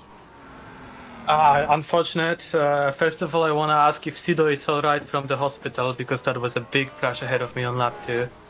But later on during the race, Nicolas ended up behind me. I was pushing like crazy and made a very stupid mistake at Massonnet. It spat me into the barriers, and then my pit crew did not understand the hand signals. They didn't know I was coming. So it took like 2.5 minutes with a sledgehammer to straighten up the suspension. Then I came out again, but on old tires, and Muddy was just going crazy, setting lap records behind me, so I was pushing like hell again and made the same mistake in the same place, but this time the car was unable to be repaired, so unfortunately that's it for me. And it's just Monaco biting you. Well, it's bit a lot of drivers. We just note that Liam Dolan has now had to retire from the race with contact that we believe the chicane de port, which has caught most drivers out. For you, coming off the back of winning the Targa a couple of weeks ago, would have been a really high point in terms of what you've been looking at here with the classics. To have that juxtaposition of the difficulty of racing here today, what do you think that leads to you then in terms of this season right now for you? Well, overall, I'm still happy that I can bring that, let's not use the bad word, box around so high. So I still hope that for the next few rounds we will be able to bring some points. Unfortunately, only Niklas will give that some points from this round to the team championship. And I'm looking forward for Spa onwards, because I will finally be in the Graben. So I'm surely looking forward to race the top guys. What is it for you about that Graben that's going to be the most enticing thing about jumping behind it when you get the chance to? Oh, surely being able to have quite similar pace in the slow corners like in the Eve, but it just has so much more power and is way more predictable. Like the car in real life was famous for just bringing it home safely and being reliable, so it's pretty much the same thing here. It's very driver friendly on that part. Yeah. Well, it's unfortunate to see that happen for you today here, Fran. So we'll wish you the best of luck when it comes to the next round at Spa with the new car that's going to be there. So Franek Gadrecki joining us overall and ending up 10th place overall. Joe, interesting scenario out here, as I believe we will take a look at Liam Dolan a lot earlier than we thought. So this is going to be down the hill through the station hairpin, and it might be, oh, it's a fight here coming off the corner. And is this going to be a case of overdriving it in? Oh, exactly the same as Jurnej Simoncic, this time going up and over. Which means we have the unusual situation of nobody claiming that last point, because Dolan would have been positioned to do so in overtaking Matt Wright. It's just Matt Wright is now left in that 8th position, but he has not completed 90% of the full laps. So that's going to be a case to be made over to the stewarding team, whether that point will be gifted or not. So we will have to wait for confirmation on that, whether that point is there to be had. Maddie Shepherd comfortably driving around there. Nicholas Kirsten, who is currently there in 6th position, taking 3 championship points. As it stands, we are not a million miles away from the end of this race, just 4 laps from the end, just the 7 finishers from 20 started, 66% retirement rate. It has been a doozy over the course of both races out there, and it might just be time here, Joe, because we are nearing the end of this race, to say driver of the day. Yeah, I think Maddie, honestly, has been doing an incredible job on that. You got to give credit to Brown, because, I mean, just what an incredible drive in terms of speed and just keeping it on the track this entire time. DeVos here with a 5th place after running into trouble. Honestly, I think the only drivers we haven't seen having to stop and maybe get some repairs on the car, probably Brown and Knops. Has Celadon actually had any issues, or has he just been off the pace?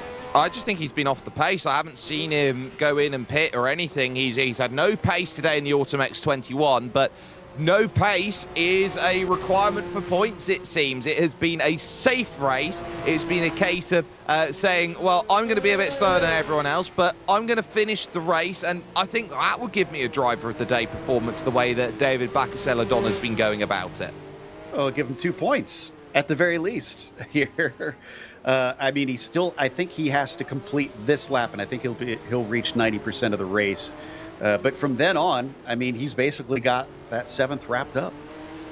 Yeah, and I don't think there is any way that he is going to lose that. Would he retire or otherwise? Now, at this point, as Devon Brown starts the 99th lap of this 100-lap race, looking to gather everything possible. Hillebrand in 3rd, Shepard 4th, DeVos in 5th, lap gaps all the way through. Kirsten now 63.5 seconds back of DeVos. It looks very set in stone with the final stages of this race now in full view. So up the hill to Massenet once again. Hillebrand with this, I wouldn't say quiet run to 3rd, but a very determined run, definitely, to try and take this podium position here. Not going to get to complete all 100 laps, but he'll still get to see the checkered flag, and that will be something worth celebrating for him. 2 to go now as Brown just crossed the line on the other side of the circuit. And one thing's for sure, we got plenty of these gorgeous views all race long around this fantastic recreation of this 66 circuit. Yeah, it has been a wonderful day's worth of racing. Formula 2, where you had the likes of, or Formula B as we call it here, the likes of the victory from Nils Senkowski by a whole lap, the dramas that surrounded that, the likes of Knops here in 2nd, and the way that Devon Brown has worked. Brabham have really rebounded back here today as the last lap starts, Joe. It's been a wonderful drive by the team. Yeah, it's just been phenomenal. I mean, a 1-2. Yeah, they're separated by quite a bit, but I think they'll be pretty happy with how this went in the end. And Devon, on that last lap, as you said, having taken that 1 to go signal, has just got to bring it around. He's not got it completed yet. He still has to finish this lap, because if he doesn't, Burt will get to inherit the win. But the way he's been racing, I don't think there's much doubt about that. Devon Brown has not put a single foot out of line for the entire day today. He has looked at every other driver who has made a mistake in some way, shape or form, including his own teammate, and he has said, well, I'm the only one who can do 100 laps in a quick pace that nobody else can seem to match. Out of the tunnel for the final time and down to the Chicane du Port as he now joins the pavé and looks at that final jump here through to back. This has been a day which Brabham have wanted time and time again. It was disastrous for what they had planned over in South Africa at East London, but here in the Principality of Monaco, Devon Brown will come to the line and dominate with this win here at Monaco. It will be a long wait for Knops to come over to the line. Nicholas Kirsten will hold the championship lead with 3 absolutely critical championship points. Simply magnificent, the run that has been done, and now we set with all to go through. Hillebrand coming to the line, DeVos then will be next over in 5th position overall, and then the rest of the field will start running its way through. There, Joe, is Burt Knops looking to make that run to the line. Giving us a little slide for fun, for style points coming out of to back, and then just this final hairpin, and he gets a 1-2 for the team. Yeah, you could tell he knows. He's he's having fun celebrating. Maybe a little too much fun as he brings it to the line, but again, he can't lose the position. So that's P2 for Burt. Well, a nice 11Z over the line, no drama, well, not a little drama towards the end, right in front of Bacasella Dodd, but that will pretty much be that with the exception of this driver, and she deserves a lot of credit for where she's managed to get to. Maddie Shepherd then heading over towards the line. She will take 4th place and 5 vital championship points to kickstart her season off for Vulcan Racing. So that will be then the confirmation of the race. Devin Brown picking up the race-winning result and getting it done in a very, very important race that was pretty critical as far as championships go, winning by almost a minute in the end over Bert Knops, with Nicholas Hillebrand then 2 laps down classified in 3rd position. Maddie Shepherd will be there in 4th, with Robin DeVos 5th and Nicholas Kirsten in 6th. David Bacasella Don will be 7th. There will be questions about that 8th place point for Matt Wright, who then found himself as the first retiree in this race, with Liam Dolan and Franek Godrecki 9th and 10th as retirements. Over the page, Jerne Simoncic, another DNF for him. He has definitely got the pace to challenge, but the issue he runs into today, can't quite keep it out the barriers, with Jerry Ferry and Darren Andrews together finding trouble. So too Martin Beyer. Austin Birchfield happy to see the back of his Lotus 43. Finds himself 15th, with Tom D in 16th. Bafana Fleur, Riley Wyans, Reese Gardner we saw early, and the opening lap for Sido Vaya, who I believe we have heard is okay from the hospital trip, then on that opening lap of the race, as it were. We are going to have a lot to go through. Joe, I know you've got to jump away very quickly here, but your thoughts here after 2 fantastic races here from Monaco? I think we saw why Monaco is so revered, with such a difficult race for both the Formula B and the Formula A drivers. And winding up, only seeing 7 get to the checkered flag here in this 100-lap race. It's a testament to why this is considered one of the greatest tracks. It certainly is. Thank you, Joe, for joining us here today. I'll take you through the post-race show as we look to get some of the drivers in to have a conversation here with us. First and foremost, Devin Brown, your race winner here today. Devin, a day where everyone else seemed to run into troubles except for you. Yeah, well, I suppose that's because we tried to manage pace as best as we could, because we kind of anticipated that, well, whoever actually finishes without, like, a crash or whatever, is probably going to get points or a podium. Turns out every finisher got points, so we were right. So a very tough day at the office. Just talk us through now your way of dealing with Monaco, a circuit that has so many pitfalls at each and every single section. When it came to the preparation of getting ready for this race, how did you go about getting your practice sorted to be, firstly, so lightning quick off at the start of the race, and secondly, having that ability to basically lead every single lap today? Well, practice and preparation was all about pretty much getting the car under control, making sure that it's as drivable as possible, as safe as possible, and as predictable as possible. You saw why, because like the tiniest mistake here would basically put you out of the race. The racing line is about as wide as the car is. If you step out of there even like by 5 centimeters, you're going to crash. We mostly managed to avoid that today, luckily. But yeah, it was by far the most exhausting race I've ever been part of, and that includes real racing, so I'm glad it's over now. Well, it goes to show you how much of a testament it is to find a finish here around Monaco. You pick up 11 vital championship points, you rocket up the standings and find yourself second overall in that regard. So moving on to Zandvoort next month, is that going to be you targeting your second win of the season? Absolutely, I love that circuit, but like here, there's a very high chance of putting the car, well, in that case, into a tree, where here there's, well, hardly any trees to be found. So it's also going to be about survival, but less so than here. Well, we will say it's a race victory for you here, Devin. The floor is yours for anybody you'd like to thank. I'd just like to thank the organizers for, well, basically hosting this first ever 60s Monaco race we've probably had in decades in sim racing. So glad we got to do that. And now I never want to do it again. Well, you don't have to for the rest of this season, as Devin Brown picks up the race victory overall. A tired Devin Brown after that drive forward. Second overall would be Bert Knops, a teammate to Devin Brown. Bert, 1-2 today. Certainly can't shake a stick at that, but you had your own scary moment in the early phase of the race with your 360. Talk us through it. Well, I think it was in 720 actually, but yeah, just went a few centimeters off the line, clipped the wall, and to my surprise, I had still all my wheels. Yeah, the car was a bit wonky afterwards, but I could continue.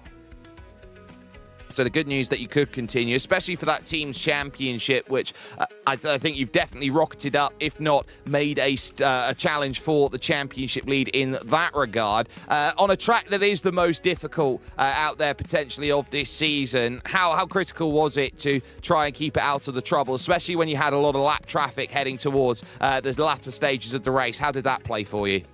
Well, it was crucial to keep it clean. A mistake was so easy to make, and I had one or two other scary moments that probably wasn't on the stream. But yeah, very difficult to keep it clean for all that time.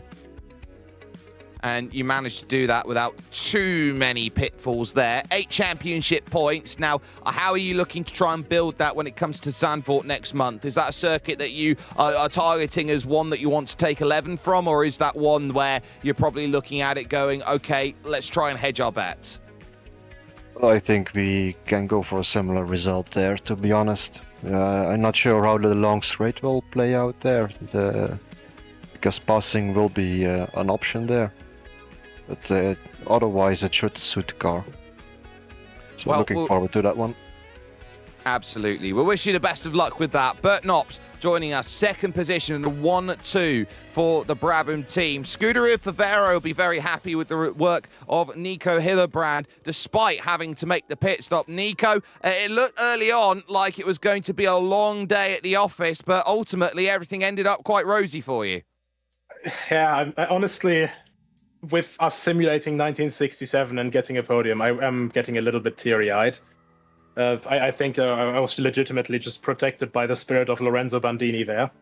That was an insanely close call at the Chicane du Port, and I got incredibly lucky that it was only a 21-second repair. I was able to get it back out and then basically just run and try to survive. But this was the toughest race I've done so far, I'd say. Like, Nordschleife will be definitely difficult as well, but you at least have some, like, breathing room on the Nordschleife, and here it's just constant, you know, but nevertheless, we had such a good race here, I think. It was a great race. Of course, you had the damage that you're able to repair, but talk through trying to make overtakes here at Monaco, because you had to make quite a few of them in the early to mid phase of the race. So talk through trying to find overtaking, where what many would say the greatest place to get a pass done is not an overtaking place anymore at the Chicane du Port. Yeah, Chicane du Port, I don't think I never really considered as an overtaking spot. That was just for pure survival. And even that I was struggling with in the end. But I got lucky at the start. I got a good launch to get past Sido. Really unfortunate for him, of course, that he also got caught up at Tabak in lap 1 or 2, I think. And then I got the beginning pace down quite well. Also quite lucky because Yannis in the Eagle that uses a little bit more fuel than the Favero. And was able to send it down the inside of Mirabeau, and after the entire pit stop shenanigans, basically just run it clean, try to stay out of trouble as much as possible, and most of the guys in front of me at that point were in the Eve with the 2 or 2.8 liter engines. So I obviously had quite a big power advantage compared to that, and the new spec engine that we got for this race obviously performed absolutely splendid, and I can't wait to race it at Spa, since I'll be unfortunately missing Zandvoort. Well, it's a real shame to hear that you're missing the third round of the season, but you'll be back, of course, for round 4. 2 things. One, how important will that spa round be for you to get back onto the horse after scoring points, knowing you're going to be a race down on those around you and looking to get back up to speed quite quickly? And secondly, just from an administration point of view, we saw Matt Wright finish in 8th position, or technically not finish the race, but have 8th position at the end. Being that he's outside of 10 laps, does he still get his point? Yes. I have to look into the rulebook again, but I think it was around 75 to 85% race distance having to be covered for the points be eligible to be scored. So I think he managed that distance. So yeah, luckily for him, he managed to make it that far. I know it's also a difficult car to drive overall with a 2.8 liter straight 4 engine. So he did a really good job to keep it together as long as he did. Yeah, so we will wish you the best of luck, Nico, and hope to see you then in a little bit later on then at the Circuit de Spa-Francorchamps. Nico Hillebrand there, picking up 3rd position overall. Finally, we'll get a chance to jump in with Maddie Shepherd, her finish of 4th position here today, a really strong one. Maddie, you were setting those timing sheets alight in the final stages of the race. Those fresh tyres certainly did wonders for you.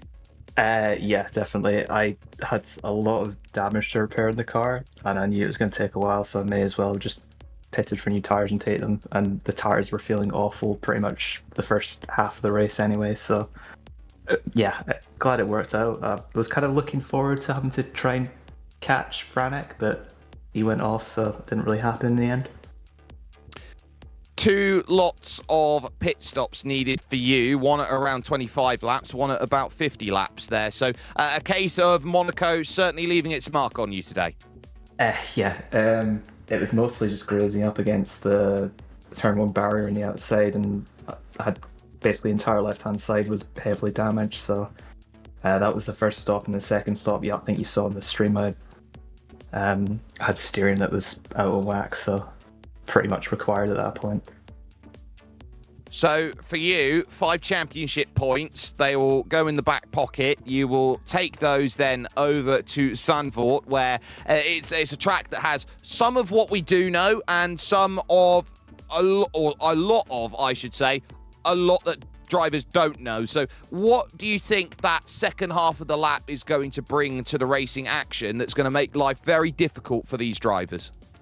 I'd say Zandvoort's probably one of my favourite tracks, along with Monaco. It's definitely a track I've done well at. I kind of struggle in general to set these cars up. I think I've got like natural pace.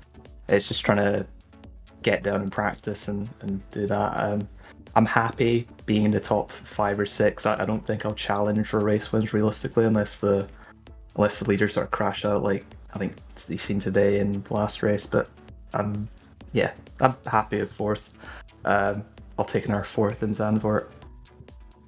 Well, we will wish you the best of luck in Zandvoort and hope that it's 5 points or more for you. Maddie Shepherd there joining us, picking up 4th position overall. But that will bring the curtain down here from the Principality in Monaco, as Joe has already caught his ship and sailed off into the Mediterranean Sea. He'll be moving over to the North Sea, and I will be as well, as we will move on to the next round of the championship. That will be in about 4 weeks' time for racing action. You do not want to miss it here with Genisus Extreme and all of the great, amazing shows that come on into view. If you haven't done so already, you can like, you can share, you can subscribe, catch yourself some great sim racing action that is here with us. From everyone who's got this show brought to you, from the likes, of course, of Joe Peak and Daniel Costello, who's been in the director's chair, my name has been Jake Sperry. It is a day of attrition in both Formula B and Formula A. Neil Senkowski wins by a lap and says, I am going to try and be the dominant force